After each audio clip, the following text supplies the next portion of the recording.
We are not just a station, we are the station. Today, 95.1 FM, the voice of the people. 360 Sports. CCC on the MIC is back on radio. Oh my God. If you don't like them, I'm sure your sister will. Hey, baby, you want to go out? It's the Cool Calm Collective.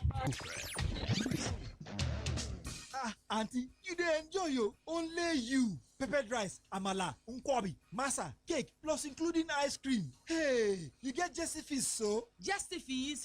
Hey, I dey always hold my jesty fees as I dey comot for house.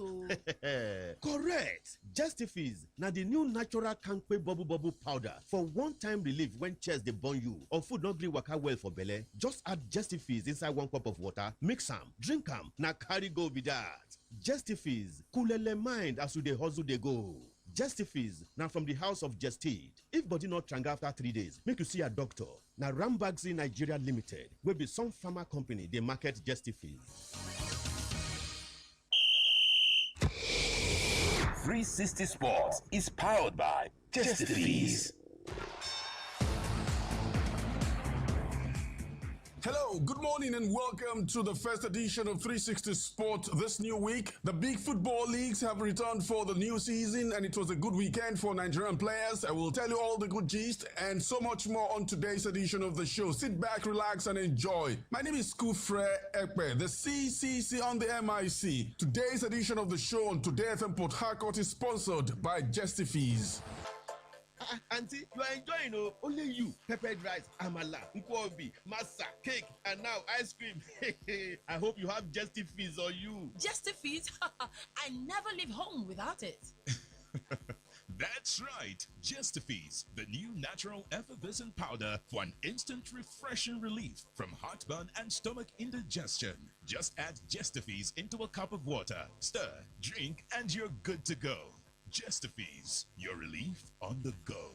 Justifies is from the House of Jested. If symptoms persist after 3 days, consult your doctor. Marketed by Ranbaxy Nigeria Limited, a Sun Pharma company. What a game! Niger football fans, if you're watching this match without spicy suya, pepper soup, or small chops somewhere close, are you even real? But you know how it goes now. Food is sweet, match is hot, and then that burning sensation in your chest, that's bloating, indigestion, one can steal your enjoyment. I beg, no be today. That's where Justifies comes in. The antacid powder made from natural extract that brings instant relief from heartburn and indigestion without sending you running to the loo. Because the last thing you want is to miss this match, Abby. Sachet do your pocket, relief do your reach, and your seat you go keep up. Viewing center, living room, wherever. Chop your suya. Share your team with your party them. Get your sachet from the pharmacy near you before the next game with Justifies natural antacid. Enjoy the spice. No wahala.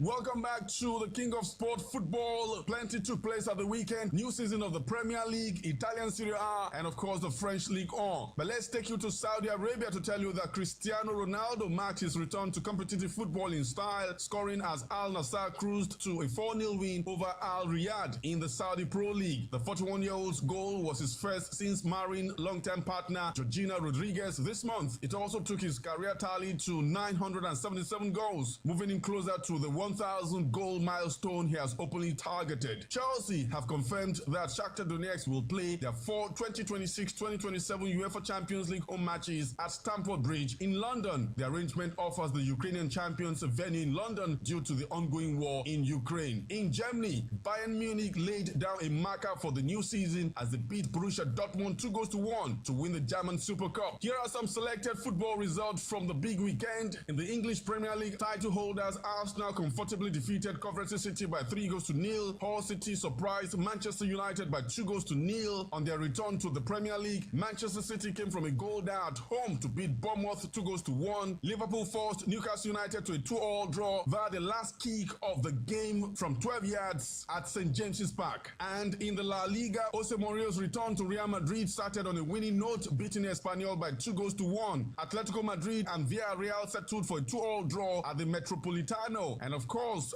Barcelona spanked Elche on the road 5-0. Let's take you to the Italian Serie A to tell you that it ended 2-1 on the road for AC Milan against Torino. And in France, Stade Rennais lost a 2-goal advantage over PSG, who forced the game to a 2-2 draw thanks to 2 goals from new recruits and World Cup winner Fermin Lopez. And lastly, as we go on the show today, some transfer news. Manchester City have agreed a deal in principle worth £85.6 million to sign 18-year-old Morocco and Lille midfielder Ayoub Bouadi. Meanwhile, City are ready to meet Chelsea's asking price for Enzo Fernandez, with the Blues wanting £120 million for the 25-year-old Argentina midfielder. RB Leipzig have reached a verbal agreement with AC Milan to resign France forward Christopher Nkunku on a season-long loan with an option to buy. That's the show for today. 360 Sport brought to you courtesy Jester Fees right here on Today FM Port Harcourt. My name is Kufre Ekpe, the CCC on the MIC. Waza.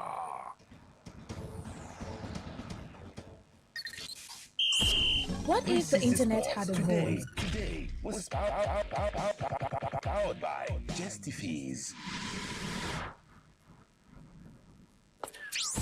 What if the internet had a voice? What if we knew exactly what you love to listen to?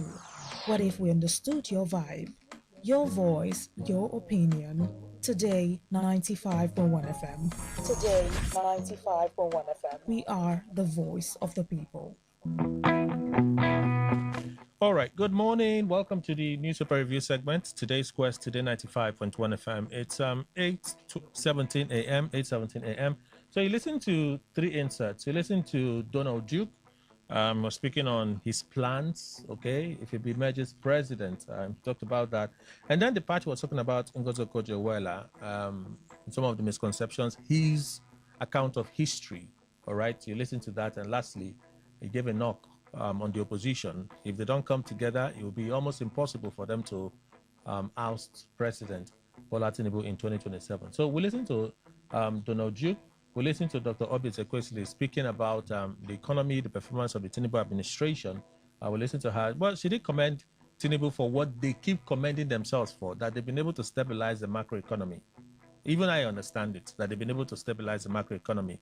But that does not translate to making life better for the common citizens. That's where they keep getting the knock. But then they say, oh, look at the data.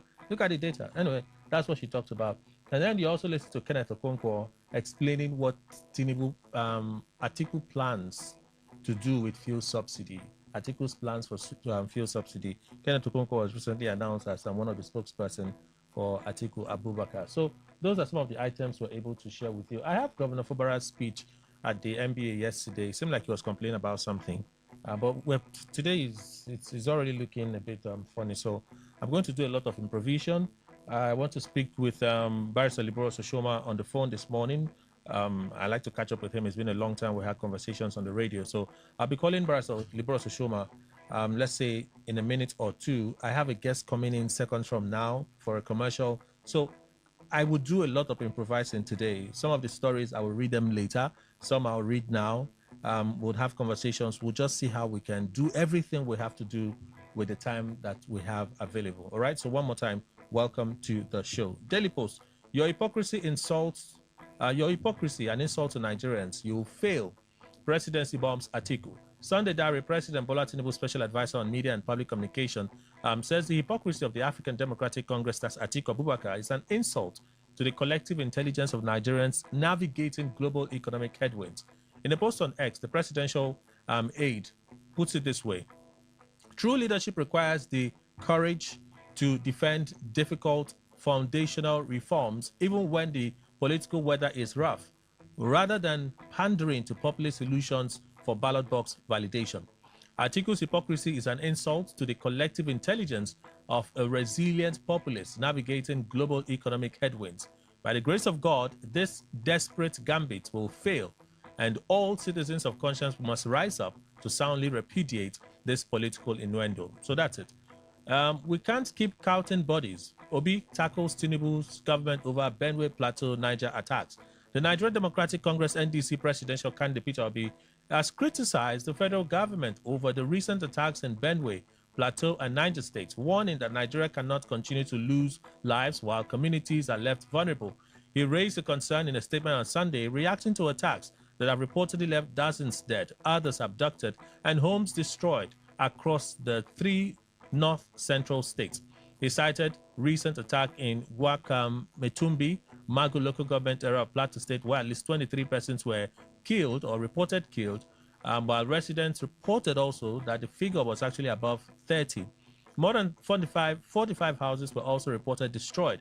Obi also referred to recent attacks in Bogu, Niger State, where 40 persons were reported killed and more than 100 abducted. He noted that the figures remain contested. He also said communities in Benue State were also facing repeated attacks, abductions, and destruction of homes and livelihoods.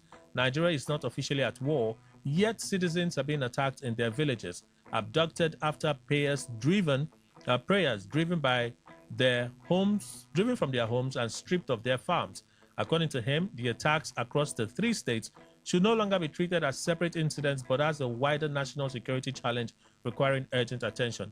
He calls on government at all levels to strengthen intelligence gathering, improve rapid response, and protect communities vulnerable to attacks.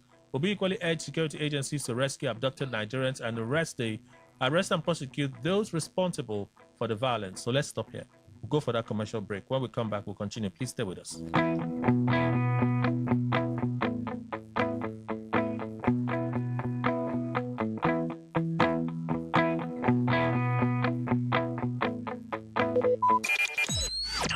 Talk radio. I listen to a lot of talk radio. 95.1 FM. All right, thank you all for staying there. We have a guest this morning from Resource Palm Tea Code. Good morning, sir. Welcome. Good morning. Good morning, sir. Please introduce yourselves. My name is Ambassador Leonard Ife Elijah. My name is Dr. Daniel. All right. What does Resource Palm Tea Code do? Good day to everyone hearing my voice. We're here to inform the general public of a beautiful platform that is life transforming. Name of the platform is Resource Palm Tea Code. Resource Palm Tea Code is an organized digital platform where artisans, professionals connect with clients. Product vendors meet potential buyers, and businesses gain the visibility they deserve. ROPT Code for short is a large community of like-minded people and expanding in the 36 states of the country. These persons have come together to help each other succeed. We advertise members' products, we use members' products, and are rewarded massively. By just being a member and carrying out simple, fun tasks, one is paid about 100K and above, actually much more. Doing daily, and then the withdrawals are daily, precisely hourly, between 0 to 48 hours. We'll be having a seminar on Tuesday, the 25th of August. That's tomorrow. Yes, sir. Time, 10:30. Venue, Daily Spice Restaurant at Trumokoro Junction, opposite the Anglican Church, close to Access Bank. If you are interested to know more and for your seat reservation, send an SMS to these phone numbers: 0708 195 2356. I take it again: 0708 195 2356. The other number to chat or to send an SMS to: 0803 8994 229. I take it again: 0803 8994 229. Okay. You want to add something, Ambassador? Yes. As my bishop rightly said, we are here for Resource Pamty Code business. Resource Pamty Code is a one digital home for local commerce or trading, that is buying and selling. This is a home of buyers and sellers. You can find skilled artisans, professionals, useful products, and trusted local services in one place. You can connect to customers, vendors, artisans, and businesses through a secured marketplace built for discovery, visibility, and verified membership. You can also book land transport services and flight from home. What is your profession, occupation, or services? Bring them or partner with us to drive traffic or customers to you. This system has solved the problem of limited visibility, lack of customers, and trust. You can as well enjoy rewards system as the company pays hourly, like those working in Canada, UK, and USA. You list your products and services, promote your business, and earn rewards. The best platform ever is here that welcomes other opportunities. Skill is not a problem. The challenge is being found, trusted, and chosen. And for those that doesn't have job, you are welcome to our home, where job is waiting for you. Resource Pamty Code is a platform that can pay you every hour or hourly. It is simple and fun. Okay, so in simple terms, this is a platform where people can showcase what they do? Yes, sir. What kind of trade are you inviting? We are looking for every any person that has viable business, that is in the hospitality industry, the wellness industry, the real estate industry. If you are looking for traffic, because we have persons, imagine the country today, people are complaining, no job, where people have businesses and they are looking for people to promote their businesses. Our community is there, and we are looking for more persons to be part of us so that they can take advantage of these businesses that is owned by our members, or people bring in their platform to drive it and make profit. And the platform pays massively. So that's what I'm asking.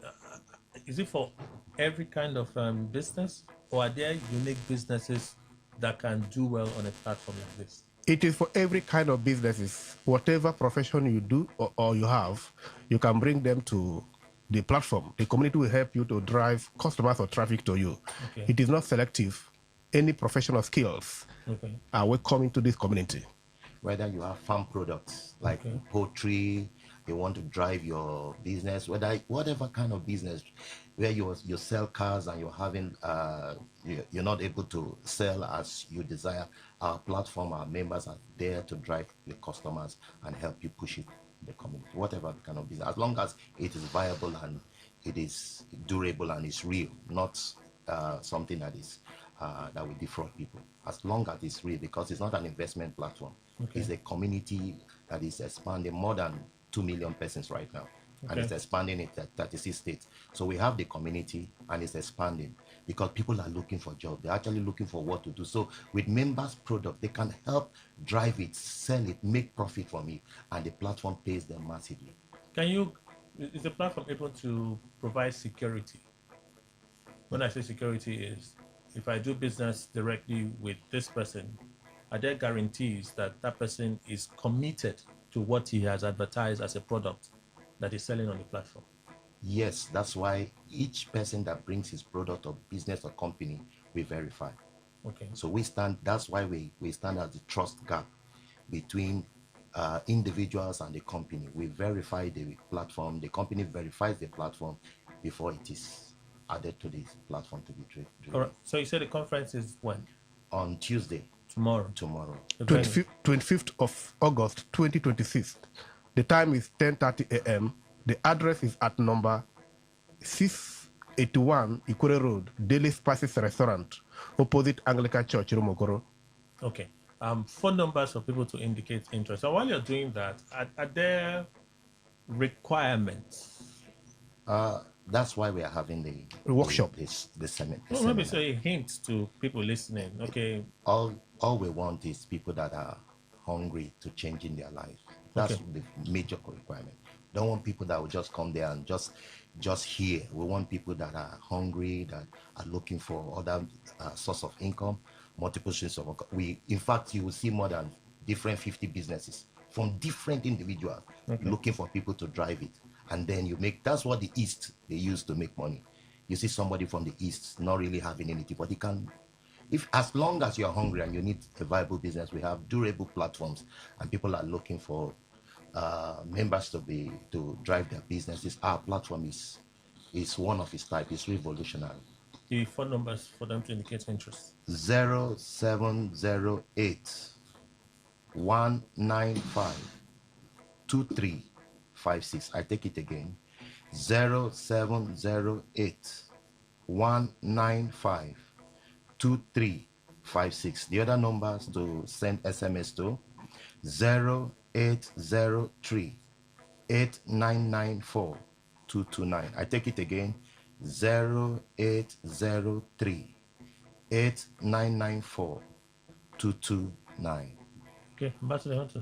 Okay, you're fine. Yes. So, lastly, let's recap for those that may be joining us. The Resource Farm T Code is a platform that does what? Okay, as we said, for the sake of those that are just joining us now, we want to let you know that Resource Farm T Code is a platform that is a one digital home for local commerce or trading. That is buying and selling. This is a home of buyers and sellers. You can find skilled artisans, professionals, useful products, and trusted local services in one place. All right. That is what we do. Basically. Anything you find or you want to discover, you will discover the business in our community. All right. The workshop is tomorrow. Tomorrow. The venue is? The venue is at number 681 Ikure Road, Daily Spices Restaurant, opposite Anglican Church, Rumokoro. The time? The time is 10:30 a.m. All right. Phone numbers before we go. 0708 195 2356. I take it again. 0708 195 2356. The other numbers to send SMS to 0803 8994 229. I repeat, 0803 8994 229. All right. Thank you, sir, for making the time to be Thank here. you, sir. All right. Please stay with us. More to come.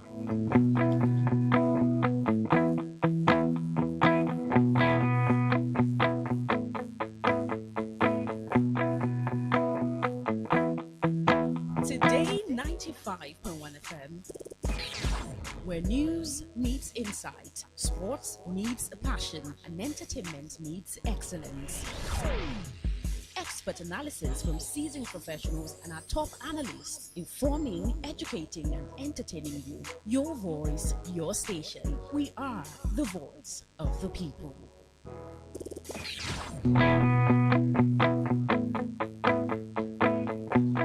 All right. Thank you all for staying with us. I did mention a conversation with public affairs analyst, Mr. Liberos Oshoma, Esquire. He joins us via the phone. He's in town for the NBA conference, and we'll just take off from there. Good morning, sir. Hello, sir. Can you hear me? Yes, I can hear you. Awesome. It's been a long time we had a conversation, so I've been looking forward to this like forever.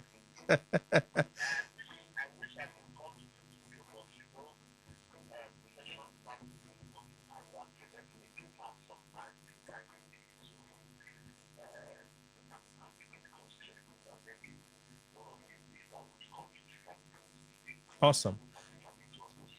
Yes. Very true. Good to hear from you. Let's begin with the NBA conference that is ongoing at the moment. I listened to the powerful speech by George Weah, former Liberian president. His charge to the NBA. It appears that there is more that lawyers and members of the bench, I think there is the bar, there's the bench, can do, that they are able to do. What are the possible constraints to lawyers and judges achieving at the level that former Liberian president placed and tasked members of the MBA to look forward to?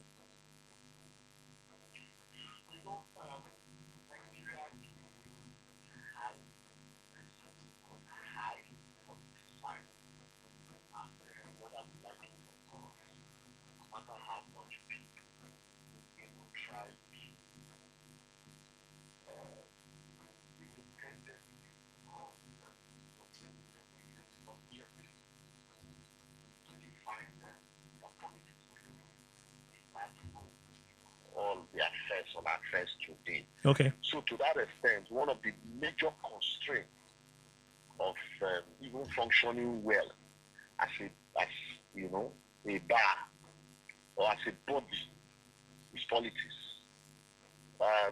You find out that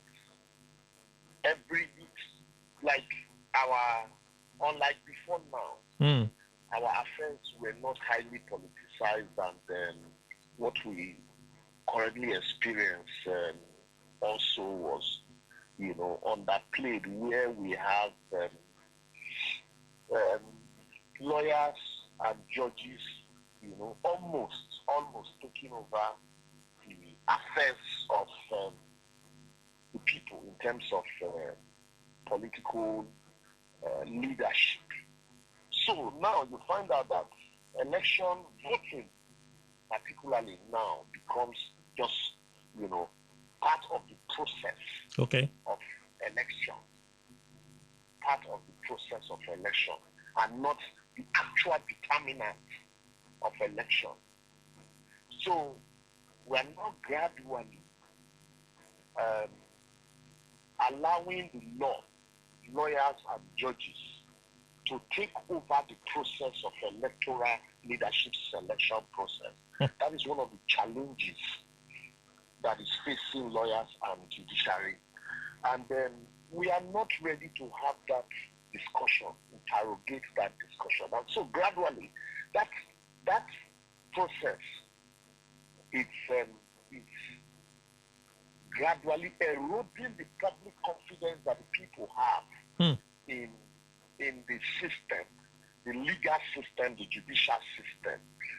A situation where the technicalities of the law is used to undermine the will of the people. And like,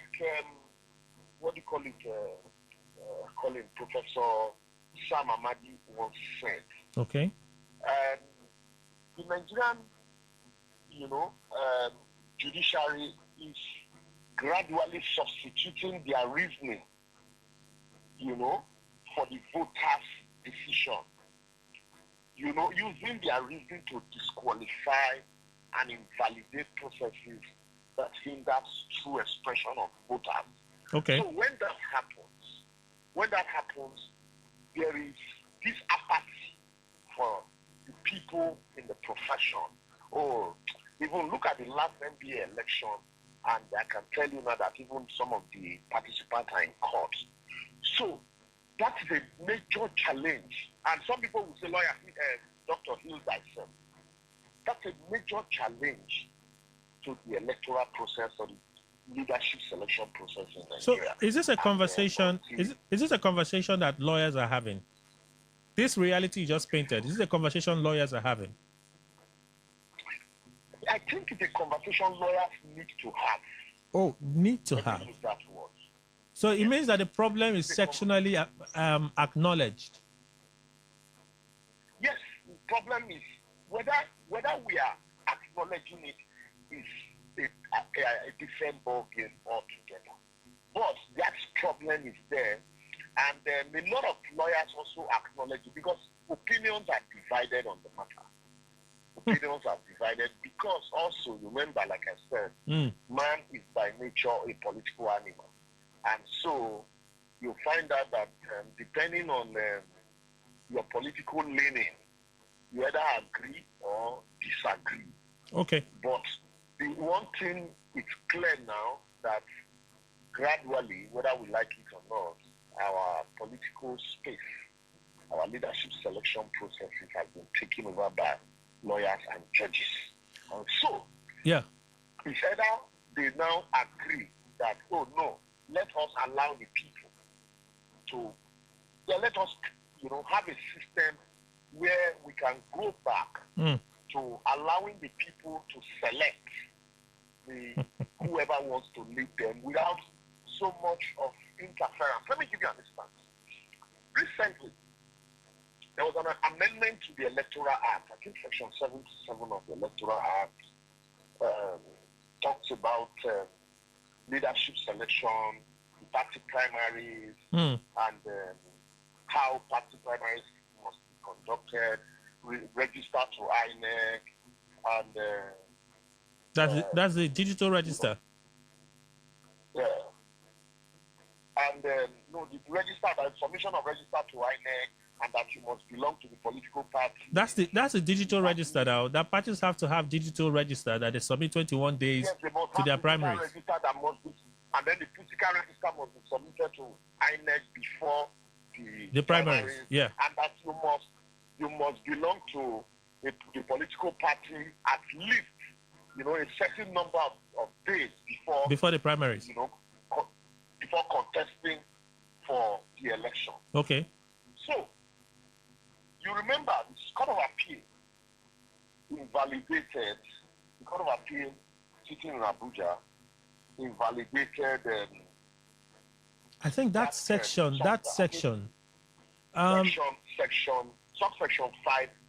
subsection 5, 6 and 7 of that section was invalidated by the Court of Appeal. Remember? The particular sections will be pertaining to direct and indirect primaries. I think the court said it was a party issue. Also, direct and indirect primaries also was invalidated. The moment that happened, the people said, you expect that the people would be happy that, oh yes, the court had liberated them somewhat. Donated back the power of leadership selection to the political party. But rather, the opinion out there was that, this decision was to allow Honorable Chinda, who just joined APC few days to the primary, to contest the election. Do you understand? That his decision... Okay. You are laughing. Okay. So that is the breach of trust that the bar and the bench had brought upon themselves. That's what I'm trying to say. Okay. That is how deep that suspicion from the people has been or is. So now this annual ritual, you had to bring former Liberian president to come speak to the judiciary, literally come speak to you people. It seemed like an annual ritual that you people gather, you wear your robes, you speak big grammar, and at the end of the day, you get into your jets, you get into your SUVs, you pay the hotel bills, those that made money, and then you leave. These rituals then, what's the significance? Yeah, there is a lot of significance. I will not sit down here and say that there are no significance. First and foremost, the opportunity, let me first start from the mundane, the irrelevant to the relevant. One, let's say, act as opportunity for, colleagues. Because, lawyers in Nigeria, we have so many of them, and they are spread across various states. So, the 6 states of the Federation, different branches, different local governments, and then majority of these people, apart until recently, all attended one school, one law school, irrespective of the university. So socially, it's an opportunity for you to meet your old classmates again annually. Okay. So that's why I like the word you use, ritual. Okay. And then, whether we want to accept it or not, some of these paper presentation and the rest speak to certain specific issues and facts that, will influence certain decisions, certain actions, certain political decisions, certain actions, and certain behaviors in the society. Because imagine, you say, the lawyers have spoken. If you are not in bed with the political leadership, Certainly, there will be jitters somewhere. So, if in some cases, depending on the leadership, some of these decisions are followed through and it has a way of impacting on the overall society. Last year, Julius Malema was, I think, the keynote speaker. Just the same way. That's why now you have it is very difficult to just have one universal opinion in the body to say, okay, yes, all the lawyers have spoken with one point. That's why you also have lawyers disagreeing on some issues to say, no, this decision is political, this one is not political. So it also creates a liberation of the mind for both senior and junior lawyers. And then also another thing is, it also helps to address the problems in the profession as regards, employment, as regards ethics of the profession, as regards, behavior, and So it benefits, the MBA conference benefits members of the judiciary more than it benefits members of the society. First and foremost, it is a body of they are not members of the judiciary, they are lawyers. When the lawyers are different, even though for you to be a member of the judiciary, you must have been a lawyer. Okay. But this is, you can call it selfishness. Okay. It's a society, it's a body of a conglomerate of a body of a group of people who mirrors or try to also, create set standards for society. So, in one breath, it's a selfish body. In another breath, it also helps, to coordinate and regulate society, because law actually regulates society. And so the body, the people that are saddled with this responsibility of regulation, are part of this body. So if you are not a lawyer, for example, you can't be a member of the MBA. So the MBA, first and foremost, will look out for itself. Okay. And then in looking out for itself, it also creates standards for the larger society, because there's the responsibility placed on its shoulder. I asked the question because in our introductions, we try to put in a real-time, real context, the messages that we hear during this MBA conference and our realities as a people, they seem to be far apart. So if we're having conferences every year and we do not see outcomes in the way that engagements happen between lawyers and the people, one begins to wonder, these conferences and these great speeches, what are they achieving? Why do we pay so much attention to MBA conference? No. I told you that it is not, the lawyers are not the leaders of the people. They are a body that tries to also assist the people, including the leaders, on how society should be regulated. So, and that's why I told you that over time, some of the topics that we need to have in how society should be regulated should also be on leadership selection process, and where we should interfere and where we should not interfere. Okay. To also bring back that trust. Okay. So it is only at conference like this also that we'll be able to have such conversations where you have both senior advocates, junior advocates, middle term advocates. So we'll be able to look each other eyeball to eyeball to say, lawyers that are taking certain matters to court should be sanctioned. Okay. Judges that are giving certain judgments should be sanctioned. Okay. Without such a fora,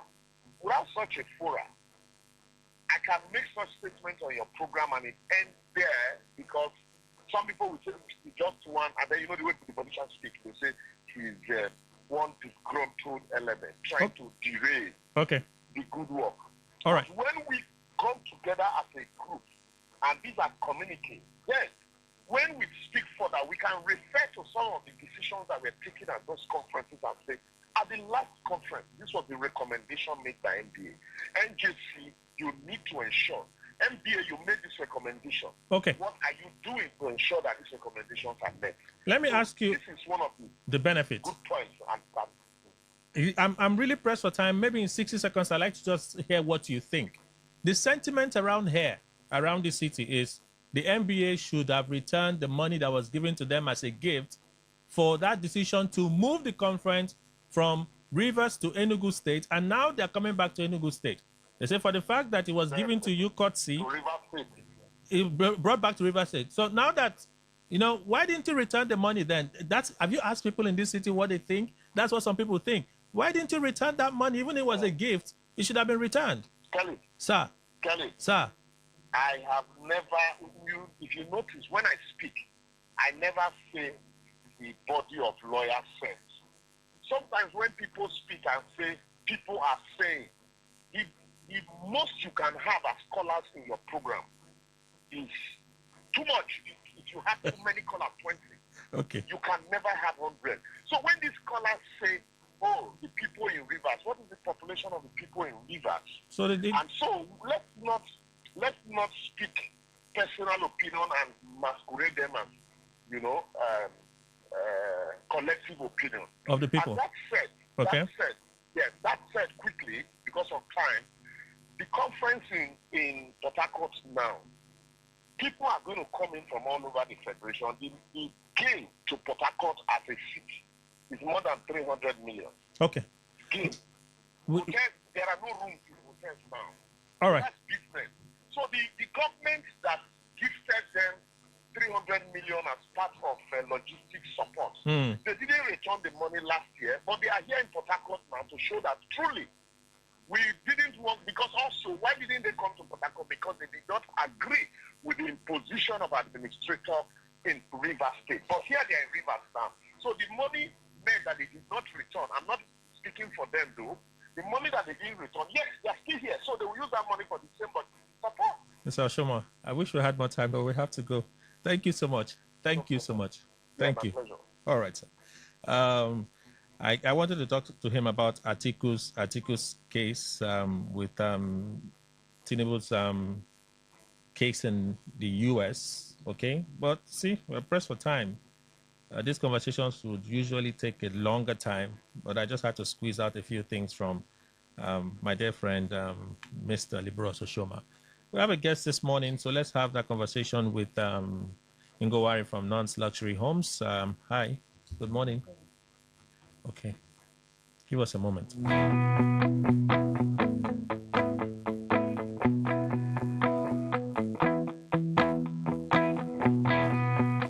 All right, hi Ngowari, welcome. Good morning, Kelly. Tell us what you do at Non's Luxury Homes. Good morning, people of Rivers State. My name is Ngowari Alenjak from Non's Luxury Homes Limited. We are a real estate company in the city of Port Harcourt. We buy and sell landed properties. Where are your properties located and their prices? All our estates are in Ikwere local government area, Omagwa, and its fast developing area. We have North Treasure City by AP Junction, Agwawure, after the primary school, Agwawure, with launching price of 1.5 million naira outright payment, while installment payment is 1.8 million naira. The second one is North Flourish Estate Phase 2 by Ketu's Filling Station, Imogu Community, Omagwa, with promo price of 1.8 million naira outright payment, while installment payment is 2 million naira. The third estate is North Flourish Estate Phase 3, also by Ketu's Filling Station, Imogu, Omagwa. This is already fenced round. The promo price of 2.2 million naira outright payment, while installment is 2.5 million naira. It's 5 minutes drive from the airport roundabout. If you are coming from Alu, it's 3 minutes drive. It has good road network, electricity, well-designed layout, no hidden charges, no bush entry. All our lands are buy and build immediately. Where is the office located and your contact phone numbers? Our office address is number 120 Airport Road, Igritali. Our phone numbers are 0913 238 2724. 0913 238 2724 or 0808 414 6285. 0808 414 6285. How long can customers spread their payments? From 1 to 3 months. Remember, this is an installment payment. Okay, let's look at it 1 to 3 months for which of the properties. How much is the minimum amount? How much do they pay at the end of the period? You make, okay, it's for every estate. You make if your first payment is 1 million naira, then you stretch the balance within 1 to 3 months. And remember, this an installment plan. Okay, so for each of the estates, what's the payment plan? Each of the estate for North Treasure City by AP Junction Agwawure is 1.5 million naira for outright, while the installment is 1.8 million naira. What's the minimum? The minimum is 1 million naira. Okay, then for the next estate. The next one, North Flourish Estate, the minimum also is 1 million naira. In fact, all is 1 million naira. That's for installment payments. Okay, so the Flourish. Flourish Estate Phase 3 is 2.2 outright payment. Installment is 2.5 million naira. Then for the installment, if you want to make a deposit of 1 million naira, then within 1 to 3 months, the land belongs to you. And then the last one. The last one, which is North Flourish Estate Phase 2 by Ketu's Filling Station, is 1.8 million naira. That's for outright payment. Installment is 2 million naira. For the installment plan, you make a deposit of 1 million naira. Then within 1 to 3 months, you make the remaining balance, and the land belongs to you. How about the documents that are given? We give out free deed of conveyance with instant allocation. Your document comes out in 3 working days. Then after making your payment, the land belongs to you. All right, your phone numbers again, physical address. Our phone numbers again is 0913 238 2724. 0913 238 2724 or 0808 414 6285. 0808 414 6285. Our office address is at number 120 Airport Road, Igritali, Port Harcourt. When are your inspection days? Our inspection date is from Mondays to Saturday, 10 a.m. to 4 p.m. So let's go over some of the details on the location of your properties and their prices. North Treasure City, 1.5 million naira is for outright payment, while installment payment is 1.8 million naira. North Treasure City, that is 1.5, that's for outright, while installment is 1.8 million naira. Then North Flourish Estate Phase 2 by Ketu's Filling Station, Imogo Community. Outright payment is 1.8 million naira. That's for outright, while installment payment is 2 million naira. The third one is North Flourish Estate Phase 3, also by Ketu's Filling Station, Imogo Omagwa. This is already fenced round. The land is already fenced, and the promo price is 2.2 million naira for outright payment. Installment payment is 2.5 million naira. It's 5 minutes drive from the airport roundabout. It has good road network, electricity, well-designed layout, no hidden charges, no bush entry. All our lands are buy and built immediately. Why should people buy from Nons? Yes, why people should buy from us is because we are a family real estate. Yes, we are a family real estate. We take you like our own, and our prices are affordable. When you talk about North Treasure City, 1.5 million naira, North Flourish Estate Phase 2, 1.8 million naira, and North Flourish Estate Phase 3 is 2.2 million naira. Our prices are so affordable. All right, so let's go over some details again, the documents you gave and your inspection days. The documents we give out is we issue out free deed of conveyance with instant allocation. Your document comes out in 3 working days. 3 working days immediately after your payment. Okay, your phone numbers again, physical address, and add your social media handles. Our phone numbers again are 0913 238 2724. 0913 238 2724 or 0808 414 6285 0808 414 6285. Our social media handles are Instagram Nonce Luxury Homes Limited, Facebook Nonce Luxury Homes Limited. You can search us on Google at Nonce Luxury Homes Limited. All right. We're almost out of time, but let's get details of the estate again, the locations of the estate, and then the prices. Lastly. All our estates, they are in Ikwere local government area, Omagwa, and it's a fast developing area.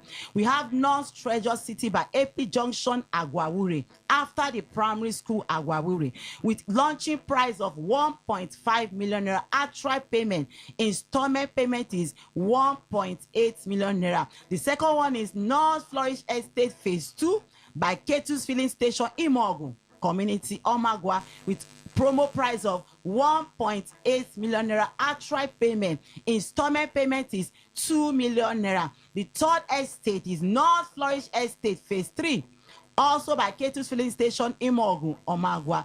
This already first round, promo price of 2.2 million naira for outright payment. Installment is 2.5 million naira. 5 minutes drive from the airport roundabout. It has a good road network. There's electricity, well-designed layout, no hidden charges, no bush entry. All our lands are buy and build. And it's also good for you to come and check our land, especially during this rainy season. It's very good for you to come and see it. All our lands are table land. All right. Thank you so much, Ngowari from Nonce Luxury Homes, for making the time to be here. Thank you. News update next. Please stay tuned.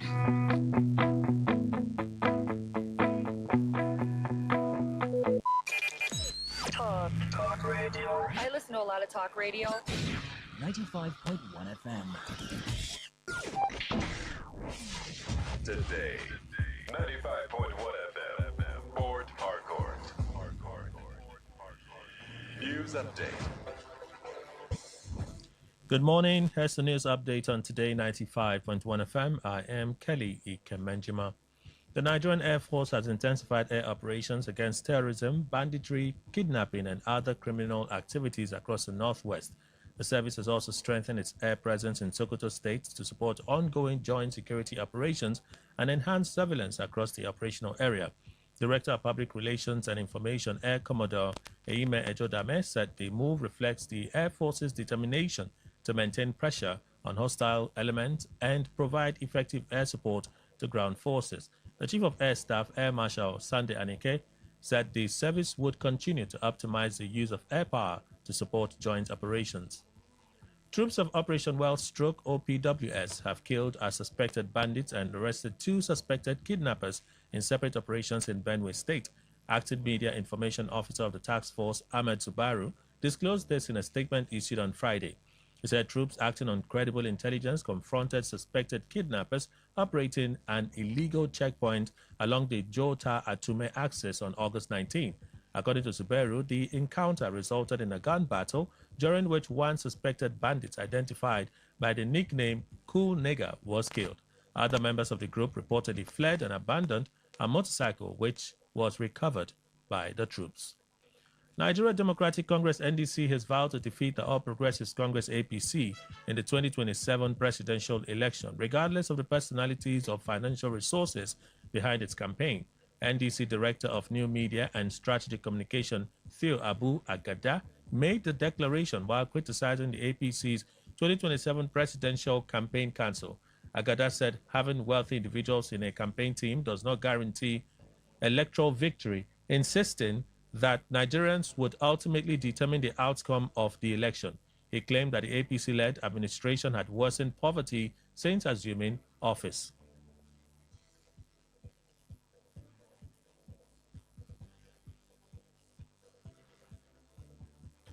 On the foreign scene, U.S. President Donald Trump has accused Canada of seeking the benefits of being a U.S. state without becoming one, following the collapse of trade negotiations between the two countries. The breakdown in talks has triggered 50% U.S. tariffs on a range of Canadian goods in addition to existing levies on Canadian steel, aluminium, cars, and lumber. Canadian Prime Minister Carney described the U.S. tariffs as a miscalculation designed to hurt and divide Canada. Carney said Canada would respond by marching U.S. tariffs dollar for dollar from September 8, including levies on steel, dairy products, appliances, and electronics. The latest dispute has further strained the deeply integrated trading relationship between the two countries after both sides had earlier expressed optimism that an agreement could be reached. And that's the news update on Today 95.1 FM. Good morning. Thank you for your time. Stay informed, stay ahead. Tune in to Today 95.1 FM for the latest news and exciting sports updates. Your trusted source for everything you need to know. Today 95.1 FM, the voice of the people.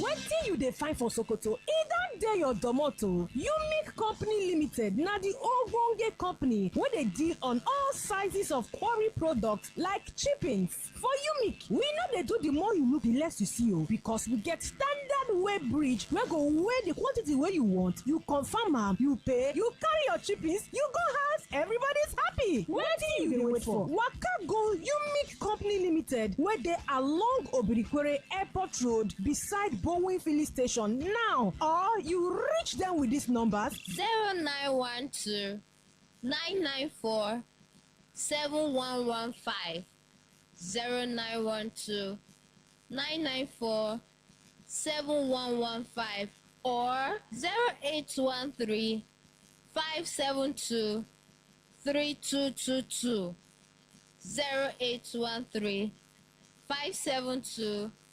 3222.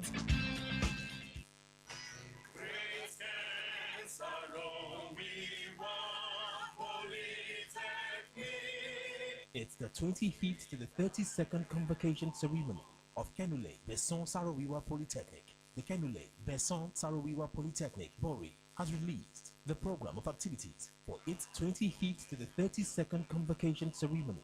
The schedule is as follows. Monday, 24th August 2026, media briefing by the acting rector. Venue, council chambers. Time, 11 a.m. Monday, 24th to Wednesday, 26th August 2026, collection of Convocation Park. Venue, Bosri Unit. Time, 8:30 a.m. to 4 p.m. Wednesday, 26th August 2026, tree planting. Venue, Engineering Management Campus. Time, 11 a.m. Thursday, 27th August 2026, convocation lecture to be delivered by Professor Dagde Kenneth Kekbugile, Department of Petrochemical Engineering, River State University, Nkwaru Orowuruko, Port Harcourt, River State. Venue, Convocation Arena. Time, 11 a.m. On the topic, mending the broken ladder, Tibet, and middle-level manpower in Nigeria. Venue, Convocation Arena. Time, 11 a.m. Friday, 28 August 2026, rehearsal of procession. Venue, Convocation Arena. Time, 2 p.m. to 4 p.m. Saturday, 29th August 2026, convocation. Venue, Convocation Arena. Time, 10 a.m. And on Sunday, 30th August 2026, Thanksgiving service. Venue, Chapel of Jesus Christ, Management Campus. Time, 10 a.m. All graduates for the convocation are advised to visit the Polytechnic to pay the approved charges for the convocation park between Monday 24th to Wednesday 26th of August 2026. Graduates will also be required to return the gowns and caps at the point of collection on or before Tuesday, the 2nd of September 2026, or be charged the sum of 1,000 naira only on each extra day the academic gown, hood, and cap was kept. And this is signed by Mr. T.A. Abalubu, Registrar.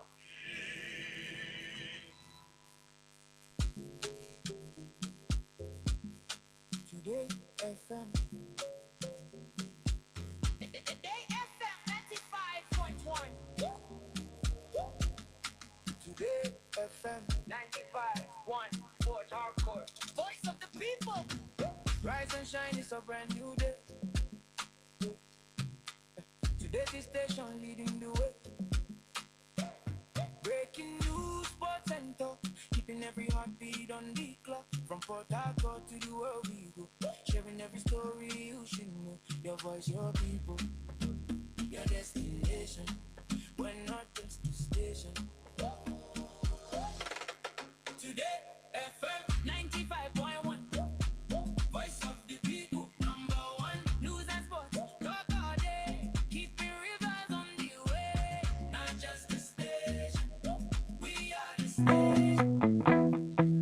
All right, thank you all for staying with us. So I told you I'm improvising today, yeah? So bear with me. I read 2 stories. We'll see how we can read a few. The others, when we talk about them, we'll take you through the story and then we'll have the conversation. That's how we'll manage ourselves today. Channels are still available. We always like to hear from you. Facebook, you can stream live. Today, 951 FM. Facebook and YouTube. YouTube, rather, you can stream live. All right, so Facebook and YouTube, same ID. Today, 951 FM. X, Twitch, Thread, and IG. That's Instagram. Today FM 951. So there you can join us. On Facebook and X, you have the post for the general post and opinion poll. General post and opinion poll, you find those on Facebook and X. Instagram and Threads, you'll find only opinion poll. Twitch, you can stream. On our website, Today FM Live, you can stream. Today FM Live, liv.com. You can stream. TuneIn and Radio Garden apps are your plug to also stream.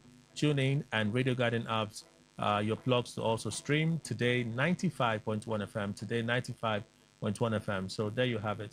0810951091. Again, 0810951091.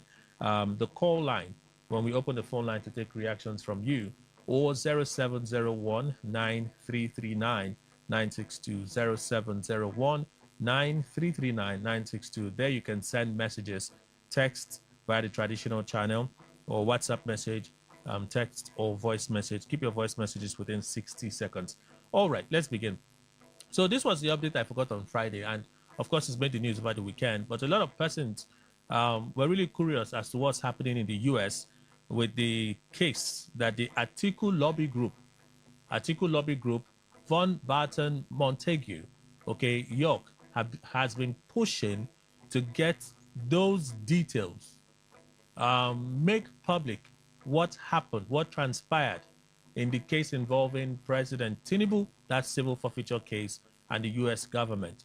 Well, an update on that, which we talked about last week. We just received the attached new court records, which explains why the FBI is asking the U.S. court judge, Beryl Howell, for permission to privately provide her with highly sensitive information concerning FBI files relating to the DOJ, that is Department of Justice, heroin trafficking allegations involving Nigerian President Bola Tinubu. It seems Tinubu is afraid for his life. The FBI, or the main FBI claim, is that disclosure could reasonably be expected to endanger the life or physical safety of any individual.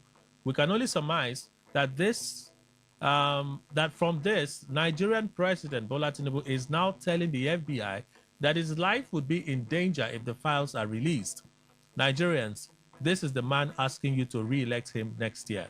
Well, that last line is propaganda. That last line is propaganda. That's the fact of the matter. They are arguing this matter in court, and it appears the U.S. authorities are giving strong resistance as to why this issue should be made public. Full disclosure is what they are resisting. More updates came from them.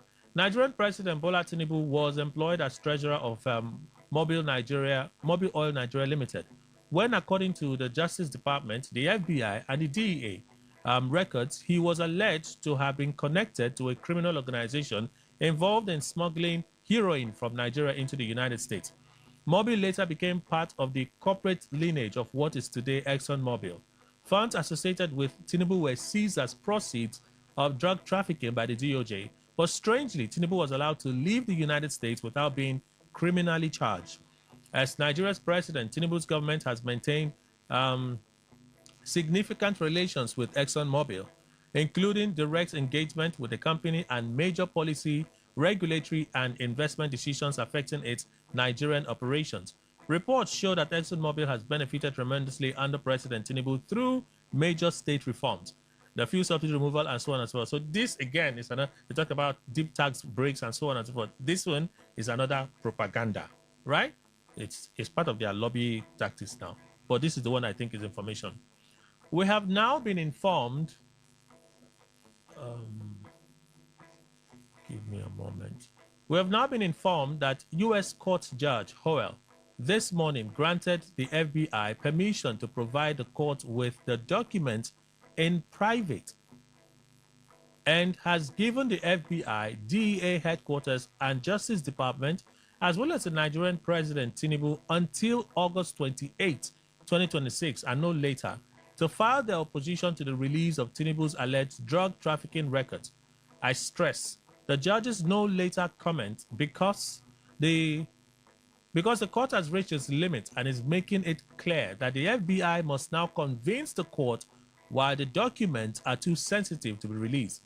Unlike Joe Biden and the Justice Department, where the DOJ and FBI blocked, stonewalled, and refused to admit they had any sensitive drug trafficking related documents on President Tinubu, the DOJ and FBI under President Donald Trump are moving fast and being transparent as they move through the process. The FBI has now admitted that it has highly sensitive drug trafficking related information about President Tinubu. By admitting this, we now know Tinubu's claims that the case was simply about civil forfeiture is untrue. The FBI does not deem civil cases highly sensitive and seeks to present the evidence to the judge in private. This is usually done in high-level drug cases where the goal is to protect the agency's dealings with a criminal informant. This ties into the allegation that President Tinubu ratted out his alleged co-drug traffickers in exchange for immunity from prosecution. The FBI admitting in court that it has sensitive information on President Tinubu and requiring the court to review the documents privately before any court ordering their release is given aligns with what our friend in the Trump administration has told us. We will follow the law, but we do not protect drug traffickers. The FBI is following standard procedures for protecting informants, but is also openly communicating that President Tinubu's claim of innocence is far from the truth. We thank President Trump and the White House senior staff for moving this case forward after 3 years of stalling and for being fully transparent, unlike the Biden Justice Department, which did not acknowledge it had sensitive information on Tinubu. So last week I asked a question, would Nigerians like to know? The date was initially announced for August 21, which would have been on Friday. It's now been pushed for August 28. If the FBI is fronting a strong resistance to making public how the operation went, it's very likely that this document may not see the light of day. Would that please Nigerians? Dr. Richard Waigwe is here. He's the Executive Director, Citizens Leadership and Rural Development Initiative, CLADI. Doctor, good morning. Welcome. Morning, sir. Morning, Nigerians. We also have Mr. Frank Awaji Ogununu. He's the writer, a public affairs analyst, and he joins us as well. Good morning, sir. Welcome. Thank you, Kelly. Good morning, everyone. Dr. Fineface, Chinomene Fineface, Executive Director, Youth and Environmental Advocacy Center, YIC Nigeria. Doctor, good morning. Welcome. Good morning to you, Kelly. Good morning, everyone. Dr. Whiteley, with these developments, they've been the ones breaking the news.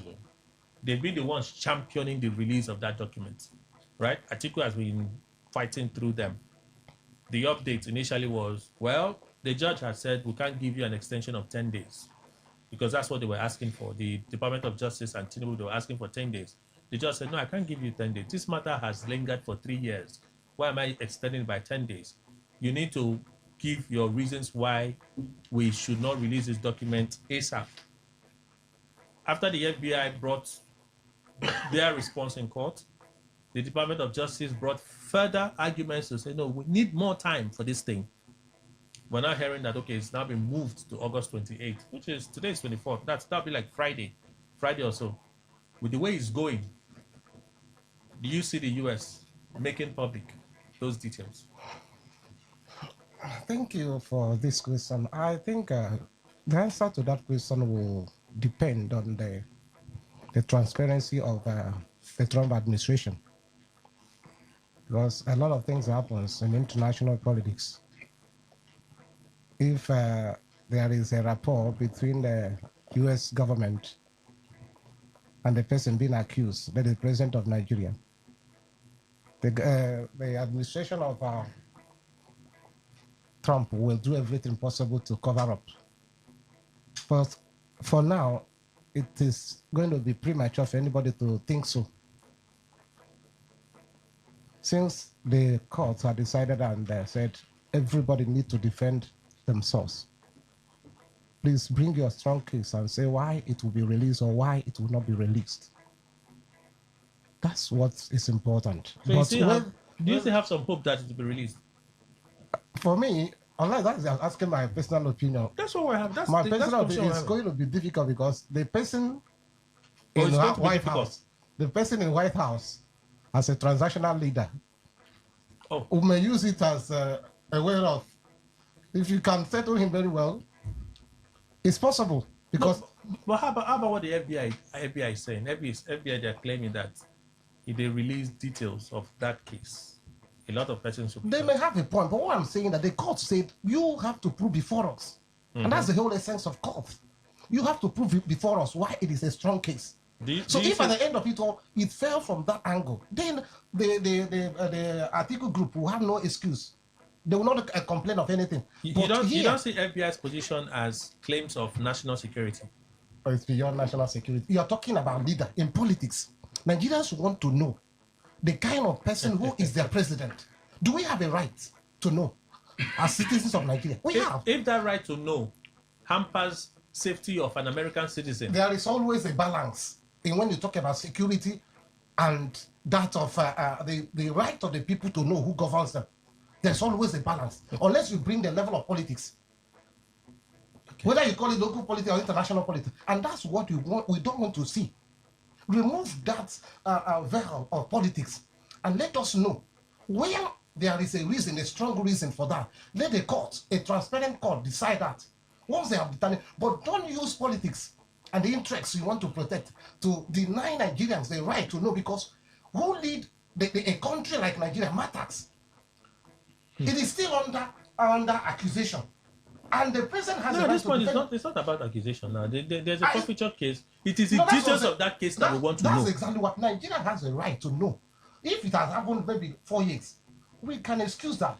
But somebody leading us another 4 years is important in a democracy for we to know. Dr. Fineface. Yeah, Kelly, you see the way it is going in the United States concerning this matter. This is not the first time that this is coming up. I think this was even on before Tinubu took office, in 2023. And efforts were made at the time and all of that. I don't think that even at that time that Tinubu never submitted some documents to INEC. They were not made public as much as what we currently have. And now, according to what we have now, is something that is causing controversy. And we are back in the US trying to see how the documents could be released and people get to know his drug involvement and all of that. But the judge now is being very stern in trying to make sure that he disposes of this matter within the shortest possible time. Yeah. And even before the commencement of the election in Nigeria. Yeah. But now, you see, there is no politics in what is happening there right now. And unlike Nigeria that has weak institutions, the US has strong institutions. And if the judge says that he's going to release the document, by virtue of the fact that if they fail to meet the little time he has given them within which to prove their case and give him reason why they shouldn't then the judge will go ahead to release the document. No, he will order that the document be released. Be released. The possibility is there because they are asking for 10 days. The judge is not trying to offer the 10 days. He has given them till August 28th. Yeah, that is Friday, not up to 10 days. No. They may try to present something, but if the judge is not satisfied, he will go ahead to give the ruling, ordering the document to be released. For someone with a fair understanding and appreciation of international politics and interests and stuff, the FBI is sounding like this is a case of national security. Yes. It's possible that Tinubu entered a compromise deal. Give us this person so you can go. It's possible. The possibility is from there. what these people are now saying here, it's possible that the president entered a compromise deal. Give us this person, we'll let you go. So you hand this person over to us, your records will try to protect you as much as possible. They do that now. Okay. They do that in this sense. When you are the fall guy, they know that you have a case, but when there's a bigger person behind you, they say, no, we can afford to let you go to get this other person. So if that is the case, and the FBI insisting that whatever case we have, we want to present it privately to the judge, and the judge has agreed for them to privately make their submissions. If that submissions come to read that if we make details of this case public, it compromises our work. Well, we have to check that against the U.S. laws and security. But then the tendency but is, if that is the case, what do you think will happen? Well, definitely, like the FBI have said, if the documents are released right now to the public, it's going to cause some national security issue in Nigeria. We know that one quite Nigeria, well. not in US. Nigeria. FBI is saying it will compromise our war. That is in the US. That will happen in the US, even in Nigeria. So it's going to affect the two countries. But now, should we sweep what needs to be made public under the carpet because we want to protect national security? This is an individual's case. Make the reports public. And they are arguing that it's going to compromise. So it is a very dicey situation. And I think that we are in Nigeria. We always believe in God. God is going to guide them on the best thing to do. So for you now, you sound, I've given up. It doesn't look like it's going to happen. No, likely not. Let me say like 55, 54. That's high now. That's very high probability that it's likely to happen. So see, America is not a perfect society. We agree. Yeah. See, I followed American politics even more than Nigerian politics. You saw what happened to Donald Trump. All of us thought maybe by now Donald Trump would have been jailed when there was crisis in Washington, D.C. But you see how they manipulate the system. Everything has died down, as we say in Nigeria. So what we are discussing today is about politics. Is it Atiku that took Tinubu to court in the first instance? I don't think so. Because that is his election period. We are now trying to dig deep to see what we can use to incriminate anybody, if that can serve as a way for him to be maybe to resign or not to contest for the election coming up. See, as it is today, whatever FBI is telling the world or Nigerians, some of us who are listening to, it's just mere statement. It's just mere statement. They have done it before. Even issue of Trump, I thought that by now some people protested and even destroyed things in the Congress will have been in jail today. Because see how they manipulate the system, nothing happened. It's the same way they are playing with us here. See, the truth is that for me, I don't see anything. I don't see FBI. Yes, I respect FBI, but this is a political matter. Trump is interested in it. Tinubu is interested in it. There will be diplomacy, there will be dialogue that many of us may not even know how it's going. So it's likely that it's not going to be released. It will not. Forget about it, because up till now we are still battling. How many years now? Tinubu has not been president before this thing came up. Why is it that they have delayed it? Is it not that Tinubu have become president? They want to embarrass him? They will have also embarrassed Donald Trump when he came for a second term. That did not happen. Okay. And they don't take us as if we don't know what they are doing. For me, the truth is that this is election period, and even trying to see what he will use to win election. Atiku is trying to dig deep, but I don't know America will just play to the gallery in trying to release some what we call classified information. That will not happen. Even the judge that is telling us, even the 10 days, the judge is also very, very, I would say, is very skeptical on the matter.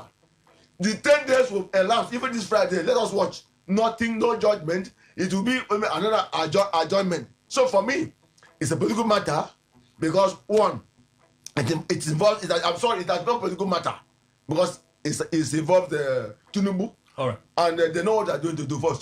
So for me, I don't see anything that will be so important for Frank to break his head. All right. Mr. Dana Momo is also here. He's a public affairs analyst, a strategic planner, and a travel consultant. Good morning, sir. Welcome. Good morning, and thank you for having me. And Mr. Emmanuel Indukwe. Welcome, sir, our in-house analyst. Thank you very much, Kelly. Good morning, Nigeria. All right, Mr. Momo, is it likely that this document will be released? No, but all that was said before by the article paid guys are fake news. That probably maybe the FBI has something incriminating about the president of Nigeria. Let the FBI say so. A paid articles group cannot tell me that. First, Tinubu was not even the main person in that investigation 30 something years ago. It was one Lynn Andrew something Edward, who was the major person caught, and then something was linked to one Muiz. And Muiz has a financial dealing with the current president of Nigeria. It wasn't like FBI went to arrest Tinubu and others, and then you are saying probably maybe there was a plea deal or something. No, that was not what happened. And the sum of $2 million was seized. And in that civil arrangement, 1.6 was returned back to President Tinubu. I dare the FBI, the American government, release any document that you have about the president of Nigeria. Go ahead and release them. Why tell us, oh, your processes, your method of investigation, they don't want to make it public. Go ahead and release those documents. This gimmick didn't start. It started in 1999 when the man contested as governor, and all of that till now. I dare the FBI. Go ahead. Release the document that you say you have. Tinubu was not a main person in an investigation. He was not arrested by anyone. He was not detained. And so where did he now come to now say that probably maybe he has there was a plea bargain for somebody, a bigger person in the picture? There's no bigger person anywhere. He was returned $1.6 million those days. And then they took $400,000. Let me ask you, yeah? Yes, sir. Kelly, sorry, before you, are you speaking from the perspective of a member of the APC or us? I'm speaking as a Nigerian that has a right to speak. I speak as APC. I speak as whatever. I like to ask you, if everything that you have said is what it is, and it is the fact that we're not aware of, which is the truth to this matter, why is Tinubu staging a strong opposition to the public release of these documents? See, that's the whole. It has nothing to do with me. I'm not the person that was caught. I am innocent of this. Whatever document they are looking for, please, US, release it to them. I have nothing to hide. But the information we're getting it from the outset, he's been resisting, making attempts to say, no, you can't release it. No, you can't release. I know there's a right to privacy, but on a subject matter like this, where it is alleged that you forfeited a certain amount to the US government as a way of But how much was seized from his account? $460,000. No. It was $2 million. And the government listen to how I started. I started by saying, let's assume that the information you have shared is the valid information. That's how I started. So I'm not starting on the note of using my information to counter yours or the information in public space. So let's assume that the information you have is the valid information, right? It means that from every indication, this man has nothing to worry about. If you have nothing to worry about, why the strong resistance to the release of these documents? Two things here. First, I just try to counter. Let's not make a conjure of something you were trying to say the other time. Probably there was one bigger person at the picture. He was never arrested. He was never arrested by anyone. Two, he has a right to want to defend his private life from the public. But I am saying, as Daniel, I dare the FBI. FBI, go ahead. Okay, so in other words, for you, we don't need to have the repetitions. For you, the fact is, Tinubu has a right to defend his private life. Absolutely. Fine. Mr. Ndukwe. Kelly, I wouldn't know if any of us here can doubt the saying, the essence of this saying, that a clear conscience fears no accusation. If anybody is doubting, perhaps the person indicates. Because if there were anything, everything were all right, I don't see any resistance from Tinubu. I can't see any resistance at all. That is the way Emmanuel Ndukwe speaks, and that's the way I look at issues. Now, see, I'm the one at the center, at the heart of this problem. And you are coming with this and that. Now, the nation says, maybe they are moved to release the information that I was involved in this and that. And I said, please don't release it. No, Kelly, if I have a clear conscience, I'll say, go ahead and release that. At A to Z, I'm just spotless. We are not seeing that happening. We are not. I'm also, because I don't know A or B or Z of this issue. But what I'm only saying, if your hands are clean, as perhaps we expect it to be because you are our president, please don't resist them. And again, you remember, always I tell people, Nigeria is not the home of corruption alone. Because for me, whether it's politics or not, anything that will make them not to release that particular document in America is about corruption. Now, these and that they've been brought into, they've been talked to, and all that. That's why they are dragging. What is there? What is the essence of court? Is it not where you carry your case and go, and they'll compel something to happen? And the judge is even the judge himself, I'm becoming suspicious. Yes. So I don't want to. No, but if the judge is split between national security and public decency, he would have to make that difficult decision of choosing national security. I understand what you are saying, but let me ask you a question. Now, do you think that this national security they are talking about, is it for what to happen? Will people pour out on the street of Washington or any other part of America and start slaughtering themselves? And will it not also happen in Nigeria here? So which one is better? The analogy I made, which Mr. Momo did not like, it's an analogy, right? Yes, go on. From some of the crime series, real life crime series that I have watched and followed. This is what happens sometimes. They can say they are looking for Kelly. Yes. Right? But there is a Jack who has had associations with Kelly. Jack is also compromised, but Jack is a small fry. So they say, hey, we can use Jack to get to Kelly. Offer Jack freedom so that he gives us Kelly.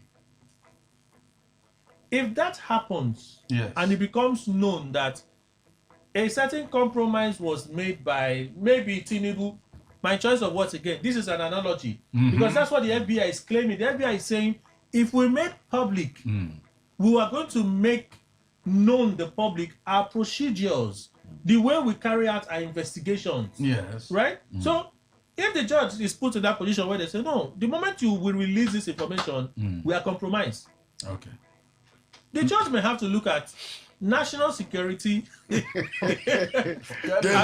see, when we use this national security as a guide, as a conduit to undermine order, I don't understand. But let me tell you. No, but it's a serious matter. When I started having double mind and eyes on the United States of America is during the era of Saddam Hussein.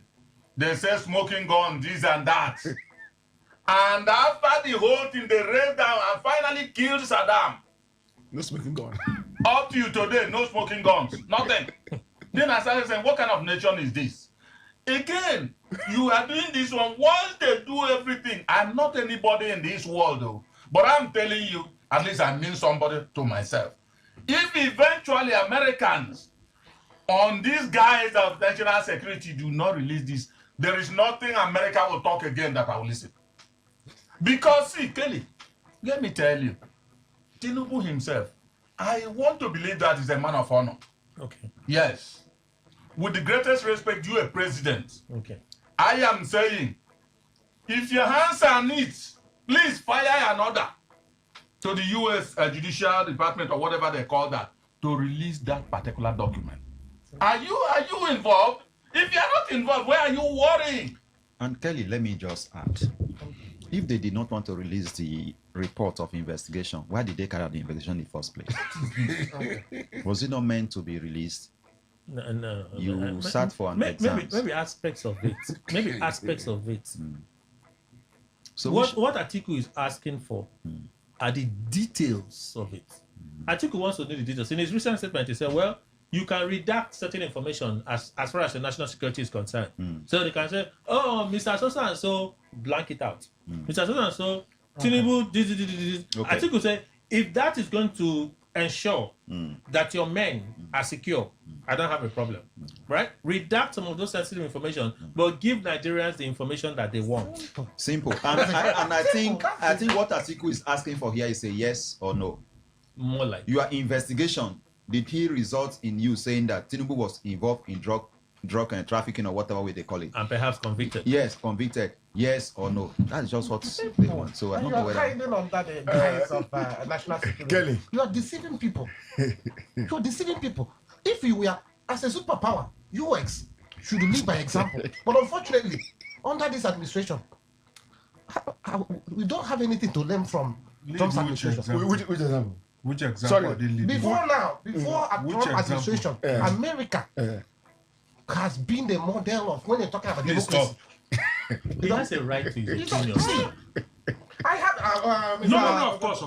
So the point is, continue. when we make reference before, yes, they are not perfect, and there has never been a perfect system of government, including democracy. Okay. But we use them as a model.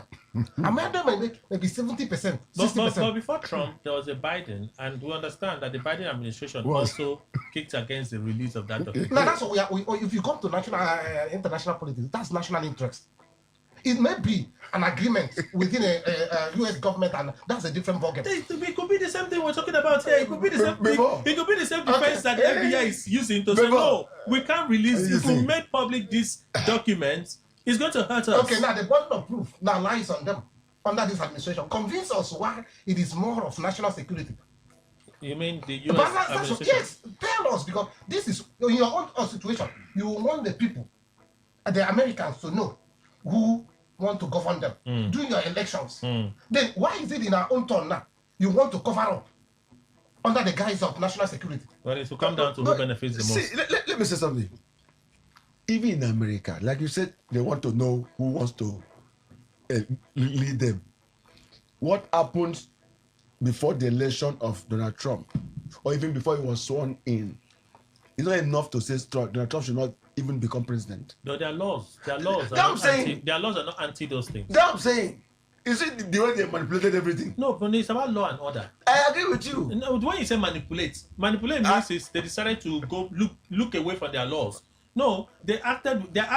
You know that the panel was set up. Yes. People were arrested. Yes. The case was still under investigation. Yes. Right? So no conclusion yet. Besides, all of the testimonies did not directly pin it on Trump. Thank you. You see, this is a classical example of when you are here. Look this way. Like this matter of, I am not a fan of Tinubu. He's my president. But when you look at what is happening, like we have said, this case is more than maybe 2 decades for now. So what is happening? Is it that Nigerians or some of us went to America and said there should be no prosecution? But look at the length of time. It's obvious. I'm coming. It's obvious that is it not that we are now entering another election period, that we now see America very resolute, very, very pragmatic to make sure that the judgment is given. So for you would have preferred that Atiku pursue this in earlier? Before now. Okay. And the way America is doing it, America, even this crime, if it's a crime, it was committed in America, not even in Nigeria, and they have failed. If the judicial system is so perfect, why did they delay it up to this time? When you say delay, how do you mean delay? I think we're discussing crime.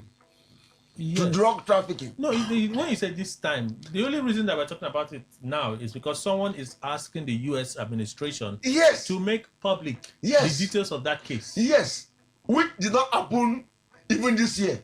No. It happened several years ago. They didn't make public. Why they didn't make public is the reasons they are giving to the judge right now. Yes, the same thing too. They will give that reason. The judge, they are going to court now to begin to discuss issue of how this case will be concluded, if it will be concluded. But for me, the way I see the case, it has become political. So there will be high level of diplomacy to at least to stall even whatever that will happen. All right. It's just for us to talk. Dr. Waigwe, let's wait now. Let us wait now.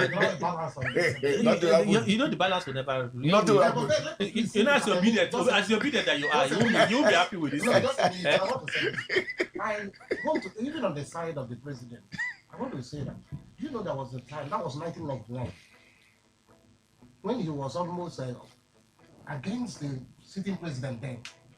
even within 4 years after the next election. What I'm saying that, why is it that he stood as almost a strong opposition against the national government, Nigerian government? Why is it that they didn't bring, if they hated him so much and he has a case to answer, why is it that within that period they didn't raise this up to this point? Maybe they didn't think it was an issue. Okay, so that's what I'm saying. At the point, if Atiku has tried, please allow the case to lie down and face the Nigerians and campaign. Okay. Yes, he has now owned up to reality. I have to go back. Daily Trust, row over NRS boss Adedeji's inclusion in Tinubu campaign. Controversy erupted over the involvement of the chairman of the Nigeria Revenue Service NRS, Zak Adedeji, in President Bola Ahmed Tinubu's 2027 presidential campaign. Opposition figures and public commentators have questioned the propriety of his role as a campaign fundraiser while remaining in charge of the nation's revenue agency. The development has particularly drawn criticism over Adedeji's appointment as Deputy Director Fundraising in the All Progressives Congress APC Presidential Campaign Council for Tinubu's re-election bid. Dino Mila, a former Kogi West Senator and a member of the African Democratic Congress ADC, is threatening legal action against what the APC has done.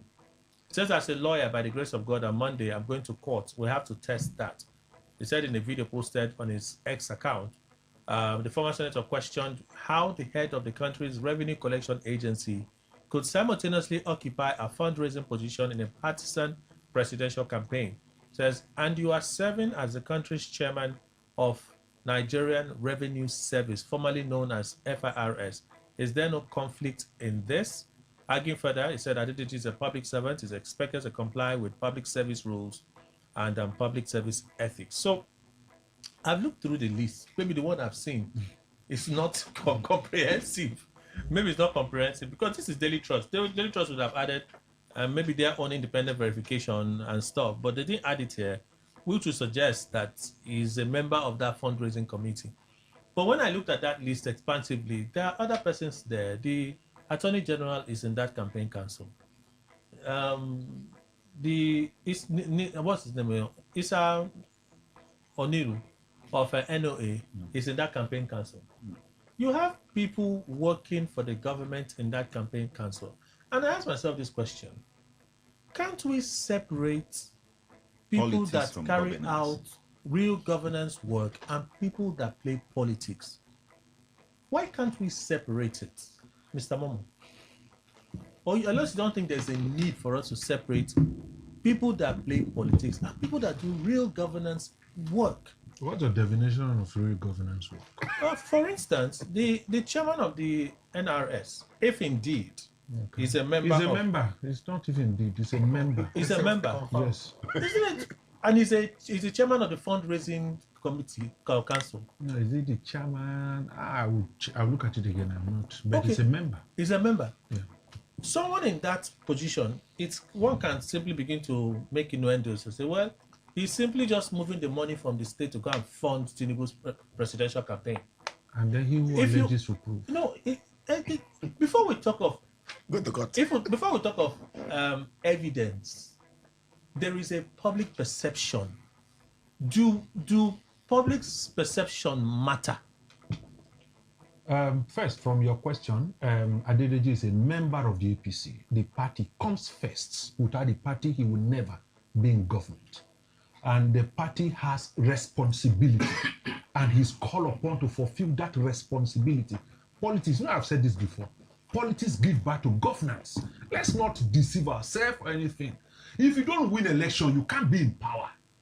He is just an aide to the president. Let's get that clear. By the powers of the president, he can be fired today. Nothing happens.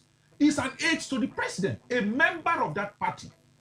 And so the party calls on him for a duty. He's busy where? As the responsibility is taken on the party, does that affect what he's doing? What perception are we looking at? That the party will take the nation's money to run his campaign or what? He played all over the world. It's done. It is members of a political party. The president can decide to hire Daniel today. Who questions that? So please, Adedeji is a member. First, let's get that clear. First, is a member of the of APC. Okay. And APC as a party has some responsibility for him to come and fulfill those responsibilities. That comes first.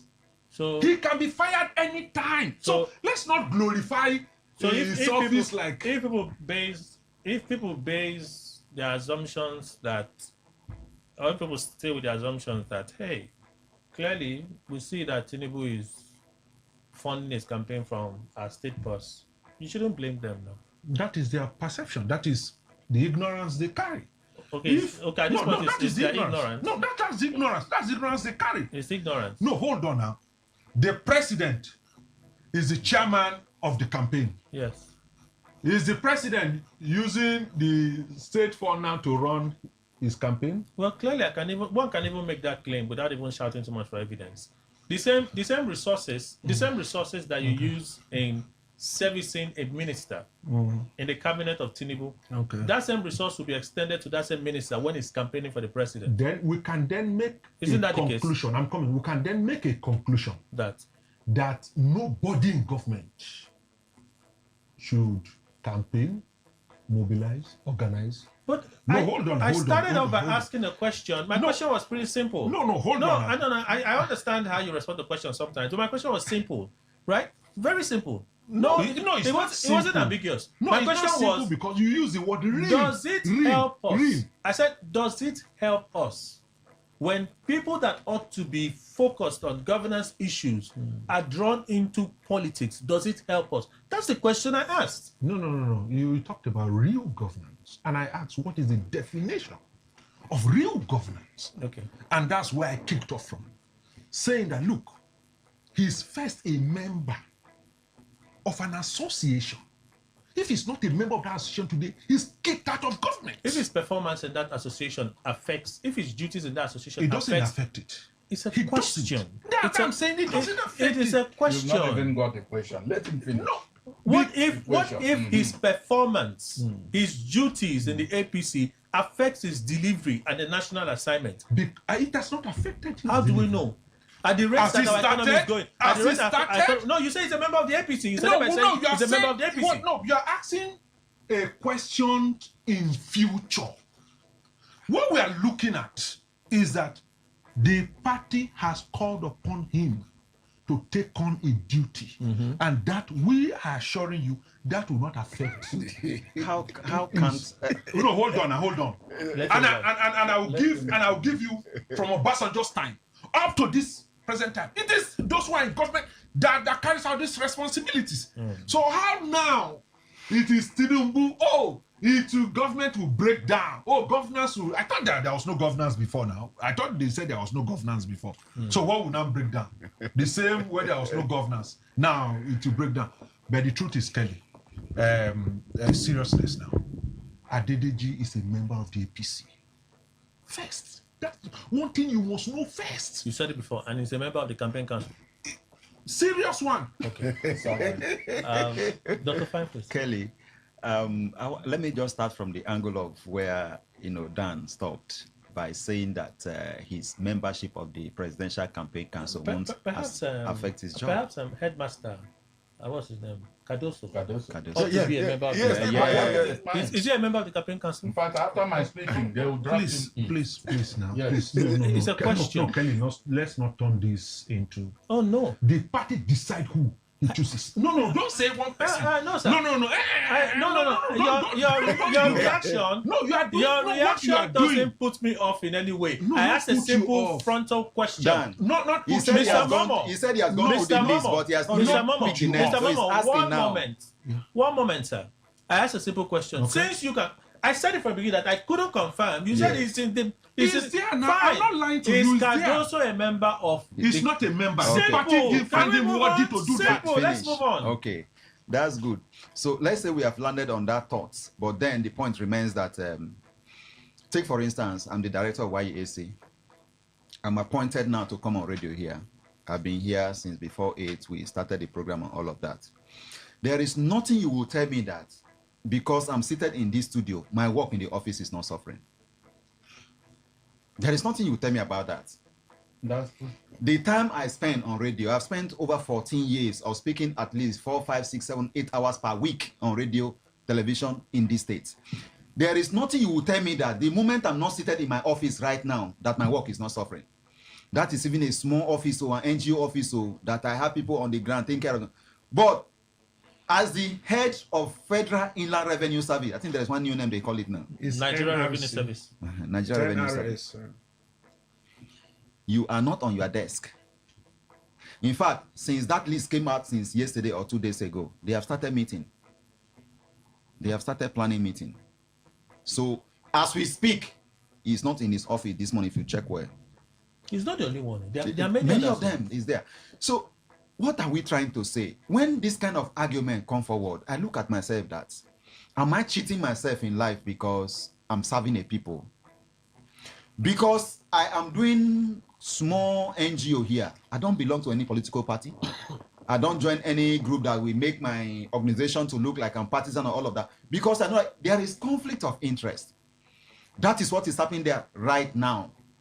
For the chairman of a national revenue agency to be part of a partisan political process.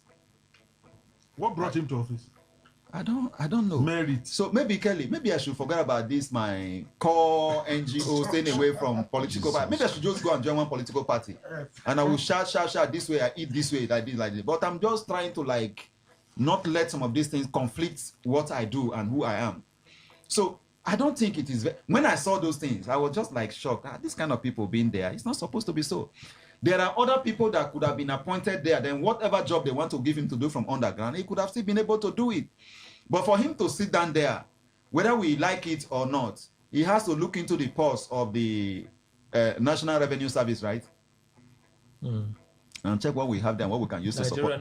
Nigerian Revenue Service. And check what we have in the pulse and what we can use to support. Why should I not allow statement like this? No. I started off by asking that is it. No, Mr.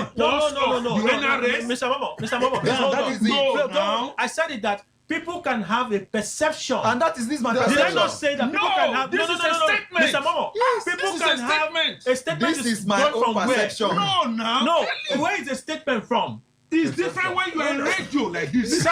Millions of people. Oh no, sir. That he will not can have a perception. This is an opinion. Did I say it here? That people can have a perception. Did I not say it here? But not on radio like this. Why can't it be said on radio? It's on radio. You were asked the question on radio. And okay, you then I will make statement. You know you are the one who will say no, this is not correct. No, these are different things. Listen to what he said. He did not make a categorical statement. It is a perception. No, this is my perception. He can look. And I asked that question about perception. I asked you pointedly about perception. No, but you shut it down. Did you shut it down? Say that he will look into the pulse of the... Definitely. No, he must surely say...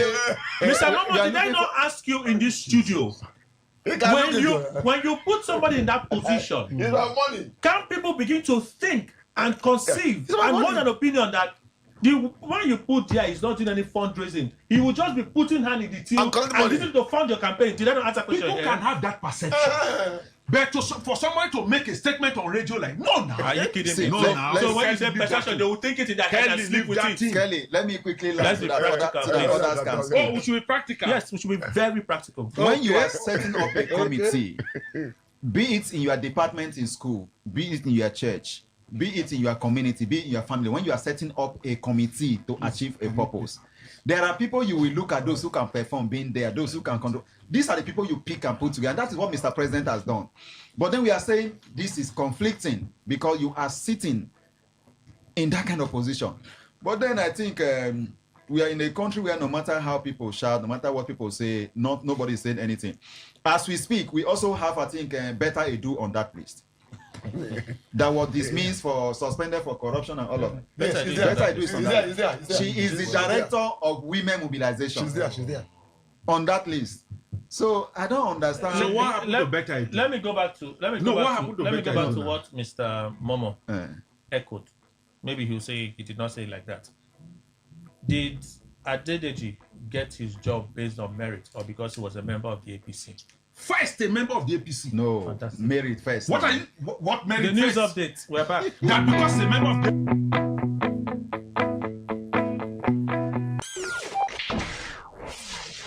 Today, 95.1 FM, Port Harcourt.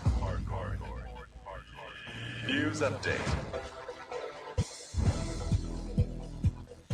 Good morning. Here's the news update on Today 95.1 FM. I am Kelly Ikemenjima, presidential candidate of the African Democratic Congress ADC. Atiku Abubakar says he will restore a targeted fuel subsidy if elected president, insisting that opposition from President Bola Tinubu will not stop the policy. Atiku, in a statement issued in Abuja through his senior special assistant and public communication, Frank Schreiber, said the proposed subsidy would be different from the old system, which he described as opaque and corruption-ridden. He argues that the federal government cannot claim to have ended fuel subsidy while continuing to fund petrol price shortfalls under what it calls energy security expenses. The former vice president cited NNPC audited financial statements for 2023 and 2024, saying government resources are still being used to bridge the gap between the economic cost of petrol and its selling price. He also accused the federal government of protecting large oil investment through tax credits and incentives while leaving ordinary Nigerians to bear the full impact of economic reforms. Atiku, however, noted that his proposed subsidy would be targeted and independently audited with a clear exit plan alongside efforts to increase domestic refining, improve public transportation, and restore household purchasing power. A woman's rights advocate, Mary Idele, has pledged to spearhead grassroots mobilization of Nigerian women for President Bola Tinubu ahead of the 2027 presidential election. Idele made the pledge after her appointment as secretary of the Women Mobilization Directorate of the APC Presidential Campaign Council. Reacting to the appointment, she thanked President Tinubu for the confidence reposed in her, describing the assignment as both a responsibility and an opportunity to contribute to his re-election. She equally said she will bring her experience in grassroots mobilization, women empowerment, and organizational coordination to the task, with emphasis on building a network that connects with women across the country. Idele also pledged to work with women leaders, party officials, and other stakeholders to strengthen coordination and ensure greater participation of women in the campaign. She further expressed confidence that collective effort, strategic planning, and sustained interaction with women would help secure what she described as a landslide victory for President Tinubu in 2027. Former Lagos State Governor Babajide Fashola has called for greater religious tolerance in Nigeria, saying religion should unite people rather than create division. Speaking during an event, Fashola said faith should remain a personal conviction and should not be imposed on others, and urged Nigerians of different religious backgrounds to respect one another. He recounted several dangerous experiences from his younger years, which he attributed to youthful recklessness and divine providence.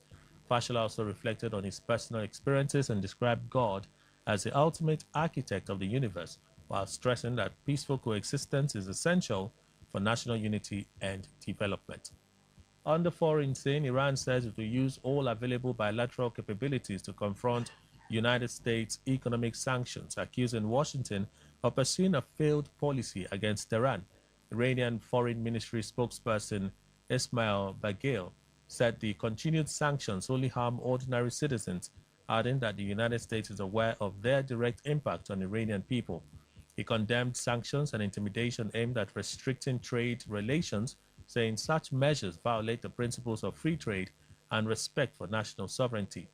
The spokesman also called on the international community to take note of what he described as America's excesses and violations of international law, warning that the policies have even attracted protests from some of Washington's closest allies.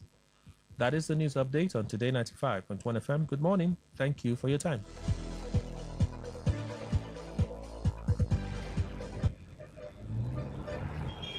Live from the Garden City of Port Harcourt, Nigeria. This is Today 95.1 FM. Today 95.1. All right, thank you all for staying with us. Let's continue our conversation. Dr. Faris, you're done, yes? Yeah, I'm almost done, but I wanted to say that, well, a lot of, let me go back on that list. We have Betta Idu there. She's the director of Women Mobilization. Nothing is fundamentally wrong having her there. She was suspended at the peak of... Accused of corruption. Yes, and then suspended. They are still investigating. They are still investigating, but now she is part of the ruling party's, presidential campaign and mobilizing. So why she is still innocent according to her law, that has happened, and she is there. So nothing is fundamentally wrong there. But for a sitting Nigeria Revenue Service Agency's boss to be there. How about the director of the National Orientation Agency?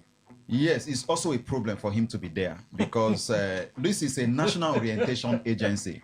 It's supposed to be outside political sphere to orientate the country, because whatever the reason why we in the NGO don't like associating, but well, I won't really say we. I can speak for myself here because I have seen a situation whereby many of my NGO colleagues, before I raise up my eye, they are contesting one position or the other. So they were hiding as partisan politicians. At least they were hiding. At least they were hiding. Yeah. Because I imagine for Nisa Olidu, who is supposed to be telling voters, educating voters, Thank you. Campaigns. Yes. Campaigns to say, oh, this is how you conduct yourself on election day, shun violence and all of those things. When people hear that he's a member of Tinubu Campaign Council, they are what is he going to tell Nigeria? Because whatever he says now will be seen as APC statements. These are what we are talking about.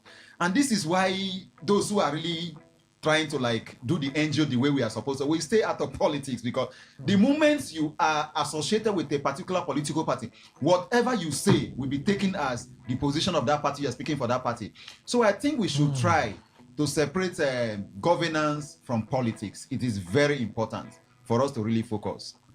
Dr. Waikwe. It's very unfortunate. And we continue to drop as time goes on if we do not check these things. The current point will begin to recommend that for you to become a politician or seeking public office. What we recommend that you need to do the public administration and political science. That will be very hard, or maybe harsh, but the reality is almost a loss to know that these are basic principles in public administration, that when we say public service as a principle of neutrality, or you do not need to belong to a political party. A lot of people have been, clamoring against that. This is the reason why those principles are fundamental. If you do not know the difference between politics and governance, it's a problem. What is politics? It is also the whole process that leads you to what? Electing or appointing leaders. But after that phase, there is another one, the real thing, governance. If we don't draw a thin line between these two things, we miss it up. And once we miss it up, it's a problem. The Constitution says what? Conflict of interest. It is specific there in our Constitution that anything that will put you in a position where we talk about a public servant, conflict of interest, it's a problem, because that will make you not to serve the people you are intended to serve. Tell me how else, according to what else will constitute a conflict of interest? If somebody you appointed, whether you call it appointed position or whatever, please, you are serving. You remember, we only elected one person, the president. Any other person you appoint him, because there's no specific law that says he may not be a member of a party. That's the problem here. But already in public service, the public service rule requires you that he cannot be outright member of what? A political party. If he does, there will be obvious conflict of interest. And that's what we're seeing here. Tell me who is heading the treasury. Now, when you make him, remember, if you go to a party, even in church, they are doing a luncheon, and they say, they give you the fundraising chairman. And they said, you will start.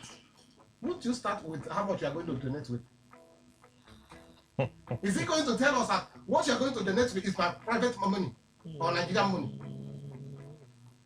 To be frank and to go to the point, this is what constitutes conflict of interest. And I think we need to go higher to saying that from now henceforth, anybody you are going to appoint cannot be a member of a party.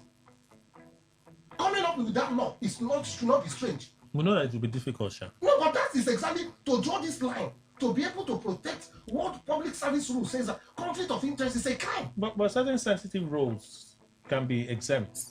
Yeah. That's what we said. We cannot begin to those particularly appointees. Sensitive roles can be agencies that are supposed to serve Nigerians. Lawmaking is dynamic. You know, while we're having this conversation, something just hit me. I said, this is also a perception. No, but You why know, is it? the NRS, they are the enforcers of tax laws now. Abi. And so you can just look for something against one opposition. Just use something and stone him to distract him. Go be dragging tax matter in court. You go tire. Somebody can just say, well, because why? NRS chairman is in Tinubu party, is in the campaign council, it's part of his job to ensure that Tinubu wins his re-election. So a lot, because if we have not, I've not gotten to the point of public perception. I would say in politics, perception is what? Really as important as a reality. If the person, even those in the village, even those, so let's say under 4, I am raising this man to be a member of the NPC. What are you going to tell me? That it's not going to carry the whole treasury, the whole money to donate. Today, do you know that under the constitution, please checkmate how much they donate? That one, they don't even care. The politicians don't even care. Even the INEC do not even care. Do you submit how much they are raising? We need to go to the point. Call what is paid is paid. It is not supposed to be. If there's no law, we need to come up with laws to prevent these things. Otherwise, everything will be about politics. I'm not even politics. Everything will be about what? About politics. But politics based on what? Interest. So, and that is mocking our democracy. That's democracy. You have democracy. See, it's unfortunate that in our public life in this country, we tend to abuse everything. Now, when everything is abused, it makes no meaning of what you are trying to achieve. One thing is very clear. Yes, every appointee of government, let me just say every, because some of us may not be in any party, but by virtue of our contributions, a party can adopt us. They say, look, we're not Frank and Amajoguna to be part of us. But the moment you are appointed, you are seen to be a member of that party. But on the other way around, most of the appointees of government are members of a political party. But if a member or an appointee is holding a sensitive position, that like the trust of government to the people, I believe that position, that particular position, the person occupying that position should be careful in handling some cases. It's not like, for instance, now, it was Tinubu made it possible for the Chief Justice to be appointed. Yes. It was so if somebody say, "Oh, how did Tinubu make it possible?" Yeah, it's my opinion. It's in the NGC. No, it's my opinion. No, I'm just saying. I thought you're going to explain it. I will. No. Yes, that is it. I'm coming. Well, who presented? Who accepted? We have seen issue where some people were turned down. No, but she was the highest. I know. We have seen also cases. No, this is quite different. Okay, let me come again to this issue of central bank. No, you are moving away. What you are doing is you drop something and want to move away. No, let's address that thing. Yes, there is also the suspicion of this person may be in good book. That's a different matter. I'm trying to come. That is different from saying to balance it. No, that is different from saying that Tinubu made it possible for her to become Chief Justice of Nigeria. That's quite different. It's okay. Because she was the most senior. I agree. After what's his name, Kaide something or so, retired. Okay. Right? Yes. After his retirement, she was the most senior. Yes. And the NJC recommended her for that position. I agree, and it was accepted. Yes. Thank you. We have seen a lot of things in issue of appointment, where the president, in a way, influences such. Like the one we're discussing, like which one? Let me also like the issue of the appointment of the central bank governor. I'm coming. If by virtue of what we're discussing now, is a very critical matter that actually if not taken care of, will cause public suspicion. And that's what we're discussing. Why would this man who's in charge of another aspect of making money or revenue for Nigeria has been drafted to be part of this? That's why we're discussing this. That's how this has become an issue of discussion or argument. If we bring somebody or like the central bank also to be part of the panel to raise funds for a party, it will also give room that this man can also influence the movement of our money, Nigerian money, to the party campaign fund. That for me, there should be a kind of those who are occupying some position in government should not be part. I'm not saying they should not have sympathy, but making it public to be part of those who will be. I'm not saying it's not like we had something that happened last year. How how some judges went to public function and were fraternizing with politicians, and people were talking. In Nigeria, I believe there was a kind of laid down rules that some people who are in a certain position should not be seen fraternizing with politicians. Okay. So today, what we're discussing is about public trust that is eroding. But the moment this man in question is holding this position to raise funds, where is the money coming from? Fundraising. He can also, maybe for instance, he gives the highest amount. Somebody also alleged, maybe the money is raising for Nigeria from his salary. It's you can give him a salary. How much is salary? You cannot go to the other side.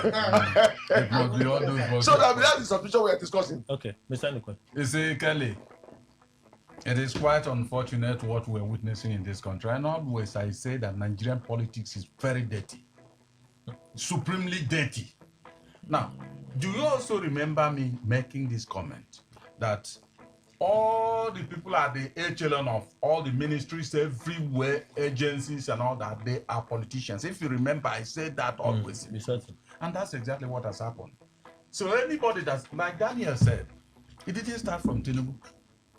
Of course, we didn't see it as something normal at the other administrations where it had happened. Then we did see it as normal. So I just want to erase that angle of Tinubu. The issue is that, is it wise? Now tell me, if there is no law, the public service law, does it not forbid that? Okay. Now, what about, we know, if we are to go by, let's say it belongs to APC and all other words, it's politics that brought him in. Why is it that president will rise up and say that all the people that are working for government that want to contest should resign? Okay. Does he not know that if they don't resign, that there will be a mix-up? Let us think horizontally and vertically on this issue so that we know that, see, when I have said politicians, the problem of Nigeria is brought by these politicians. Because once he favors them, you can see even the Supreme Court will deliver judgment today. They will hail it because it's not against them. Once it's against them, no, it's no longer the last hope of mankind. I'm telling you. So for me, I'm not sure this administration has gone the wrong way because it's a path they have chosen for themselves and they keep on doing it. So some names on that list caught my attention to, like this week was on that list. Then he has come out to defend it. It was free to come out and say, I can't be I can't do with DG. To distract me, I'm interested in Rivers and Abuja. Definitely, I think there was no plans for him to be there. Although a lot of people thought that he will be made the campaign DG. But as far as we know, and before the law, the FCT minister is a member of the PDP. He has not officially defected to the APC. So someone that is in the PDP cannot be appointed, campaign DG of an APC campaign team.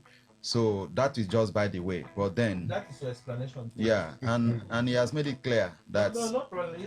I didn't say he has not made it clear. No, he has made it clear that Abuja and didn't it sound like he was complaining about it? It sounded that way. It sounded that way because people were asking questions because they thought that was going to happen. But then, how do you expect Mr. President to appoint him when he has not? He may have wanted to be the DG of the campaign. Definitely, he may have wanted to be. He may have wanted to. Even as a member of the PDP. That is what he expected to happen. But if he had defected since and then they are aware that it's part of them, it would have been easier. But now he has assured Mr. President, whether it's DG or not, Rivers and the Abuja will be delivered to him. So this is another part that this part caught my attention. The likes of Festus Keyamo did not make this list. Mr. Mama, is it on the list? Festus Keyamo. It's not there. It's not on the list. You know? And that is what it's supposed to be because it's Minister of Aviation. This is why this caught my attention. It's aviation boss. The Minister of Information and National Orientation is the head of the coordinator director for media and strategic communication, along with Dele Alake, Bayo Nanuga, Lanre Isami, with the one we're just talking about. The media director, it also includes Jude Raman, Sunday Dari, Dan Abuala, Felix Moka, who have been assigned as coordinating deputy directors.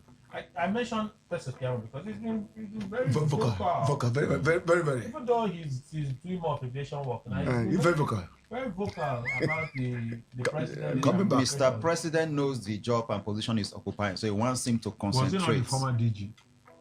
Was it DG? Was it the DG head of the media district? DG before the 2023?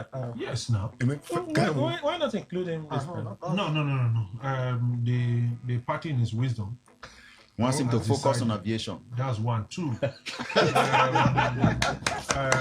You see, again, some of these appointments comes with strategic understanding of where politics is going towards, and you try as much as possible to see that your major challengers, you are able to defeat them, get go. Moving the DG, because the DG is the head of. Moving the DG to the north is strategic. You won't leave it in the south. That's what appease the north now. It's not appeasing any north. It's part of it. It's part of it. To win the north for him. These appointments are strategic. Like Rocha to Rocha. See. No. Let me tell you something. Rochas, whether we laugh at Rochas Rocha or not, Rochas still has electoral value. No, you're not even getting where I mentioned it. No, I'm just going somewhere. I'm sorry for doing this. I'm sorry for doing this. Yeah. See, Rochas has sued Imo State Governor Uzodinma on the outcome of that APC primary. Yes. He's insisting that he should have been declared the winner of the election because the Constitution bars Uzodinma from contesting from another position as a serving governor. That's his claim in court. Right? Okay. So when I see his name on that list, I'm like, this might be a strategy. Bringing Rochester Okorocha is serving in a close committee with him. So if the president wants all these men to come together and be on the table, he's like, guys, shelve all of this animosity, shelve this thing, let's come together and work together. When we win, we can sort ourselves out. No. That's why I mentioned what he sued this man. Those are local politics. The assignment here is a national assignment, and it's strategic from each region. What is let's be clear. State politics. No, see. Can local politics affect national outcome? Why not? Yes, of course. No, see. If Rochas Okorocha, a former governor, and an incumbent governor are fighting over senatorial tickets. Senatorial, not the entire Imo State. Let me finish now. They are fighting over senatorial ticket. Could it affect their ability to deliver votes for the president in that state? No. It doesn't affect it. It doesn't affect it. They are both in the same party. Except, for example, if you go to Delta and say, in Delta State, this man, what's his name now? Has moved. And so that could, you will say, okay, some vote will be splitted. But both are still in the same political party, strategic in the sense that he cannot defect because he has been given a national assignment. So whatever the local politics, they will sort themselves out there. But they will remain in that party to deliver the president. But again, I think, let's get this clear. At no time did he even fly that Wike would become DG. At no time. It's strange. Because these questions were asked him, remember, by the journalists. Not that he said it willingly on his own. No. At no time he would not see strategically he cannot be the DG. He can't be. Not that he does not have the capacity or cannot deliver, but strategically he cannot be. Even you, as a president from the south, you know he had issues with some northern guys who are politicians.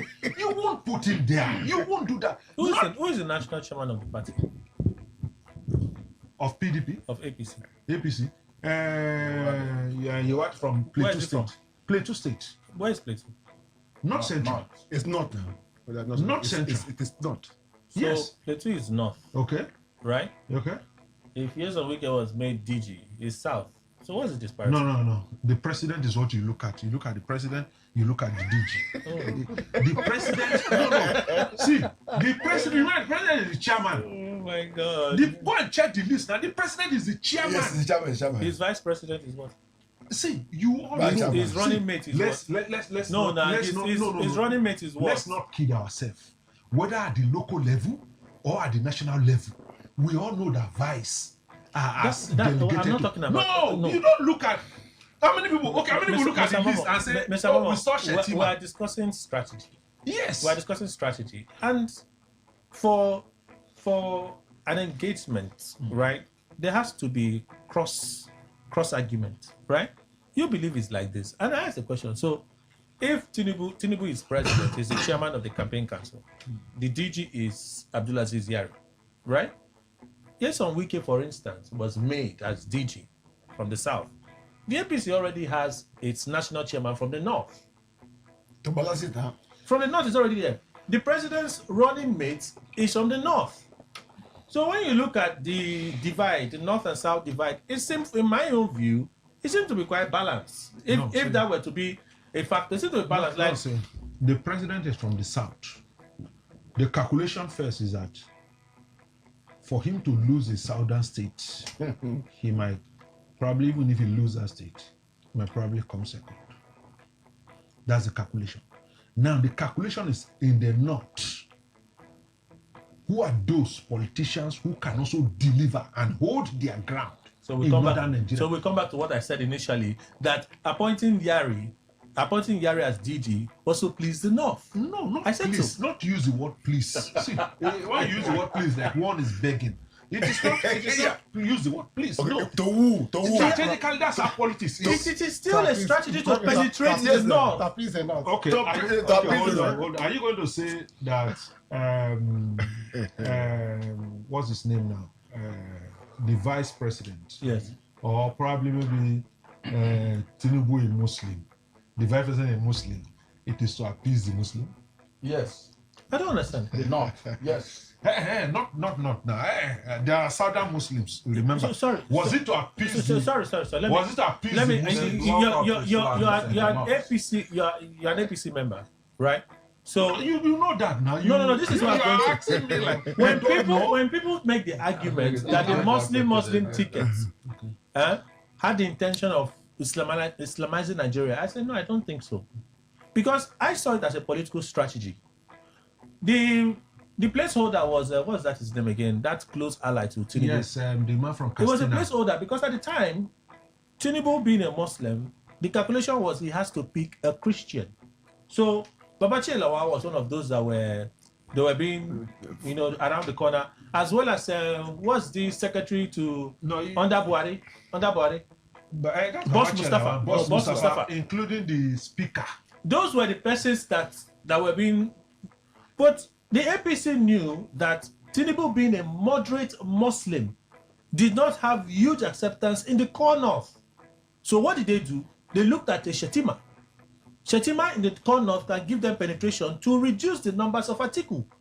It was a political strategy. Okay, now you are saying the same thing. I'm saying that Yari is a political strategy. It is not to appease anybody. It's a political strategy.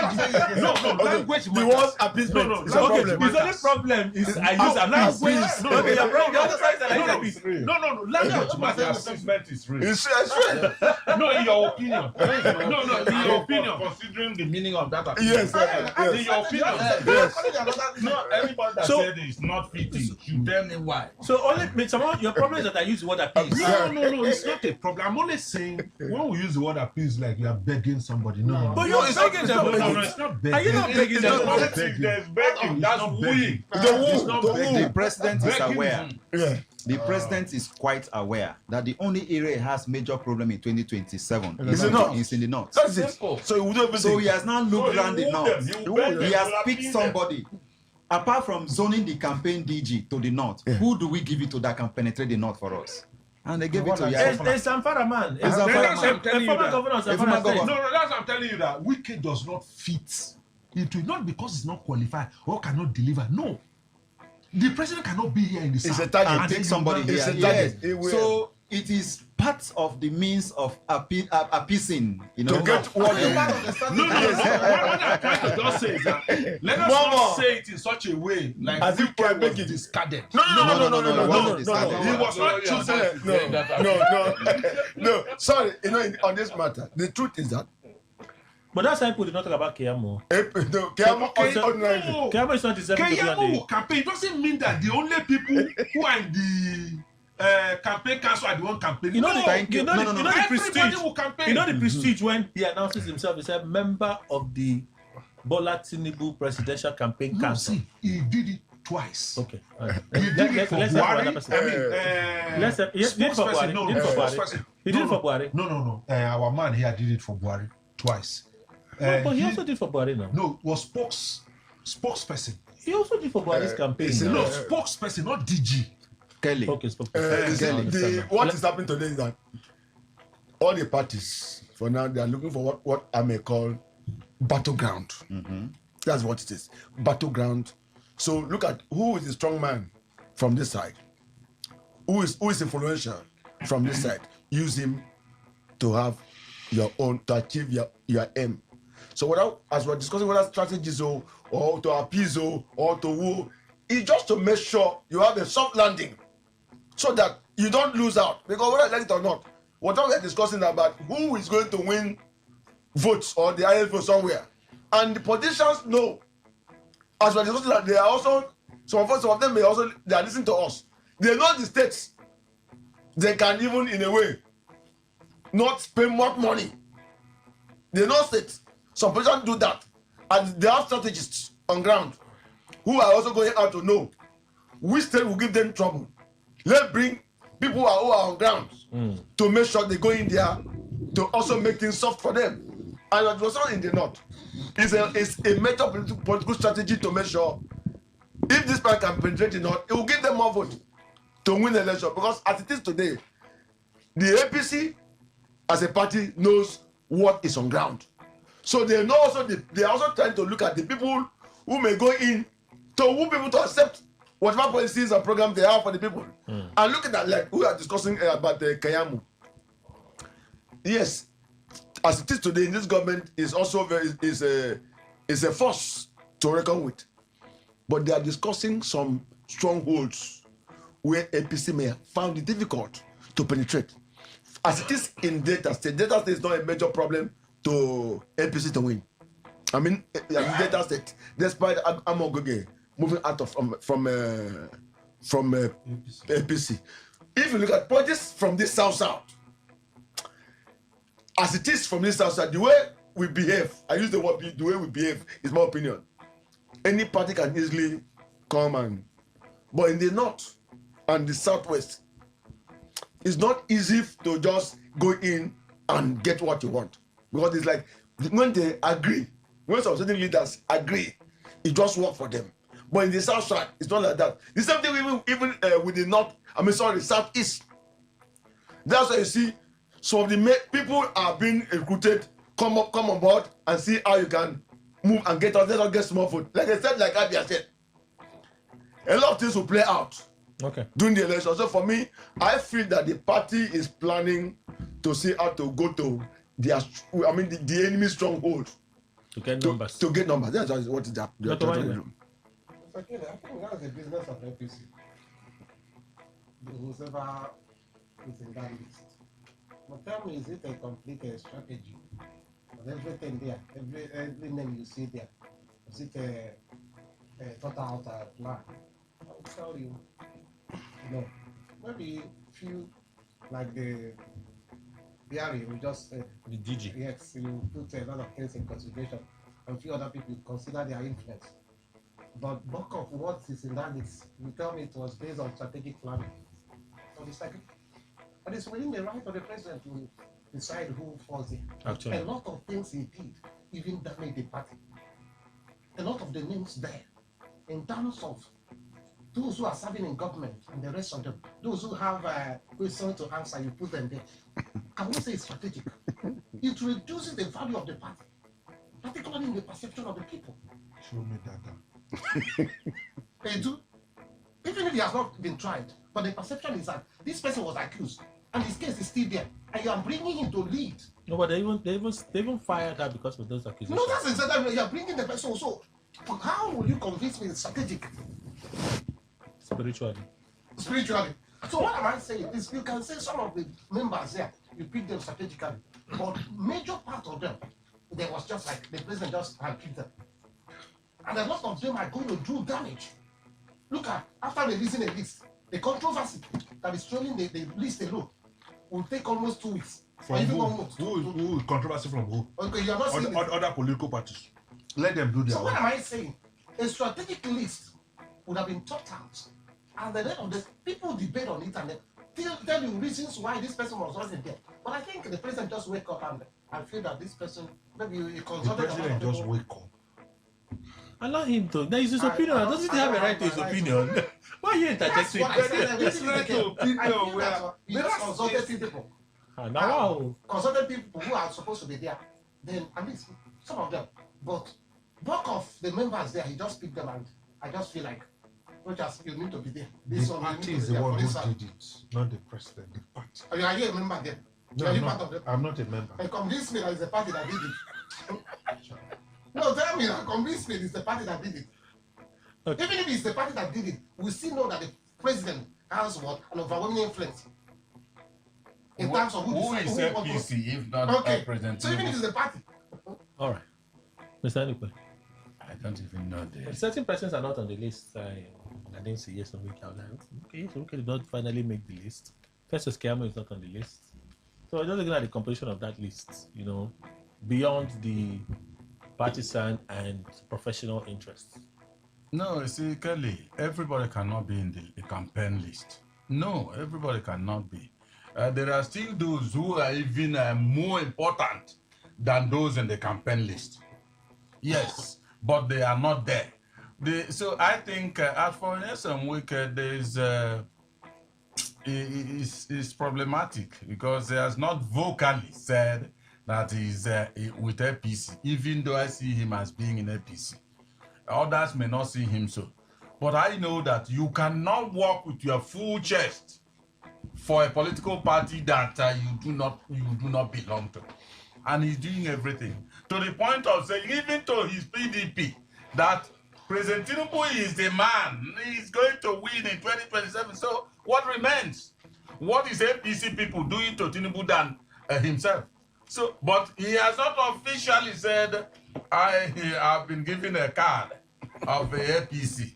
So I don't know where to put him. There's no way he can be in the campaign, is it committee or whatever they call that? No, DG campaign. No. Going to that DG. I told you that the rebuttal he made about that is because he has not officially used his mouth and said it. So others were saying it for him. Yes. That is it. No, you see, there are people who are experts in body language. But body language cannot indeed be explained with utmost understanding of everybody. It's just perception. So for me, Nyesom Wike does not belong to them, and I was not expecting him to do so. But Keyamo, whatever it is that removed him, let him stay away because he is not favored this time to be among them. I think last time, or was it Buhari or so, he was a spokesperson or so, whatever. Good. So this one, it can also be brought in on another capacity. Everybody, like I said, cannot be in the campaign committee or whatever. Okay, so let's look at this one. This is a question for opinion poll. Is this a boast, APC will rule Nigeria beyond 2031. Senator Yari.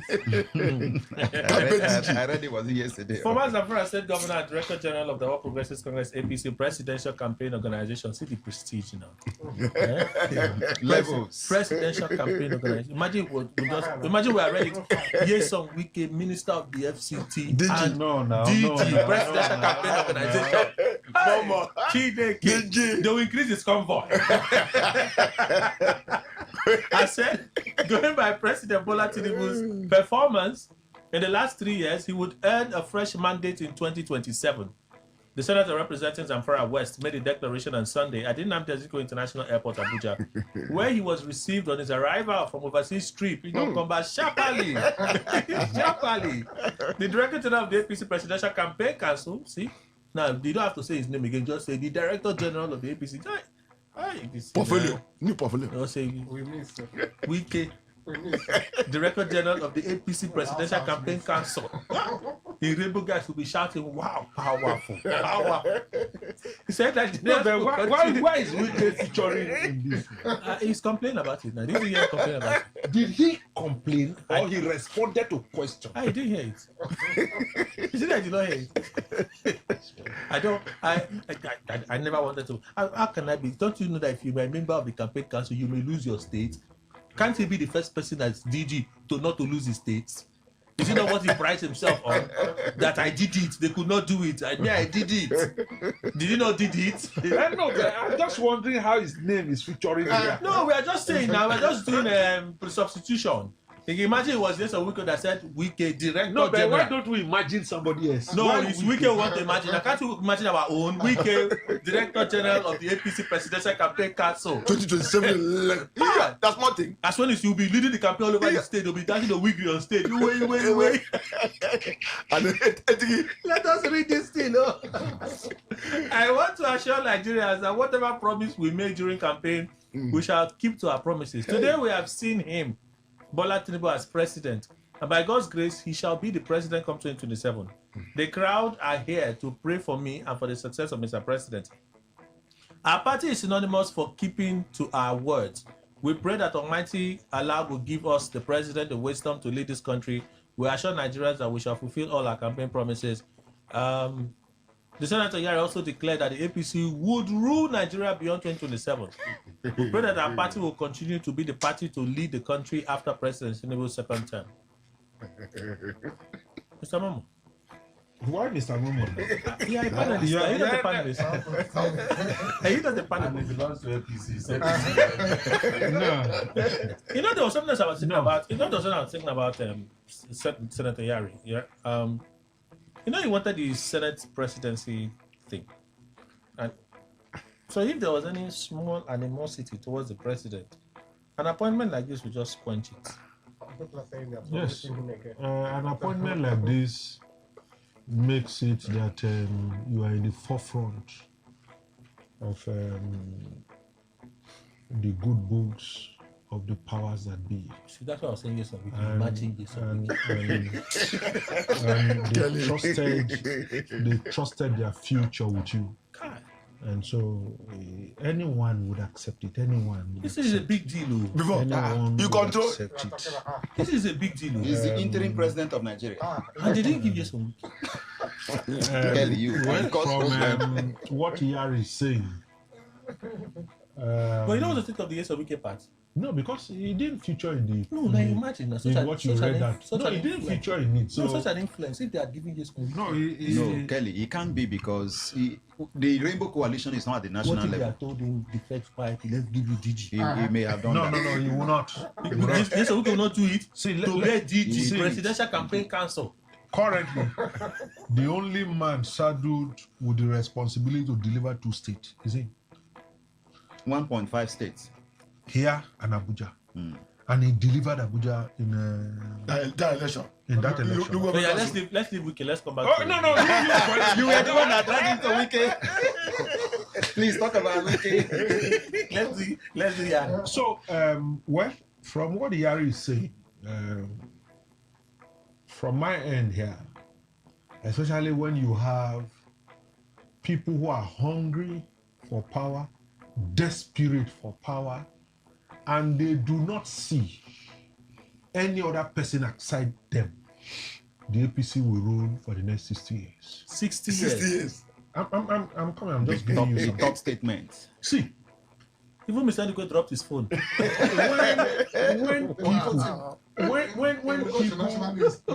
when people come to tell you that I must be in the ballot, it means that they do not see any other person as qualified as them. What hoisted the PDP out of power was that every other major opposition came together, agreed to zone that presidency to the north, came together. But this set of ones that we have went to Ibadan. What was the outcome? After Ibadan, everybody went their separate ways. They cannot win a national election with regional sentiment. So based on that rancor, based on that, that's what I'm saying. APC will rule for 60 years. Not that Nigeria cannot. Let's get that clear. I'm not saying whether Nigerian cannot vote out the APC. No. But that if you keep having people who believe that they are the best in the room, other people, they can't come together, other people to support other persons. It's pretty difficult. Pretty difficult. Mr. Ogonono.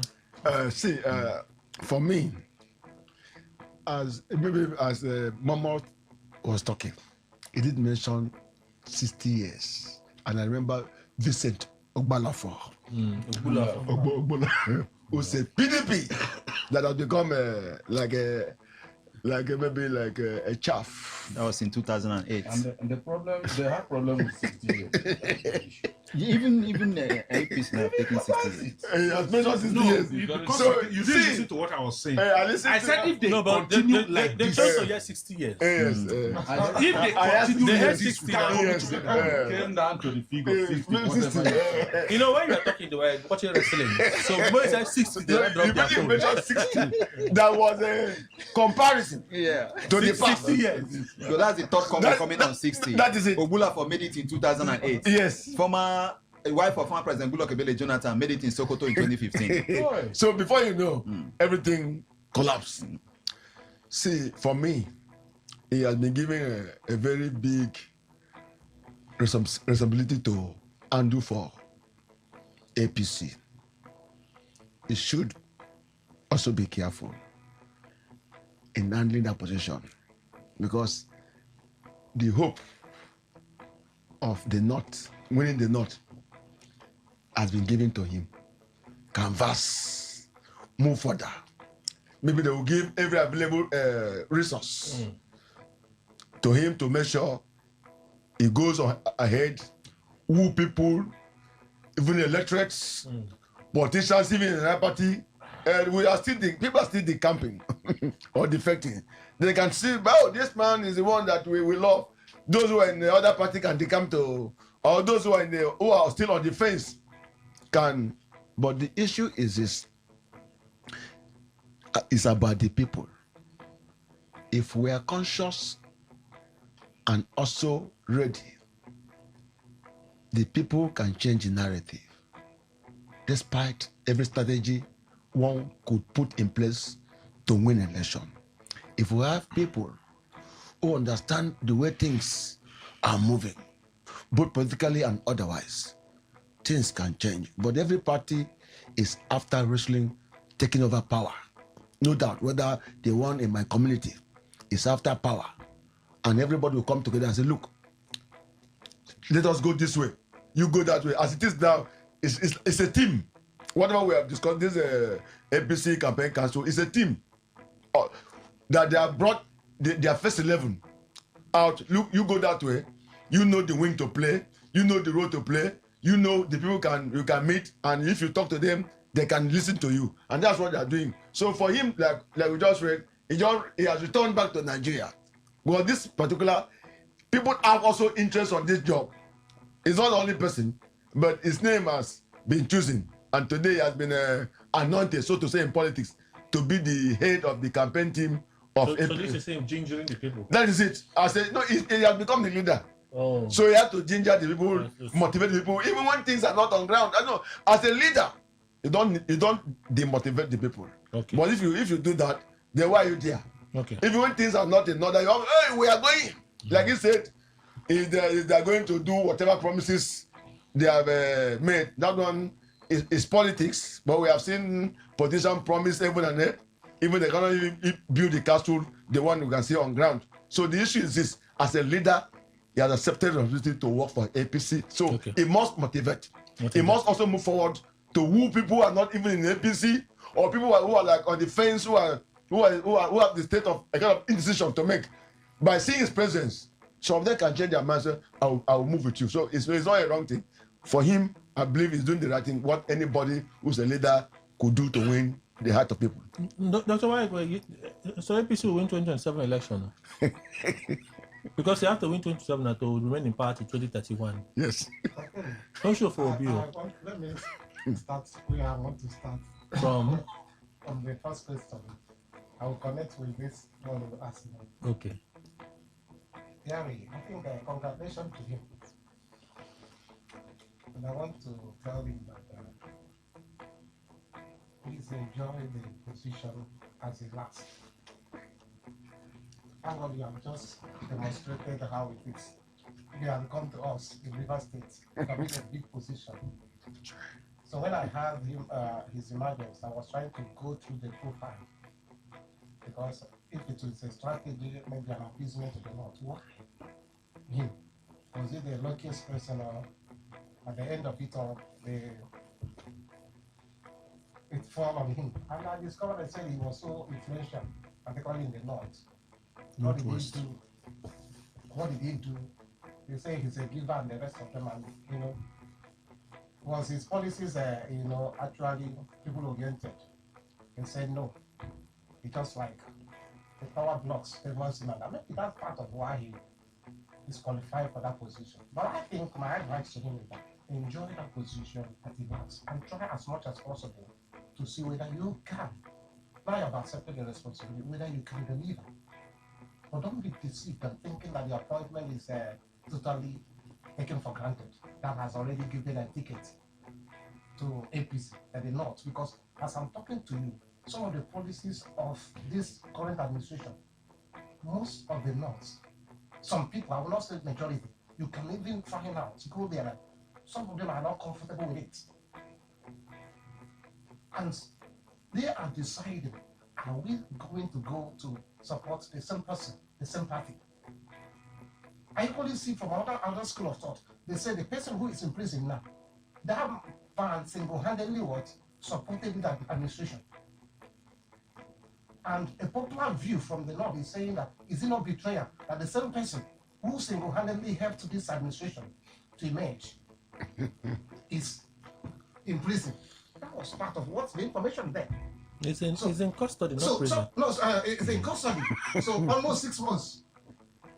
Almost 6 months. That's Because even if you're accused, you staying for 6 months without undergoing the trial. The trial is ongoing. So the person is saying it's the court that kept him there. It's the court. With what some people have described as the most stringent condition of bail. Is there an executive bail or the court, please? I am still. No, it's kindly I'm asking now. I don't used to answer questions. So. Okay. So people are saying that if this person who, in fact, almost single-handedly to ensure that this administration win against the strategy then, people who are trying to plot against the emergence of Tinubu, if he will be treated in this way, who else will not be done, will not be given the same treatment? That's the public perception in the North. So it's not going to be easy that your appointment will translate immediately to delivery. So, and you need not to be too emotional. Because some of the comments you're making now, the first comment you're going to make is that you are going to, APC will rule beyond the 2030, 31. It's emotional. That's too quick for you to, because you would have taken time. Be careful before you make a public statement, because sometimes if you make a statement, instead of you trying to strategize, you're making a statement that can boomerang against what? The success of the party. What are you telling us? Remember, in the fact, somebody mentioned Obulafo in the past, APC. PDP. I mentioned PDP. One of the downfall of PDP was that Uru was Nigeria for 60 years. Biggest party in Africa. So if under a party you are suffering and you are coming to say we will rule beyond that, that's an insult. You are suffering. Nigerians will not. You don't know that Nigerians are suffering. No, you are suffering is a question. You don't know that Nigerians are suffering under the economic. So you are not suffering. since you are refusing to answer the question, you are not suffering. Okay. Or you're speaking faith. I'm trying to speak faith.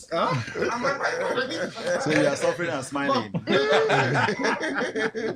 Majority of Nigerians will tell you that the economic policies of this administration is so biting hard, and we can't deny that. The other day I saw how quickly the president, rebuffed the statement of Atiku. Atiku, who is a champion of so-called reforms and the rest, has seen that total and holistic reform of removal of subsidy cannot work and cannot yield Nigerians. And anybody campaigning without trying to moderate that may not please Nigerians. That's what he's taking. And the party is criticizing. The point I am just making in a nutshell is that the man would have been careful not to make a statement that can attract our votes. Dr. Franklin. Yes, Kelly.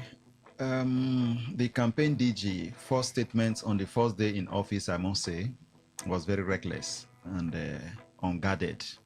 And such a statement is capable of truncating the process of him being able to douse the tension in the country and support his party's flag bearer to power. I don't know why these people are not cultured in the way they talk. They need to take some courses in diplomacy and public speech making. But they seem to be very boastful each time they are in front of the microphone. Something right inside of them will begin to push out and they begin to talk. Confidence is not boastful. Look, let me tell you, one thing that politicians have been... not pride. Of course. One thing that politicians have been doing in this country is that they have been taking Nigerians for granted. Okay. I think that thing started in 2008, when Obulafo said PDP was going to rule Nigeria for 8 years. And in 2015, February, in Sokoto State, no, for 60 years. For 60 years. 60 years. No, it's 60. Is it because they're going to that figure is standard. Even APC have adopted it. Yes. Somebody on my left hand side. So, and then in February 2015, the wife of the former president, Goodluck Jonathan, while campaigning through, I think she was represented at that event by, Zainab Meina, also saying that PDP was going to rule Nigeria for 60 years. And now, having just been appointed, the first press conference you are telling Nigerians. Elongation of. Yeah, APC is going to rule Nigeria beyond 2031. I think they should be careful for the way they speak. Now, he has been given this responsibility. I tell you that the president was strategic. Like, Kelly, you were talking about why, or you had expected, or people thought that our FCT minister would be appointed the DG. If that appointment had come, there would have been crisis as we speak in some quarters. There would have been crisis in some quarters. Some members of the party would have said he has not defected, all of that. But he could have as well, like you said, defected overnight. And by dawn, we tell you that it's already there. It has happened severally in Rivers State. So we are good at that politics. But now he has been given that responsibility. I think he needs to do all he can to sell his candidate, the party's candidate, and ensure that he wins, not to make statements that may offend other people. All right, Mr. Alikwe. Well, Kelly, I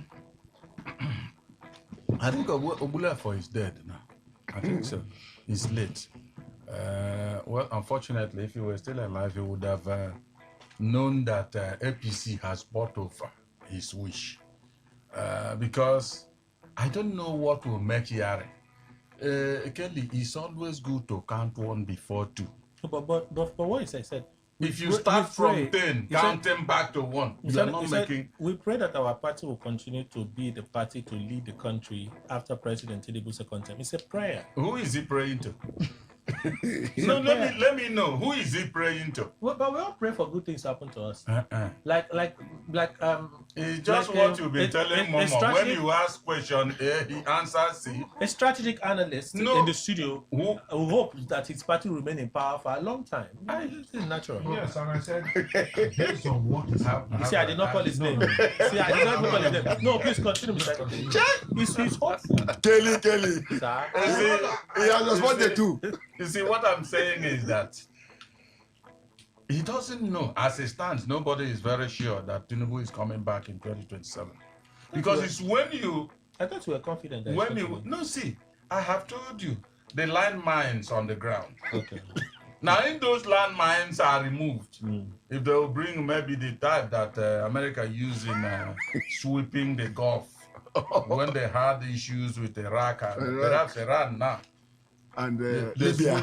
Those minesweepers could sweep the grounds of this country in 2027 to say, we have reached this country with these mines.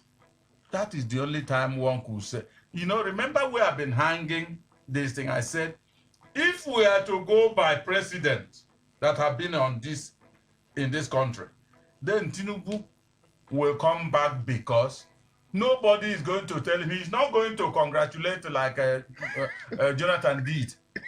He will say, no, he won. As they are doing that, he will remain in Aso Rock.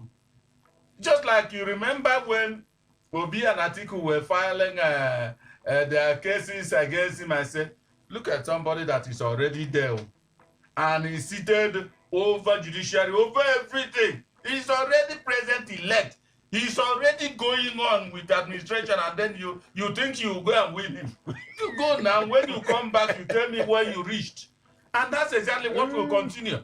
But if there are interventions from outside, and I particularly mention America, which America is in double form now, either from this thing they are pursuing, if it comes out and it's really enticing, it will bring a Waterloo. But if it doesn't, and the American government decide, because of what they were wrongly called the Christian genocide, they decide that Nigerians are not treating their people fairly, and they want to stampede him. Nobody can stop them from doing that, and Tinubu will not come. But I tell you, if they decide to support him, nobody can topple him. So, as for Yari, the first, because he's basking in the euphoria of being made the DG of a campaign, whatever. Now, he is pronouncing 60 years. When I would have made that. He didn't say 60 years. Beyond he did not say 60 years. He said beyond 2031. Okay, 2031. Whatever, whether it's 5 years or 10 years. He's heading towards 60. So, I don't care. Now, remember, Kelly, when Obulafo made that pronouncement, he thought he was in charge and his party was going to win that time. And that knocked them off. Nobody knows exactly what is in store for APC. All right, let's take a short break. Return, take contributions from you. Please stay tuned.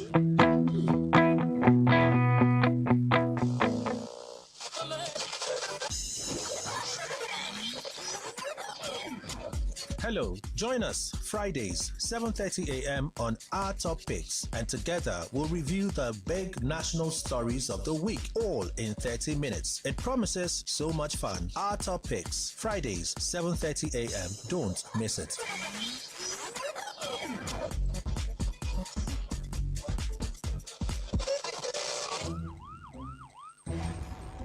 It all begins with breaking news.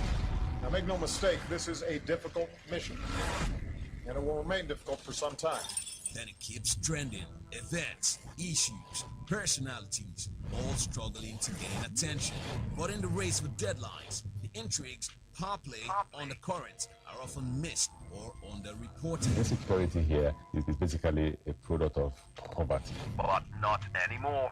As the platform on radio steps in to fill the missing links on events, issues, and personalities in the news. I'm not afraid of anybody. Yeah! The platform on radio serves only the hottest topics and trending issues. Only on Today 95.1 FM. 95.1 FM. Port Harcourt. Weekdays, 4 p.m. Get on the platform on radio and be served.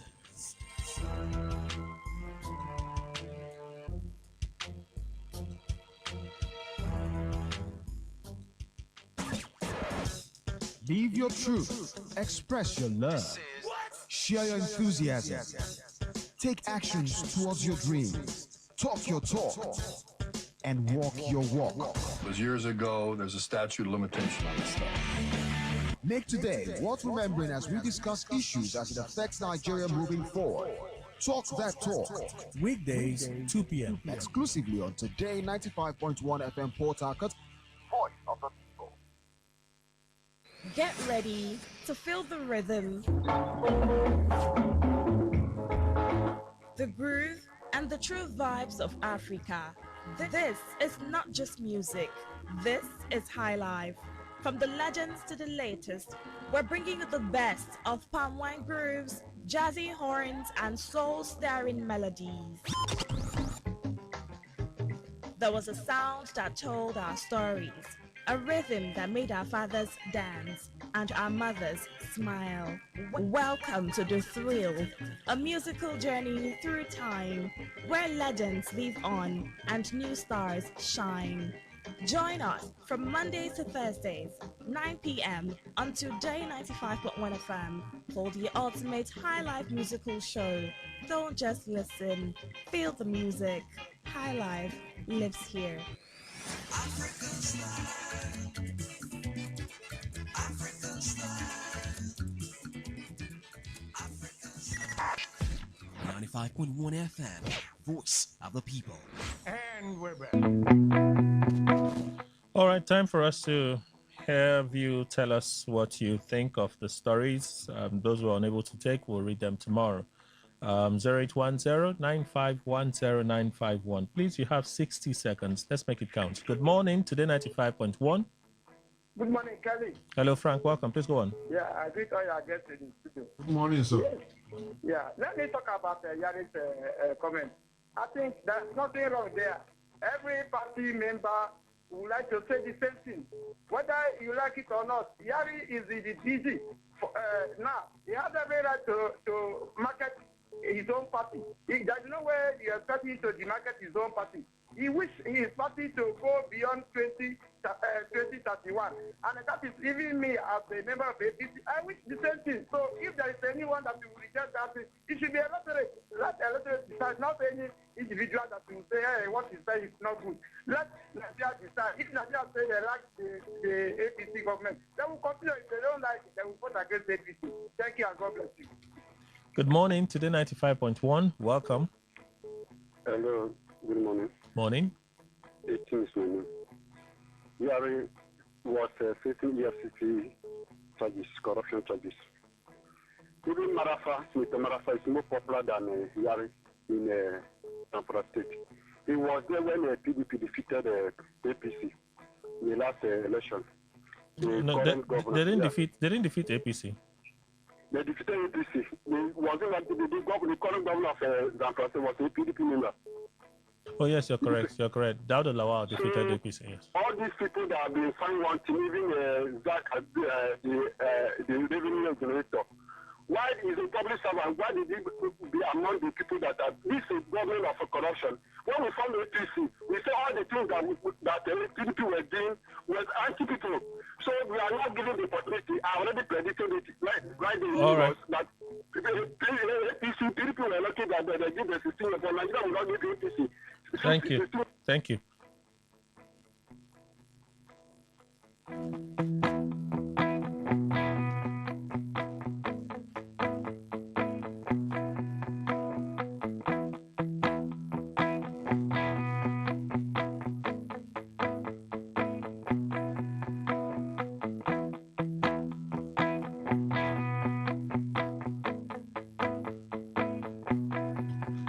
Good morning, Today 95.1. Welcome.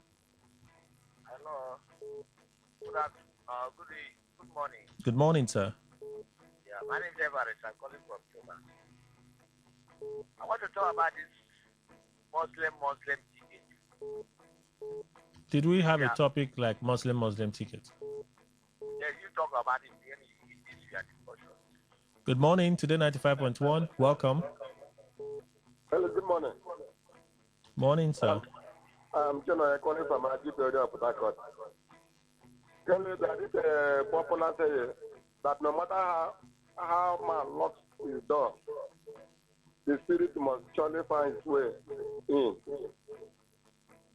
All these people that Tinubu appointed as the director, campaign managers or campaign directors, whatever they may be, will not give Tinubu any go ahead because Tinubu must go 2027.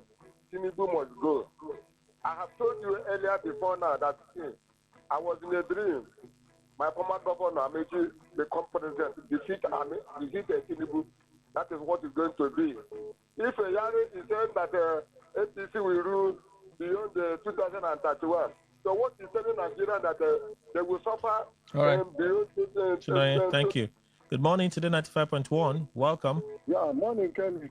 Special Douglas. I'm tired of this People's Institute politics of blackmail like Obi. If it is not a big issue today, it will be U.S. document released tomorrow. I think those things concern us as Nigerians.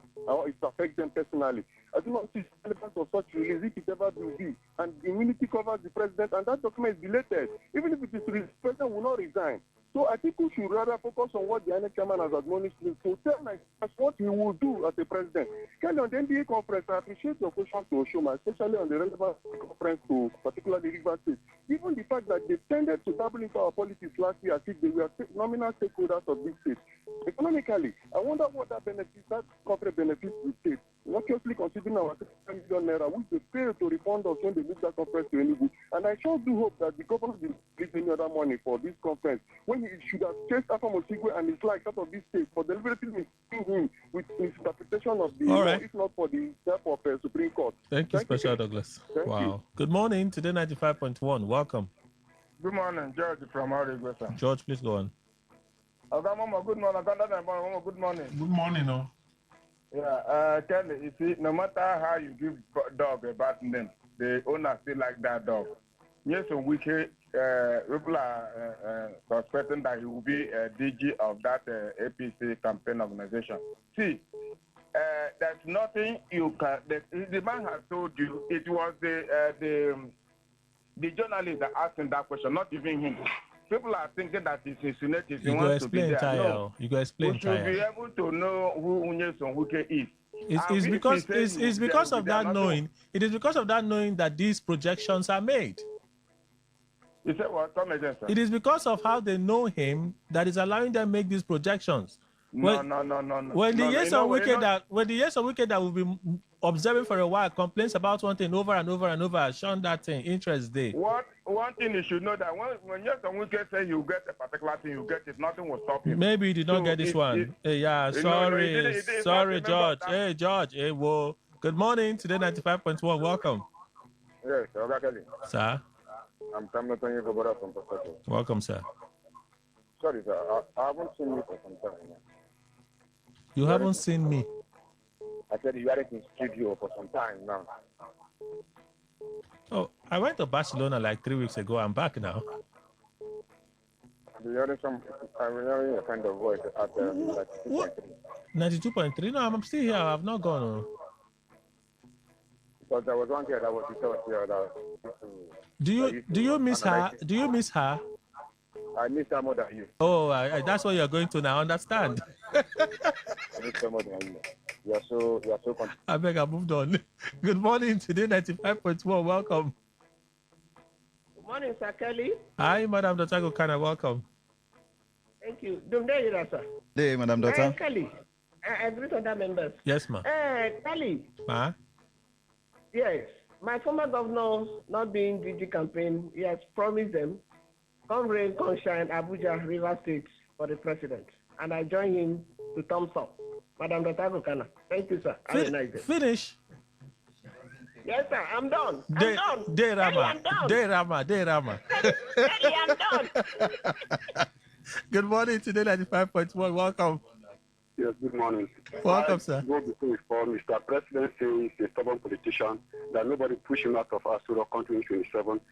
They should know that Nigerians, they are against Mr. Tinubu. And some of them, even my sister with Amon was indicted by EFCC. I know that they don't want her to be in that position, the former minister.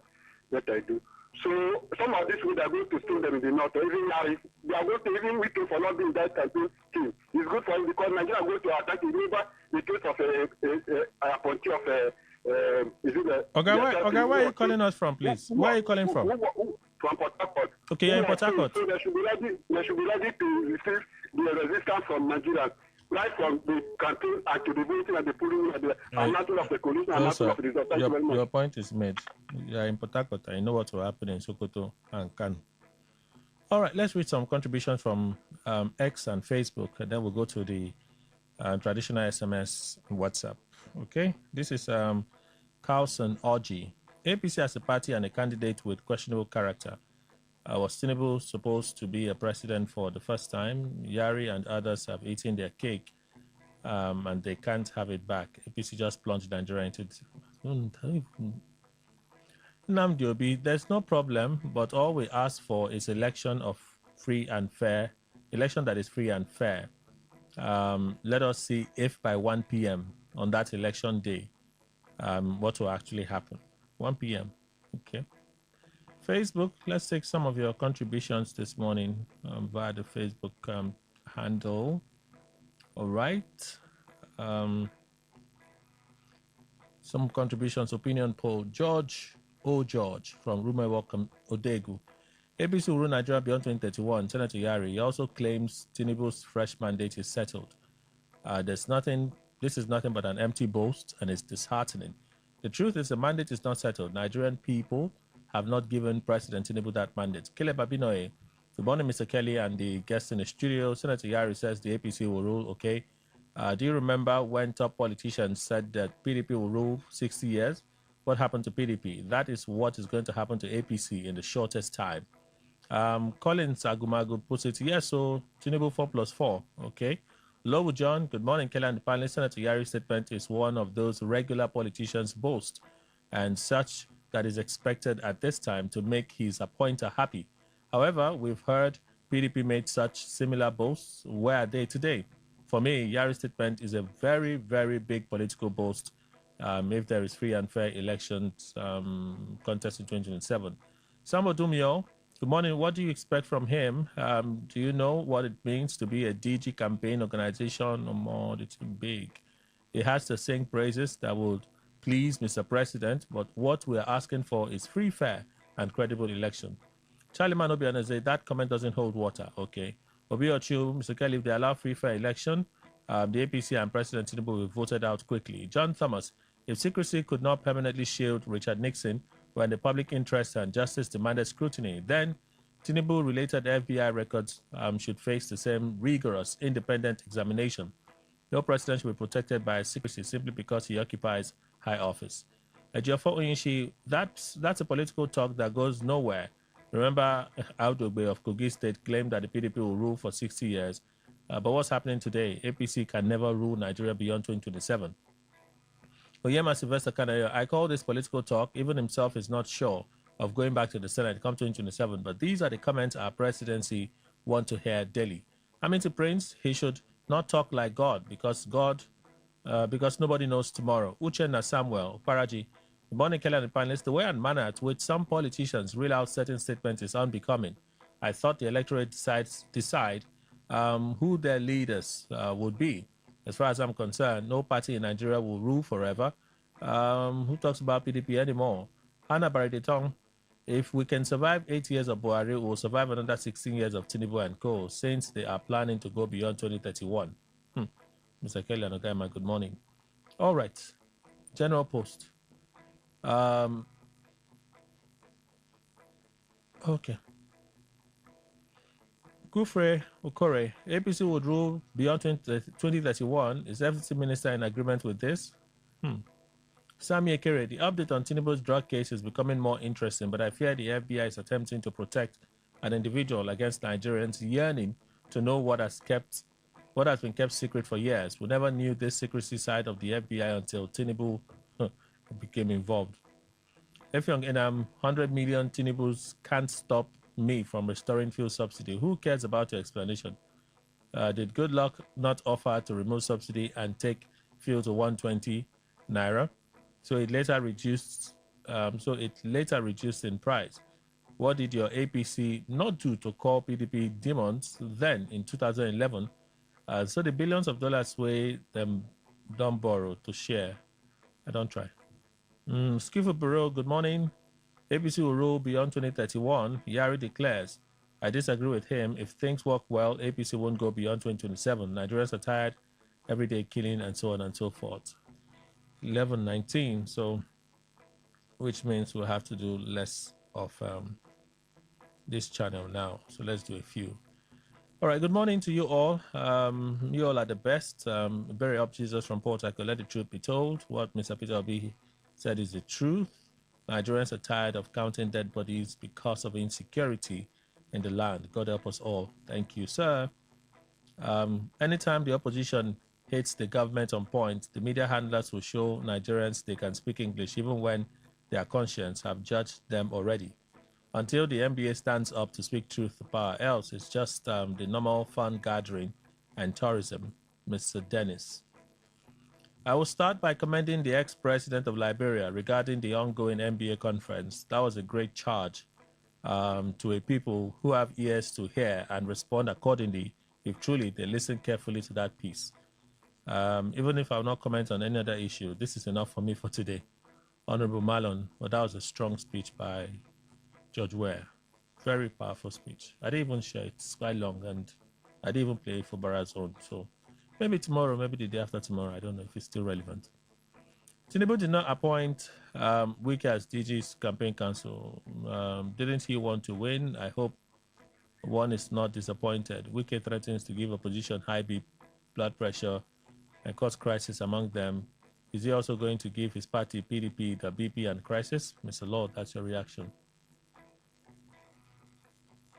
All right. This one. Okay, let me read one more from here and then we move. On the drug case in our local palace, it said that he who is holding nothing should not clench his fist.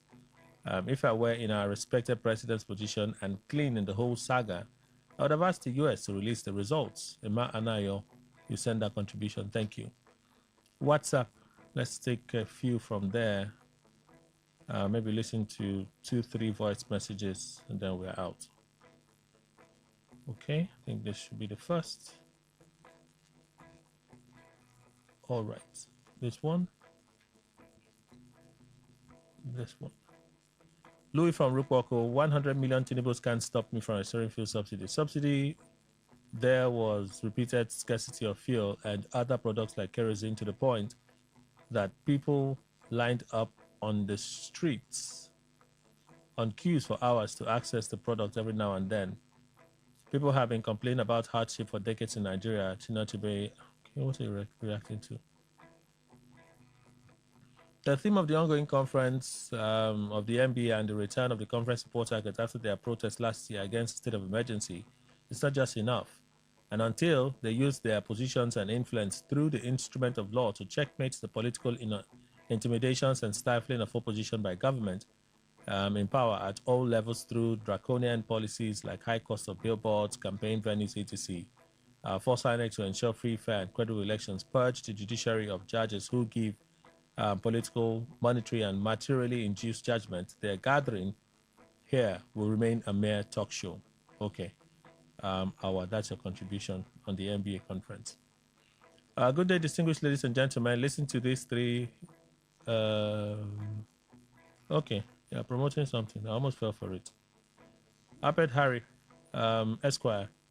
You want to know everything about law? Come and study law, then law school, so that you can become a member of the NBA. Apet Harry, Esquire. I don't have interest to become a lawyer. What's not a find now? Law no follow. I want to ask: did River State government give to lawyers anything this time of their conference? Can be. I'm not aware. I beg. I think we just wasted his money for nothing in America. Nothing will come out of this. As far as the Western world is holding the documents, they'd rather use it for Tinubu to work for them and allow them to invest in rare earth minerals here in Nigeria. NSWOG. Okay, I'll do this one and then we'll listen to voice notes. Listening to your interview with the lawyer about the NBA conference, I didn't hear or a acquire any knowledge about the benefits or impacts it has toward the common citizens.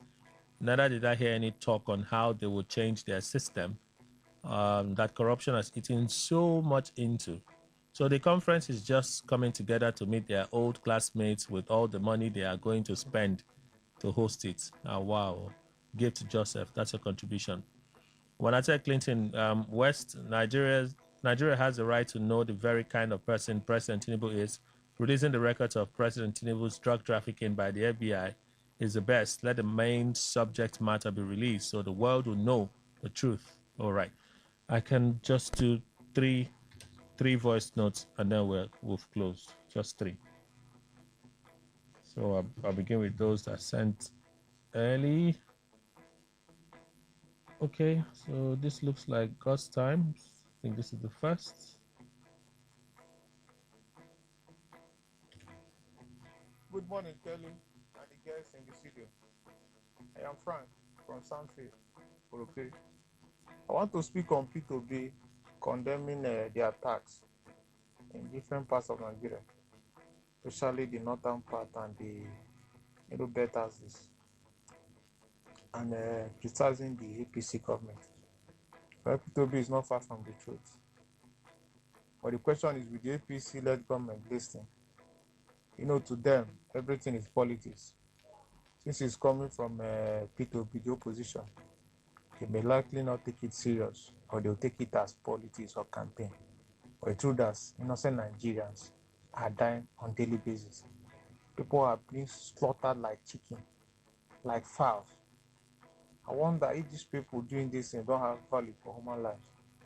APC government needs to do more to protect lives of citizens.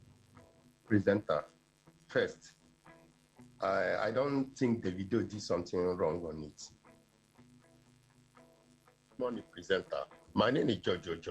I'm from Romewo, Odegni. George, I read your message on Facebook already, so let's give the chance to someone else, yeah? Thank you for your understanding. Good morning, Kelly and gentlemen in the studio. Concerning Tinubu and the document, I am positive man ultimate. Mark my word, most of the time I come to radio because I need to contribute my quota to the society. They will not release any incriminating thing against Tinubu. The politics that is going on in the world today is politics of trying to, curb the extremists and the jihadists and the people, who are against Christian, Judo, Christian, whatever. Trump is at the heart of it. Look at what is going on over the world. And in as much as Tinubu has, complied with them in all that America has presented to him, including fighting the extremists, fighting the jihadists, including trying to, for which America has even given assistance, they will not release anything against him. They will let him finish the job. Mark my word. Thank you very much. Positive man. All right, we have to go. Thank you all for being part of the conversation today. Thank you. To our panelists, we also thank you.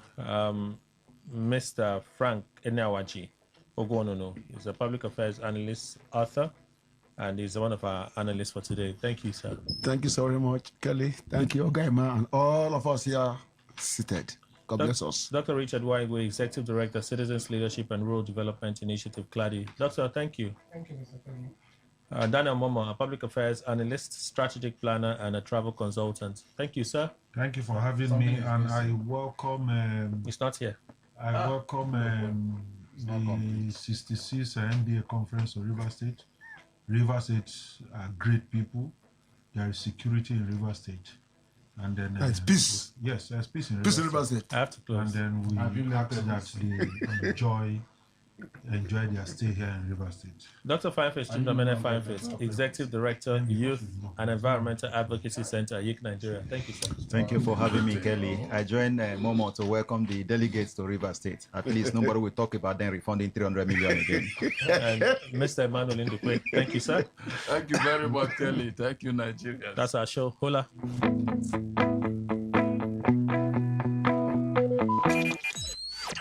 Talk radio. I listen to a lot of talk radio. 95.1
95.1 FM.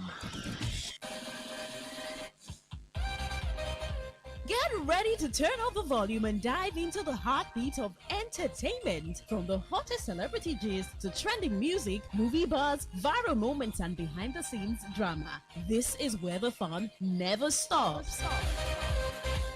Tuning to Entertainment Today, only on Today 95.1 FM, Voice of the People, your station for pure entertainment. Weekdays, 11:30 a.m. Entertainment Today, where your favorite stars and stories come alive.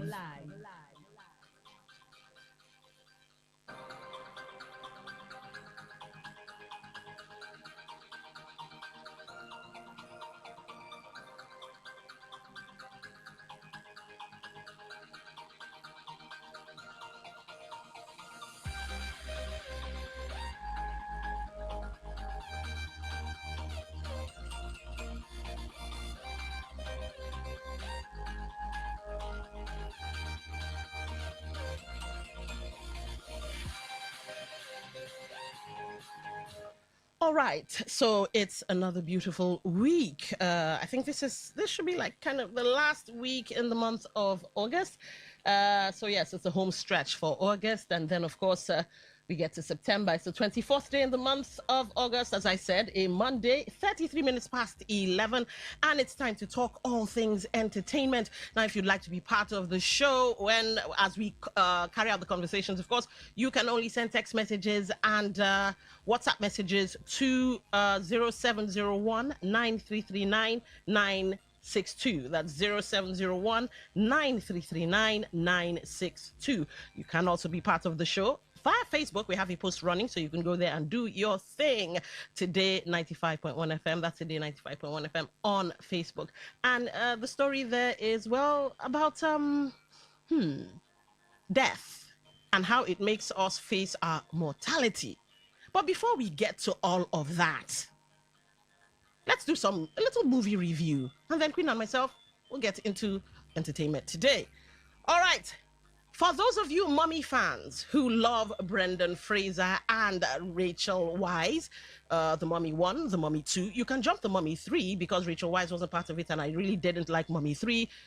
Brace yourselves because we have the Mummy 4 that's coming out very soon. Apparently, they're getting ready, they're getting things in order, and apparently it will hit theaters October 15, 2027, and everybody's coming back. Well, the original cast. So you have Brendan, you have Rachel, you have her brother, you have Benny. Apparently, Benny didn't die from being eaten by the scarabs. Apparently, he didn't die. So yes, that's happening, and we can't wait for that. Of course, an Obsession. Yes, Obsession is doing big things. The horror movie that I recommended you guys go watch. It has passed $500 million worldwide. It's also the biggest original film of the decade and one of the biggest horror movies of all times. Now, speaking of horror movies, go and watch It Ends. Oh my word. You will be creeped out and then some. If you love horror movies, of course, It Ends. Now, for those of you who like Jason Statham, the new movie Mutiny, didn't quite fancy it. I don't know why he did that film, but well, you know, if you like things that blow up and people getting stabbed and all of that, Jason style, you can go and watch it, but it's not one of his best. Also, John Travolta, the gentleman thief. We had Quavo in there, or Quavo, depending on how you want to pronounce it, and DJ Khaled. But no. These two movies, swing and a miss. Anyway, it's time to talk gossip, entertainment, books, and yes, all things you find interesting on your premium talk station, Today 95.1 FM. Welcome back. All right, welcome to Entertainment Today 95.1 FM. Again, it's a fresh week, and we do all the stories that we can gather for you right here on the dial. We'll begin with this news on the foreign scene, or rather continue with this news on the foreign scene, where Trey Songz sues concert promoter for over $500. Now, Trey Songz says a Texas concert promoter left him hanging before a scheduled show, and now he's suing for more than $500,000. Now, according to a new lawsuit obtained by TMZ, Trey claims his production company struck a deal with promoter Daryl Austin in April for Trey to perform at Will Rogers Auditorium in Fort Worth on August 8. Trey's company says Austin made the first required payments, but allegedly failed to make the second installment due July 8th, then asked to postpone the concert. The suit claims Trey's team believed the promoter hadn't done enough to market the show, despite repeated offers to help, and refused the postponement request, demanding payment instead. Now, according to the company, Trey was still ready and willing to perform, but Austin allegedly postponed the concert anyway, with Ticketmaster telling fans the event had been pushed back without explaining who made the call. Now, Trey's company says the alleged breach cost it more than just the unpaid fee, claiming lost meet and greet revenue, damage to its professional goodwill, and harm to future earning power. It's seeking more than $500,000 in damages, plus legal costs and anything else the court sees fit. Well, we'll see how this goes for Trey Songz and the concert promoter, but I think it's a battle of image here for Trey, because the fact that he knows that a lot of people were expecting to see him, and then the concert just cancelled, and of the expectations. Every artist or any artist would always want to keep themselves in a particular position in the mind of the people that listen to them. So this is really hurting. I do understand his take on this, but let's see what reasons the concert promoter is able to bring before the court and how the court settles this. You know, we in the entertainment and industry, whether you be in movies or maybe you talk for a living or something, I think one thing we can learn from Trey Songz is the fact that brand, he takes it really seriously, and anything can just cause you to fall off. You know, we are in cancel culture. So I like the fact that this is teaching us, treat your brand as a top priority. So good on him. We'll see what the courts have to say when that shakes down. Now, in Variety, Shaquille O'Neal, is in the news, and apparently he's a Marvel fan like myself and your good selves out there. Now, Marvel turned me down for the Avengers. The NBA legend desperately wanted to join the MCU, but the powers that be were not as enthused by the idea. He also really wants to fight The Rock. Yeah, that's Dwayne Johnson to some of you if you do not know who The Rock is. Shaquille O'Neal will not be appearing in December's Avengers Doomsday, or any other Avengers film for that matter. In an interview with Variety about his Dunkman League, the first professional dunking league where contestants from around the world compete for a grand prize of $500,000, whose finals is airing the night of August 25 on TNT, the NBA legend dished on his struggle to land roles in Hollywood where he doesn't play himself. I would love to do more action roles, but we were told by top Hollywood executives that I'm too big. And what they mean by that is when I pop up on the screen, everyone will go, "Oh, that's Shaq." So if I'm trying to play a doctor or anything, my character won't be believable, O'Neal explained. While O'Neal, 54, portrayed a DC superhero in 1997 Steel, he says he spent years trying to be part of the Marvel Cinematic Universe, namely in an Avengers movie, but was rebuffed by the studio. He had first made his desire to be in an Avengers movie known during a 2018 interview with EW. To quote him, "I wanted to be in the Avengers and they were like, Shaq, we love you and would love to put you in, but if your face pops up on screen, people are going to go, hey, that's Shaq." He said it truthfully, and I was like, all right, I guess my face is too big time. On wanting to do something with The Rock, he says, "I want to do a movie with The Rock so I can beat him up," he declares. As for whether he can take down The Rock, Shaq replies, "Oh, easy barbecue chicken." Well, yeah, I would love to see Shaq in an MCU movie play. I'd like him to play a villain, not a superhero. He's too much of a good guy. So, flip the script. But he's kind of sounding really cool. I like how cool he's sounding about this, and this could get him like even more roles than he's even expected. I like the guy. I like him. Well, TikTok, the company behind the namesake popular short form video app, has agreed to pay $400 million to settle a U.S. government lawsuit alleging it violated the country's Children's Online Privacy Protection Act, COPPA. Now, the Justice Department announced the settlement with TikTok and China-based ByteDance on Friday. Under the terms of the agreement, TikTok will pay $300 million immediately to the U.S. government and an additional $100 million upon entry of an order vacating a prior consent decree entered against TikTok's predecessor, Musical, the DOJ said. Now, the $400 million settlement represents one of the largest recoveries ever obtained in a case involving COPPA, a law that requires websites and online services aimed at kids to obtain parental consent before collecting personal information from children under 13. The lawsuit was filed during the Biden administration in August 2024, where the DOJ, together with the FTC, sued TikTok and ByteDance in California federal court, alleging that TikTok's knowingly permitted children to create regular TikTok accounts and to create, view, and share short-form videos and messages with adults and others on the regular TikTok platform. The DOJ alleged at the time that TikTok collected and retained a wide variety of personal information from these children without notifying or obtaining consent from their parents. I remember when this case was filed in 2024. I still remember, and it's good to see that it's come to a finality. And for some people, for a country that protects its children to this extent is really commendable, and would make these media companies or these social media platforms and companies understand that they should sit up and do what exactly is right. There was this theory around TikTok and the company trying to maybe conspiracy theory. Some talked about TikTok and then the American government and everything. Right? Absolutely. And the conversation around it being a targeted attack at TikTok directly when that happened. But America has clearly stated what it is for them, and they have put it all out there. And now TikTok is paying 400 million. Now I'm just thinking about Nigeria. Well, for the fact that they've paid. That means that they dropped the ball. Yeah. Because if they were innocent, then there wouldn't be this settlement. Yeah. But anyhow, thank goodness. From this, it could still help protect children the world over. including Nigeria, because they get to make that adjustments. Although certain adjustments are also geographical, geography or location based. Well, yes, yeah. But I'm sure TikTok understanding that they would not also want to go down this route with any other country again. They'll just make it really Nigeria universal. No use you cash out. Anyway, Dr. Dre says the only people who see AI as a threat are those who have trouble creating. Interesting. All right.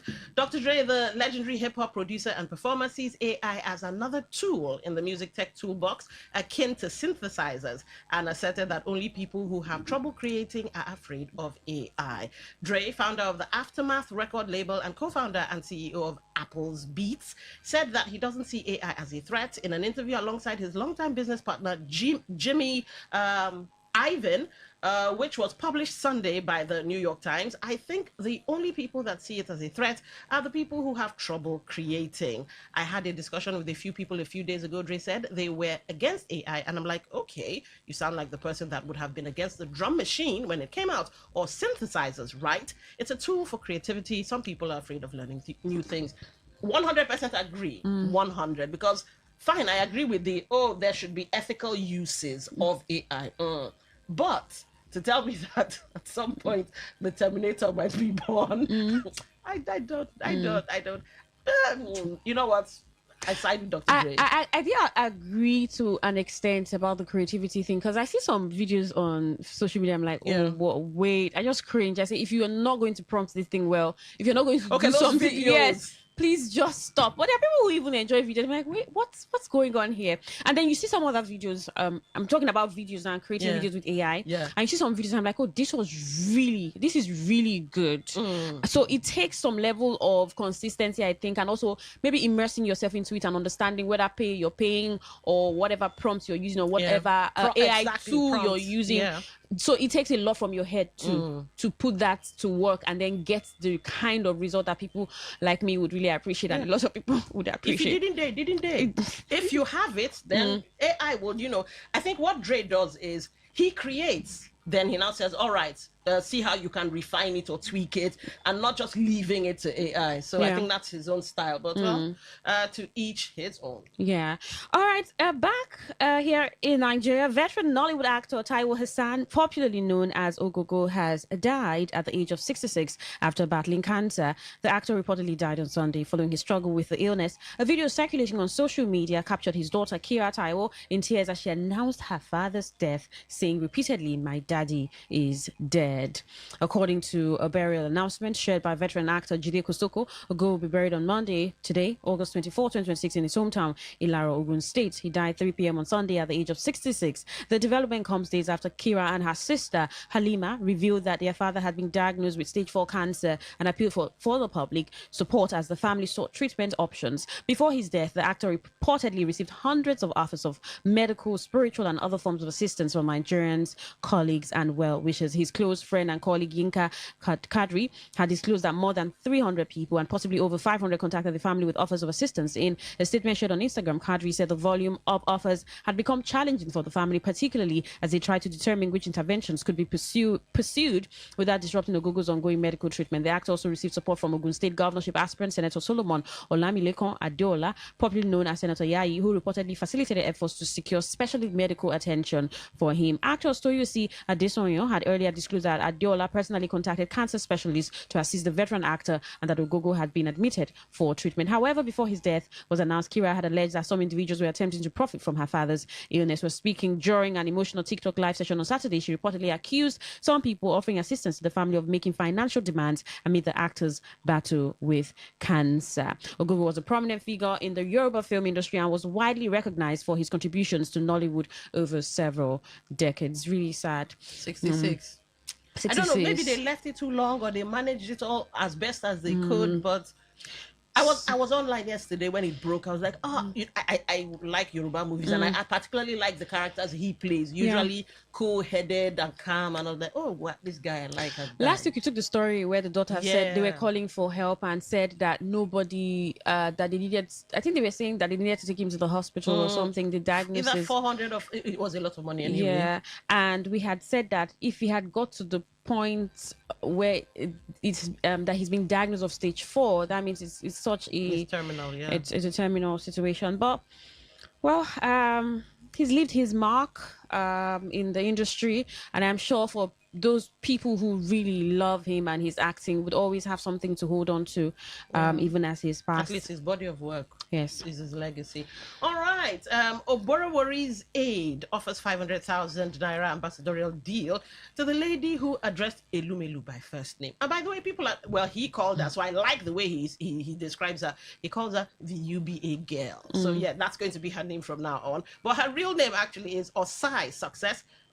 Sorry, that's not her real name. Osai Success, the aide to Sheriff Oborowori, the governor of Delta State, has offered financial support and ambassadorial deal to the viral lady from UBA's Graduate Management Accelerated Program. On Thursday, at the program's graduation ceremony, a lady went viral after addressing Tony Elumelu by his first name. Of course, you know the incident sparked a whole lot of things, but let's get to Success's offer. He offered the UBA graduate 500,000 naira in financial support and an ambassadorial role with the Delta Social Media Summit. He also offered to cover her flight, 5-star accommodation, and other expenses for the summit in Asaba, Delta State.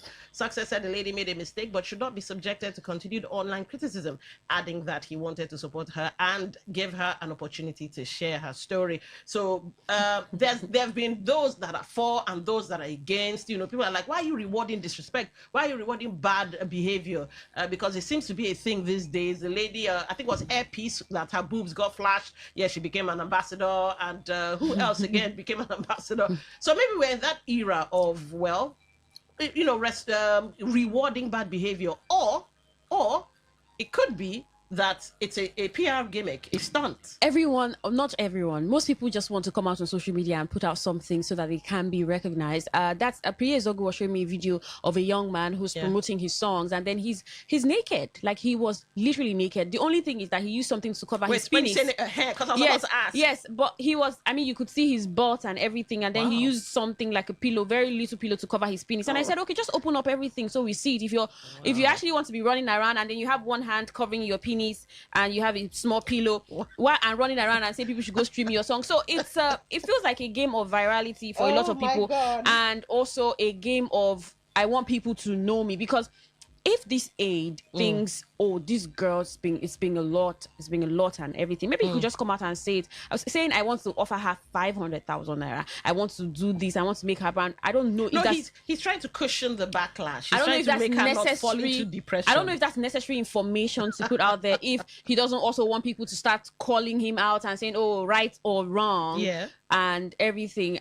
I think everything's really died down a little. Maybe not completely, but there's been like a reduction of the whole uproar. Okay. Nigerians were on it Thursday, Friday. Like he felt like everything, or the most important thing on the internet. But as of Sunday, we're already moving away from it. People had accepted that some people were for her and some people were against her. And everybody maybe took whatever turns. People wrote articles and posted pictures and everything.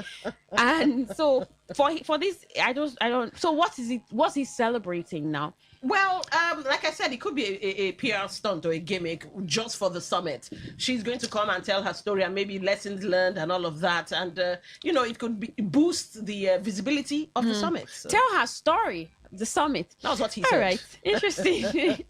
Well, Mirabel, the Nigerian TikToker who claimed she was raped in her residence, has returned to social media after a month away.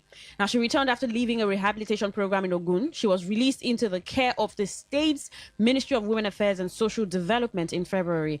Checks by the cable lifestyle showed that Mirabel last posted on February 17 before returning on Saturday with a video of herself. I survived, so I'm awaiting your hate comments, she captioned the video. Mirabel first gained public attention after posting a series of distressing videos on TikTok in which she claimed she was sexually assaulted in her residence on February 15. The video sparked widespread concern online and prompted a response from the Lagos State Domestic and Sexual Violence Agency, DSVA. The Lagos DSVA initially stated it was attempting to reach the young woman. In a follow-up statement, the agency clarified that since the incident allegedly occurred in Ogun, it felt outside its legal jurisdiction. However, the situation became muddled when several social media users cited inconsistencies in her story. On June 24, the Ogun State Ministry of Justice said investigations established that the rape allegations made by Mirabel was false. The ministry added that that findings by relevant authorities along with Mirabel's admissions showed the allegation was deliberately fabricated. The government then decided against prosecuting Mirabel and instead opted for psychological rehabilitation. The rate at which this is the concern that people begin to have. There's a story. I can't tell that story exactly, but I think a man who comes out and shouts, "Oh, there's danger! There's a the wolf!" boy who cried wolf. Yeah. Yes, and then the boy who cried wolf, and then comes out, and people come out. He's like, "Oh, I'm just joking." He does that, and then when the real deal happened, everybody thought he was joking as well. And so this is a bigger matter that concerns society, but that story just goes to paint the effects that stories like this can have when people who really are in danger or were in danger, especially women, society begins to take them really unseriously, because some women think that there's that thing there. If a woman talks about rape, a lot of men begin to even argue it first.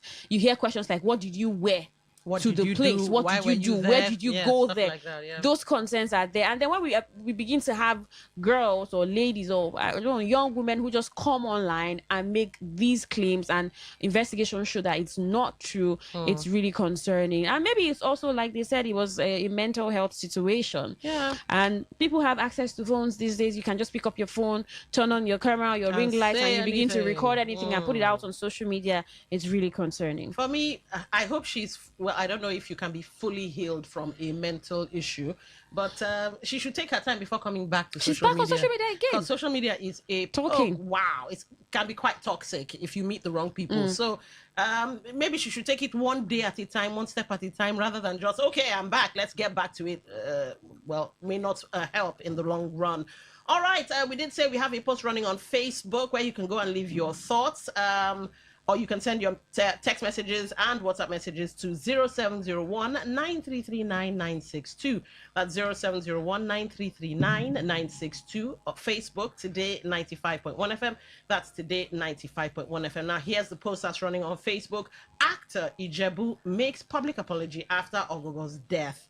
I would like to come out straight and say this to all my family, to everyone, and also in the movie industry and outside the industry. If there's anyone that I've offended in one way or the other, please forgive me. So we're asking this this morning, we have some few minutes before it's afternoon, is this a genuine moment of clarity?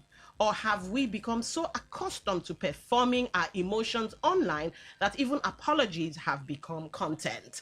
Ogogo's daughter, when she went live, I was watching it, and people were like, your dad just died. Why are you on TikTok? This should be a private moment. See how you're holding your phone so tight. You're just, chasing clouds or whatever.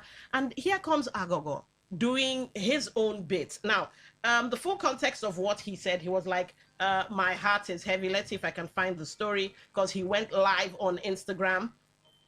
Let's see if I can find what he actually said.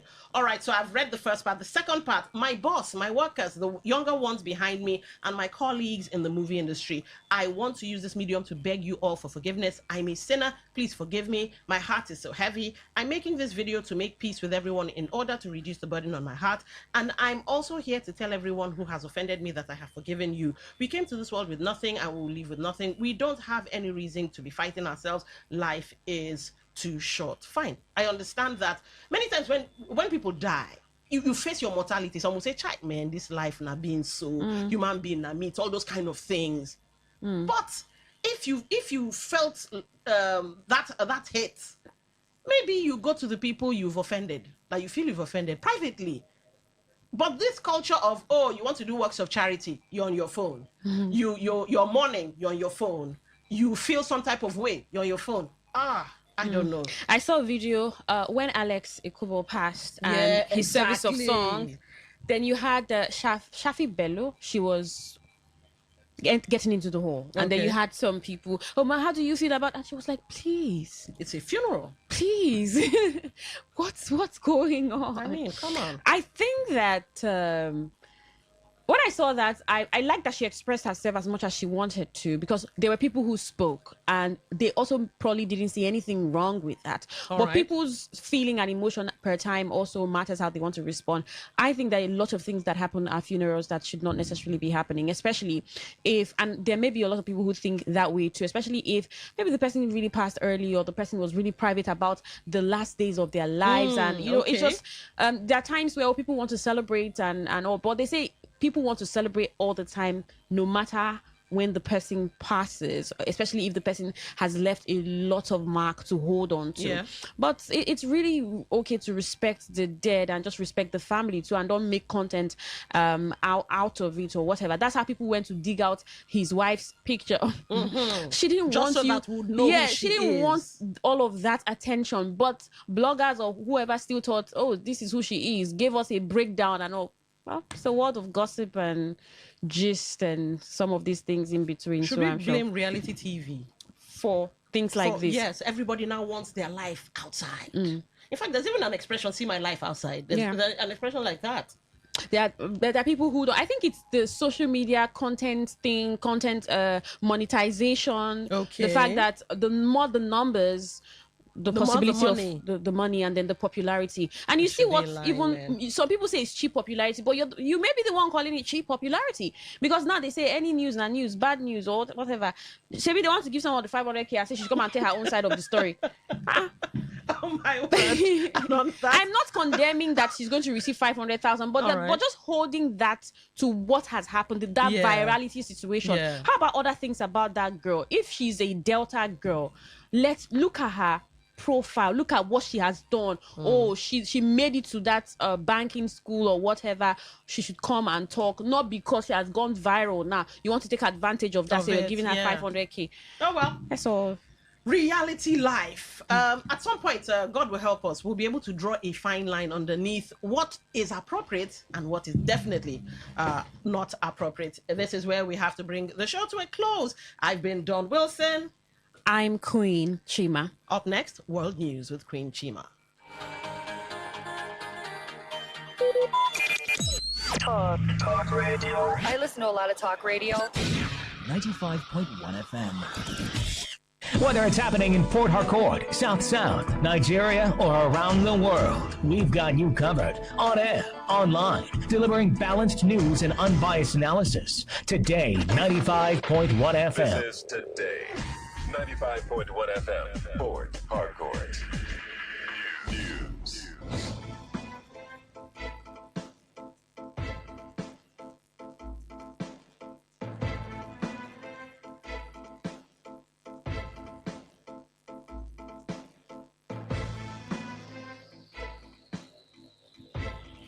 Good afternoon. This is the World News on your premium talk radio, Today 95.1 FM, Port Harcourt. I'm Queen Chima. The headlines. 7 killed, 2 injured in Lagos-Ibadan Expressway crash. Rivers State youth leader urges peaceful participation in 2027 general elections. On the foreign scene, Israeli Prime Minister vows to block Iran-controlled Palestinian state. Now the detail.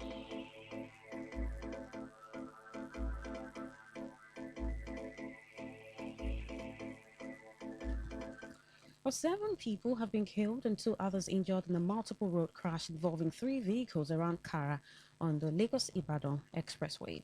The Federal Road Safety Corps, FRSC Ogun State Command, said the crash occurred at about 12:03 a.m. on Monday and involved a white Hoa CNG CIMC Enric truck, a white Mack trailer, and a Mitsubishi Canter with registration number JJJ920YA. The FRC said all 9 victims involved in the crash were male, adding that its outpost command received the report at about 12:04 a.m. and arrived at the scene 5 minutes later. The Corps classified the incident as a fatal multiple road traffic crash and identified excessive speed as a probable cause, subject to further investigation. Meanwhile, the deceased were evacuated by the Ogun State Ambulance Service, while the 2 injured victims were taken to a hospital for treatment. The Ogun State Sector Commander, Oludare Ogunjobi, therefore urged motorists, particularly drivers of articulated vehicles, to avoid excessive speed, maintain safe following distances, and exercises caution when driving at night. Spokesperson for the 2027 presidential campaign of presidential candidate of the African Democratic Congress, Atiku Abubakar, Kenneth Okonkwo, has defended Atiku's proposal to restore petrol subsidy if elected, saying the plan is aimed at making fuel affordable for Nigerians. Okonkwo, who spoke on live television, said President Bola Tinubu misunderstood the proposal, insisting that it was different from the old subsidy regime. Atiku had earlier said he would restore petrol subsidy if elected in 2027, a position that generated controversy because of his reported advocacy for subsidy removal during the 2023 presidential election.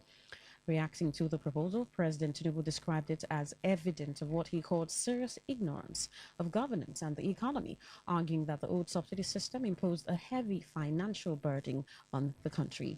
However, Okonkwo said Atiku was not proposing a return to the old system, which he described as a product of excessive dependence on imported petrol and alleged manipulation of subsidy payments.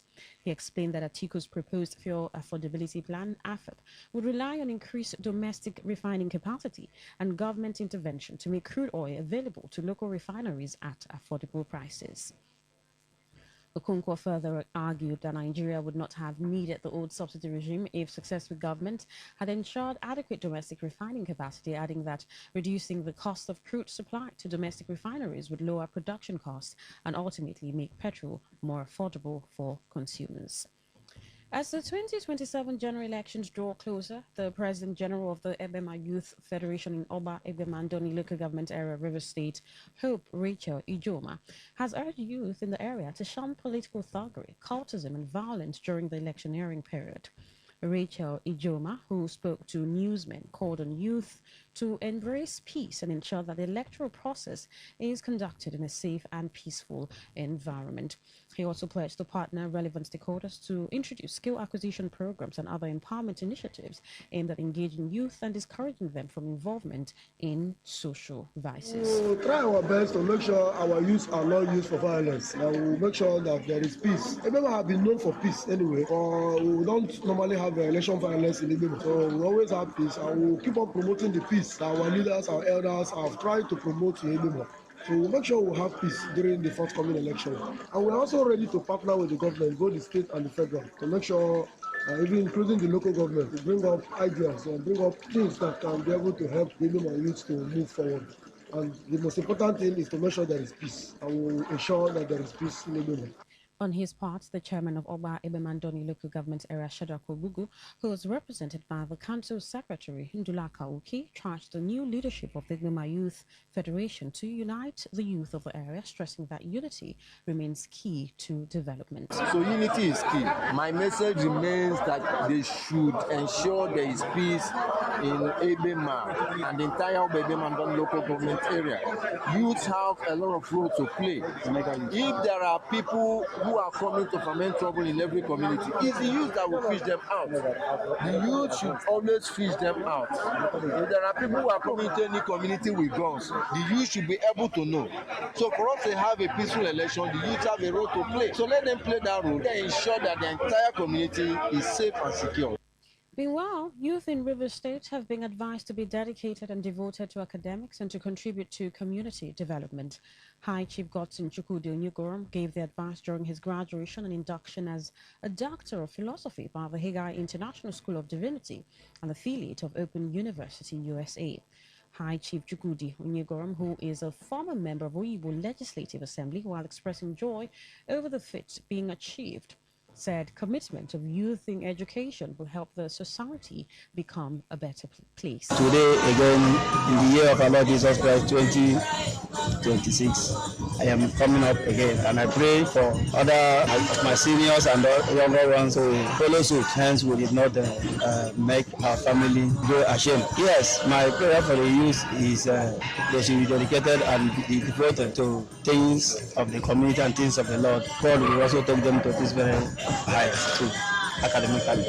You're listening to the World News on Today 95.1 FM, Voice of the People. After the break, more news and foreign stories. Do stay with us.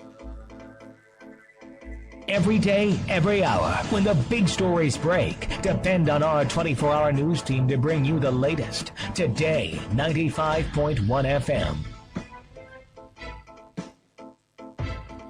Thank you for staying with us. Now, the rest of our stories. The chairman of the Board of Trustees of the Olu Host Community Development Trust, High Chief Godwin Mindubisi Nwolu, has urged the 8 host communities of Ardell Holdings PLC to continue to cooperate with the company.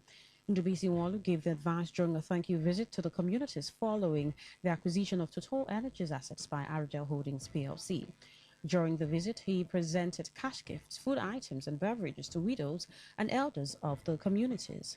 High Chief Ndubisi Nwolu said the gesture was born out of his love for his people and commended the communities for being cooperative and law-abiding since he assumed office. I'm here to show appreciation to communities under my hostility. In my own capacity as a board chairman, I've come to tell them thank you for the level of support they gave to me, my board members, and the entire city. Aradel is one of the best companies. The little time we have been with Aradel, my brothers, Aradel have shown capacity. And that is what propelled me to go around the community to say, please maintain the absolute tranquility you've been maintaining. Ameka, Aradel is good. And as I speak to you, all the communities under Aradel should come themselves blessed and worthy of being sons and daughters of that community they came from.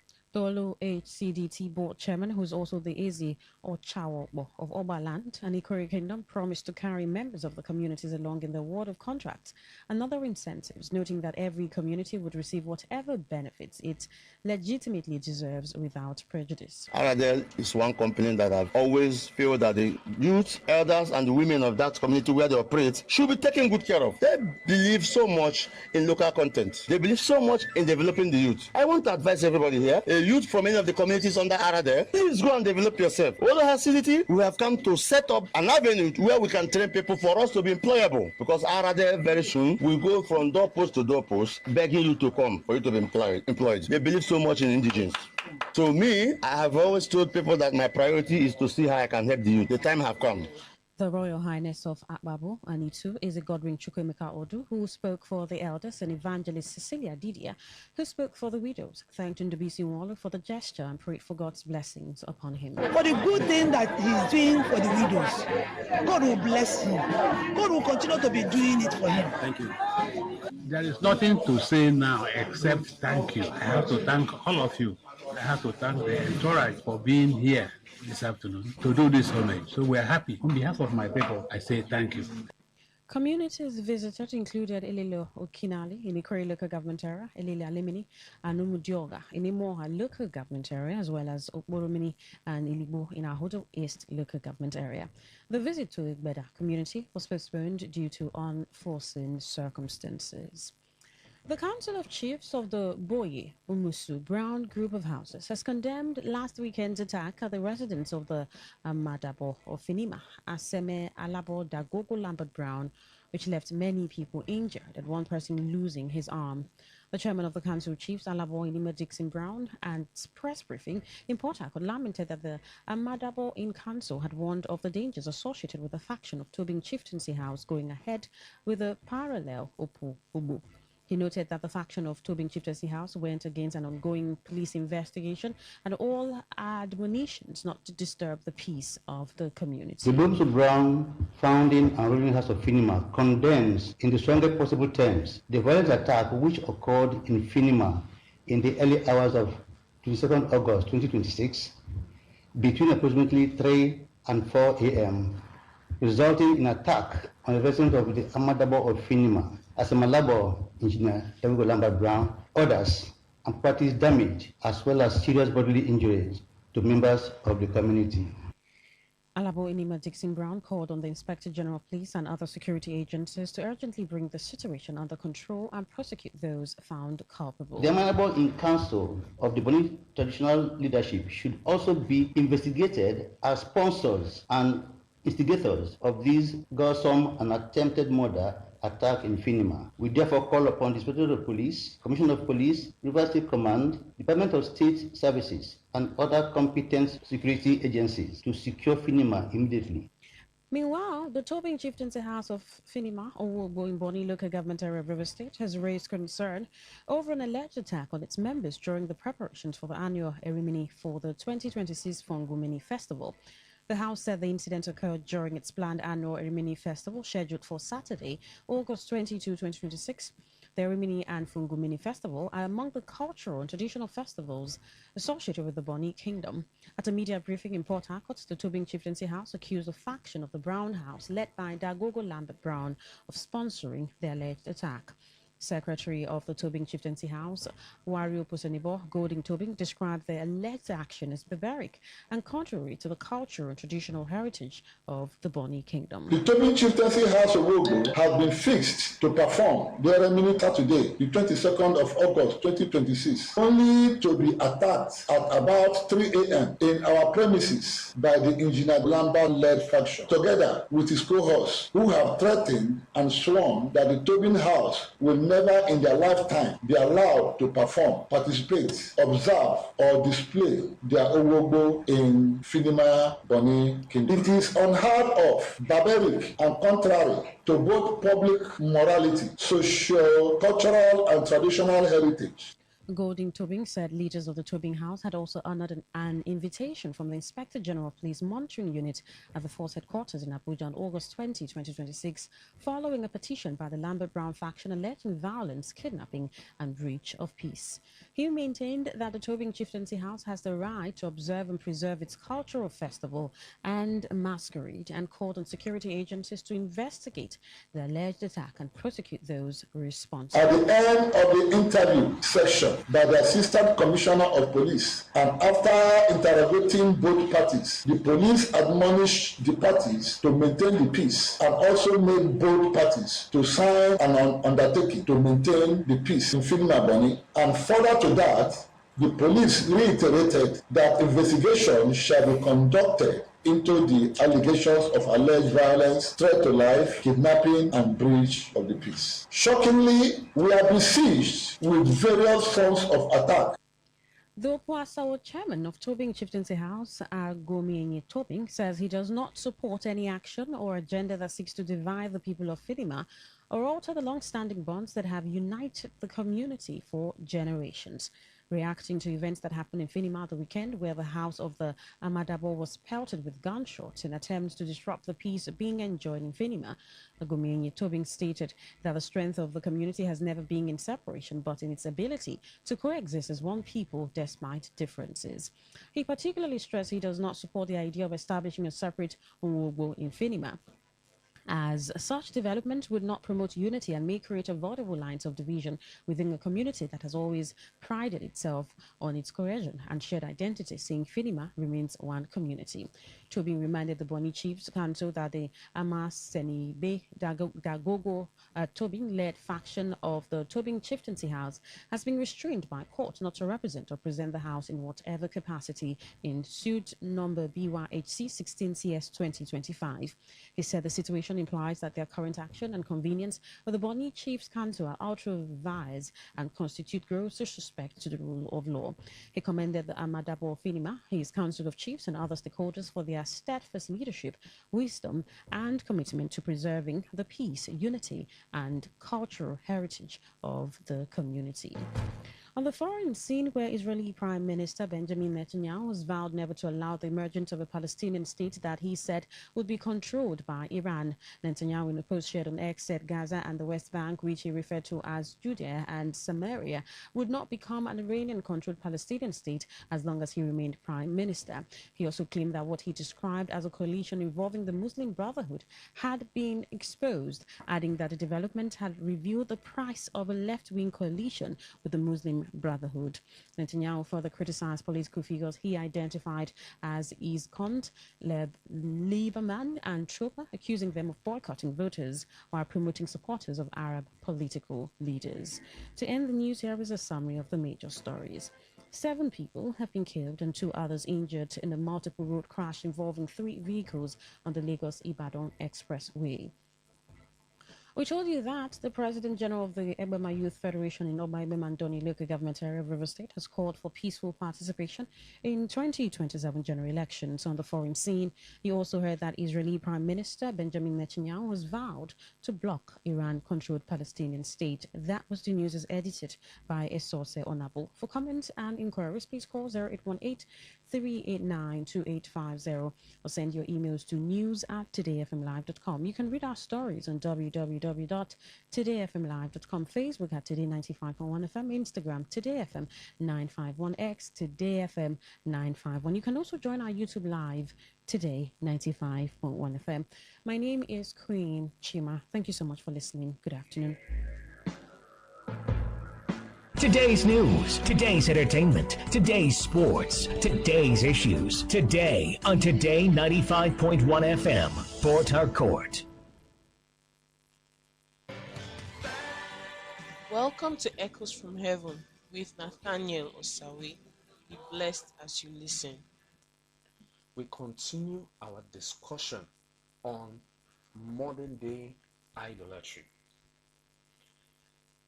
Today, if you see a person who is an idol worshiper, people may look at him as being strange. They may look at this person as being strange. So you mean that in this 21st century, somebody is still sacrificing, animals to a god, is still killing animals, bowing down to a god, worshiping in a shrine.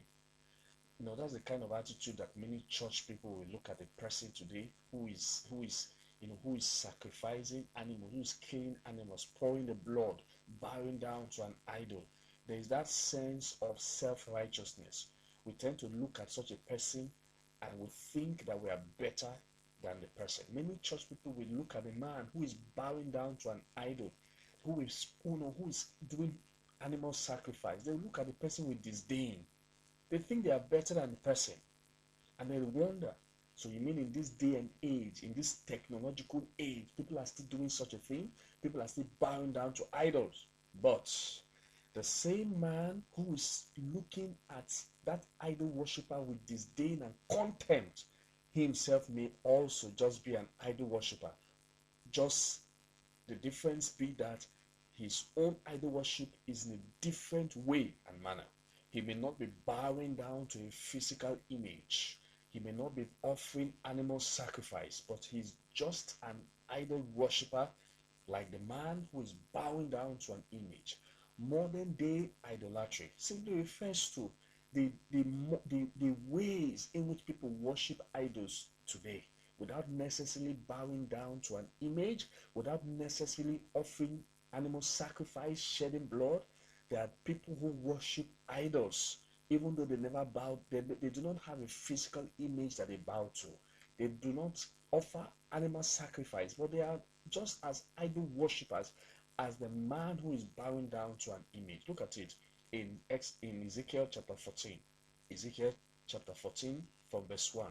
Now he says, now some of the elders of Israel, these were the elders of Israel, elders of the people of God. He says, they came to me, they came to the prophet and sat before me. These were elders. Verse 2. And the word of the Lord came to me, saying, Son of man, these men, elders of Israel, elders among the people of God. Look at what God said about them. Son of man, these men, these elders in the church. He says, these men have set up their idols. Where?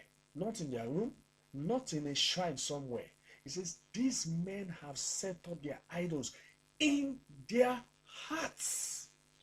These men were elders of Israel. They were elders of Israel. Today, we may say these were elders in the church. But God looked at them and said, these men, these elders, have set up their idols in their hearts. That's modern day idolatry. Idols that people worship in their hearts. Where did these people set up their idols? Not in a shrine, not in a corner in their house, not somewhere under their bed. No, in their hearts. There are many people who have idols in their hearts. Look at what God said to them. He said, these men who are elders among the people of God, they have set up their idols in their hearts, and they put before them that which causes them to stumble into iniquity. Should I let myself be inquired of at all by them? He says these people have set up their idols in their heart. There are many people today who are elders in church. They carry idol in their heart.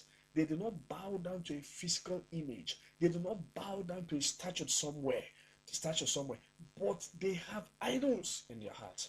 The Bible tells us, we looked at it, that one of the idols, the Bible clearly tells us in Colossians chapter 3, the Bible says from verse 5, the Bible refers to the man who is covetous, the covetous man. The Bible refers to covetousness as idolatry. The man who is always wanting to grab, wanting to get, wanting to get, wanting to get, wanting to grab, wanting to grab. That man who loves money, that man who is greedy. The Bible says that man is an idol worshiper. That's the first idol we looked at. The first modern day idol that many church people, many people who call themselves Christians, they are worshiping, they are bowing down to the idol of money. What is the next idol we see all around us today? It is sex. Sex is a modern day idol that many people worship. Many church people worship the God called sex. That is a modern day idol. What can we say about this? This is so rampant to the point that it has become the norm, that people don't even see anything wrong with sexual sin any longer. You know, somebody said, sleeping with somebody that is not your wife today, he says it has become like a handshake. You know, if you meet somebody, you shake hands with the person. There's nothing wrong with it. You don't feel anything wrong with it. You don't see anything wrong with it. You don't feel like you've done anything wrong. And of course, there's nothing wrong with it. But he says that is how sexual sin is today. That is how people look at it. That a man can meet a woman today, and today he's sleeping with a woman. He can meet, a man and a woman, a boy and a girl can have sex, and to them, these people are not married, and to them it's just like shaking hands. In other words, they don't feel anything wrong. We live in a society and a culture today that does not see anything wrong with sexual sin.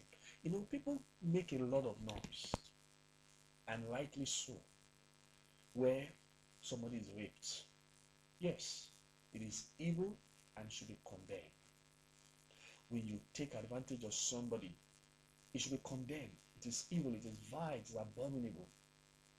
But I'm alarmed when the same people come up to say that if it is two adults, consenting adults, who are not married though, they decide to have sex. The same people who say rape is evil, is bad, they say so long as it is two consenting adults, they say there's nothing wrong with it. That is because society, and sadly, even people who call themselves Christians, they have put the word of God aside. The word of God is no longer what determines what is right or wrong. It is consent. So long as the man gives his consent, the woman gives his consent, there's nothing wrong with it. And I'm asking you, what has happened to the word of God? And sadly, many people who hold this view identify as Christians, that the word of God means nothing to you. The word of God is of no authority in your life. Don't you know that the word of God forbids sex sin? Don't you know that the word of God forbids sexual relations between a man and a woman who are not married? Oh, if you are preaching against sexual immorality today, it's like you are not living in this world. You are out of this world, because today that is not anything any longer. Even on social media, people come out and tell you how they slept with this person, how they slept with that person, how they had sex with this person, how they had sex with that other person. They don't see, their conscience does not even prick there. That is what many people live for today, sex. Sex. I see a girl, I want to sleep with her, I want to sleep with her. They do it, and their conscience is dead. They don't feel a prick of the conscience. That is the world in which we live. Sex is nothing. You can sleep with anybody. You can sleep with any person. And the word of God, people have cast it away. They have cast it behind them. The Bible says, thou shalt not commit adultery. The Bible says, flee fornication.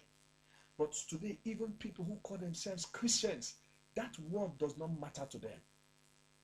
It is, come on, it's a normal way of life. It's a normal thing.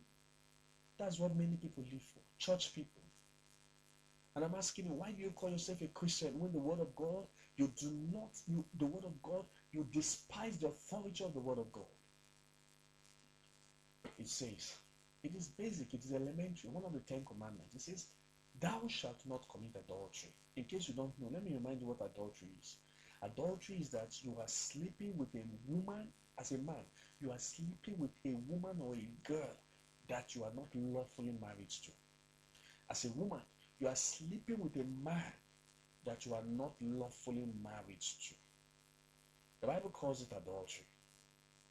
The Bible calls it adultery. Whatever name you choose to give to it, the Bible calls it adultery. And it says you are an adulterer.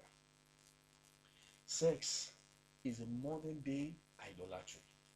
It is something that people live for. Among young people, among old people. We see them all around us. Some of them, we know these people. Some of them are our neighbors. Some of them are our colleagues. Sex is what they live for. We live in a world and a time, a generation in which people do not see anything wrong with it. But yet the word of the Lord, forever, O Lord, your word is settled in heaven. The Bible says, woe to him that calls good evil and evil good. Even if the whole world says that it is okay for people to have sex, even if they are not married, even if the whole world says it is normal, it is okay, even if the whole world says there's nothing wrong with it, I want to let you know that the world cannot change the standard of God. The world cannot review, cannot change the word of God. I'll read Jude, verse 7. That's just one chapter. Jude, verse 7. It says, let me read from the Easy Bible. It says, also remember what happened to the cities called Sodom and Gomorrah. Sodom and Gomorrah were two cities that were given to sexual sin. And the other cities that were near them, like those bad angels, the people who live in those places were also doing evil things. Now look at this. They were having sex with people who were not their husbands or their wives. They were having sex with people who were not their husbands or their wives. Sir, that girl that you are having sex with, is she your wife? That girl in your office that you're having sex with, is she your wife? Madam, that man that you are having sex with, is he your husband? Is he your husband? The Bible says the people of Sodom and Gomorrah, they were having sex with people who were not their husbands, who were not their wives. And listen, it says they like to have sex in other ways that are not right. What happened? God destroyed their cities. And I want to let you know, if you are living like that, God will destroy you. The Bible says he has punished them with fire that never stops burning. The people of Sodom and Gomorrah, it says God has punished them with fire that never stops burning. Now listen, it says that is an example of what will happen to wicked people like them. What happened to Sodom and Gomorrah is an example to what will happen to people who live like them. They were given to sexual immorality. And the Bible says what happened to them? God destroyed them. And it says that is an example of what God will do to all those who are living in sexual sin. Are you there? You know that you are involved in sexual sin. Maybe you have become so involved in it that your conscience no longer pricks you. Oh, you are not even troubled any longer. You are no longer troubled. I want to let you know that you are dying. Yes, you are dying, but you don't know you are dying. You are sinking, but you don't know you are sinking. It's not time for you to cry to God and say, God, save me. It's not time for you to cry to God and say, God, have mercy upon me. You are dying and you think you are living. You are dying in sex sin. It's not time for you to cry out to God for mercy and for deliverance before it becomes too late. God will judge modern day idolaters, even those who worship sex. I believe you have been blessed. Tune in next week for another refreshing episode of Echoes from Heaven. Please let us know how you have been blessed through this program by calling, texting, or sending a WhatsApp message to this number 081 355 57592. Once again, 081 355 57592. You can also send an email to echoesfh@gmail.com. echoesfh@gmail.com. God bless you. Talk radio. I listen to a lot of talk radio. 95.1 FM. Looking to grow your business? Ready to elevate your brand and reach the right audience? This is your moment to take your brand to the next level with Today 95.1 FM. Your trusted voice, reaching thousands of listeners every single day. From startups to established brands, we create powerful advertising solutions that boost your visibility and drive real growth. Our affordable advertising packages are designed to give your business maximum visibility and real results. Don't just advertise where people are listening. Call us today on 0818-389-2850 or visit our station to book your slot now at Today FM Drive off East West Road, Obiako. Today FM 95.1. Your voice, your market, your success.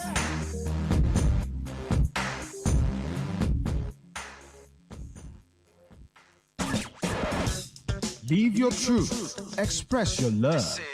Share your enthusiasm. Take actions towards your dreams. Talk your talk. And walk your walk. It was years ago. There's a statute of limitation on this stuff.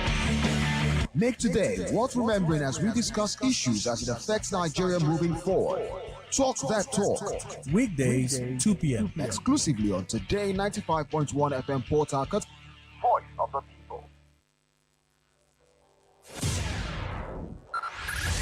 5, 4, 3, 2, 1. Let's take you into a realm, another dimension, a reality of higher intelligence, discovery, and quantum possibility. Tune in every Monday, 1 p.m. to 2 p.m. on this station and be part of this journey as we address issues that relate to you and your tech life. It is Today's Tech Show on your premium talk, news, and sports station. Today, 95.1 FM. It all begins with breaking news. Now, make no mistake, this is a difficult mission, and it will remain difficult for some time. Then it keeps trending. Events, issues, personalities, all struggling to gain attention. But in the race for deadlines, the intrigues, power play, undercurrents are often missed or underreported. Insecurity here is basically a product of poverty. But not anymore. As the platform on radio steps in to fill the missing links on events, issues, and personalities in the news. I'm not afraid of anybody. Yeah! The platform on radio serves only the hottest topics and trending issues. Only on Today 95.1 FM. 95.1 FM. Port Harcourt. Weekdays, 4 p.m. Get on the platform on radio and be served.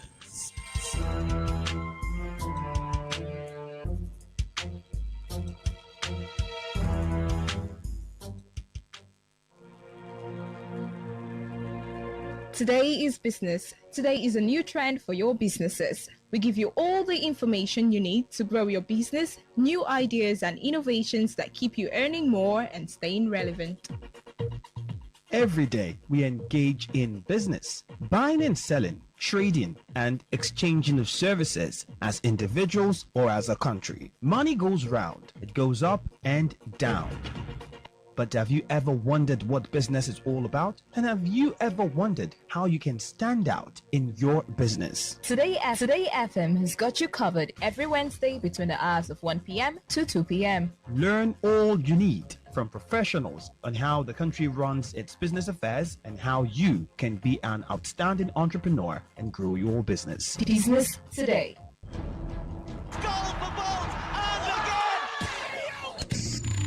Catch all the latest and trending sports stories on Sports Attack on your premium talk, news, and sports radio station. 6:30 a.m. every weekday.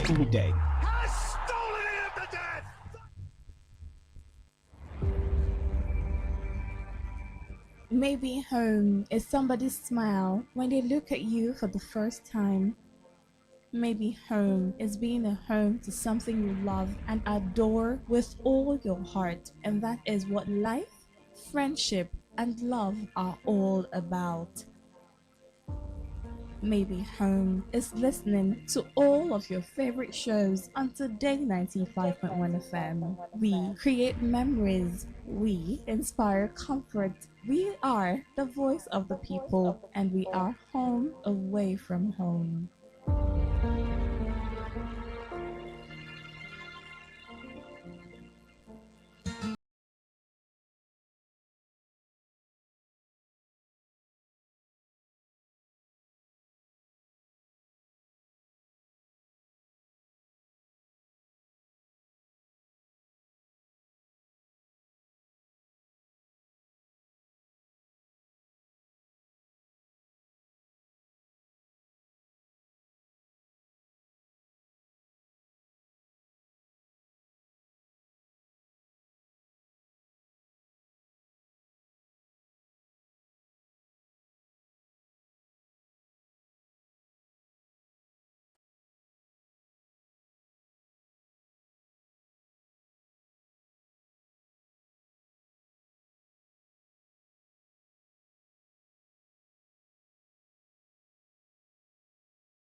garden city of Port Harcourt, Nigeria. This is Today 95.1 FM.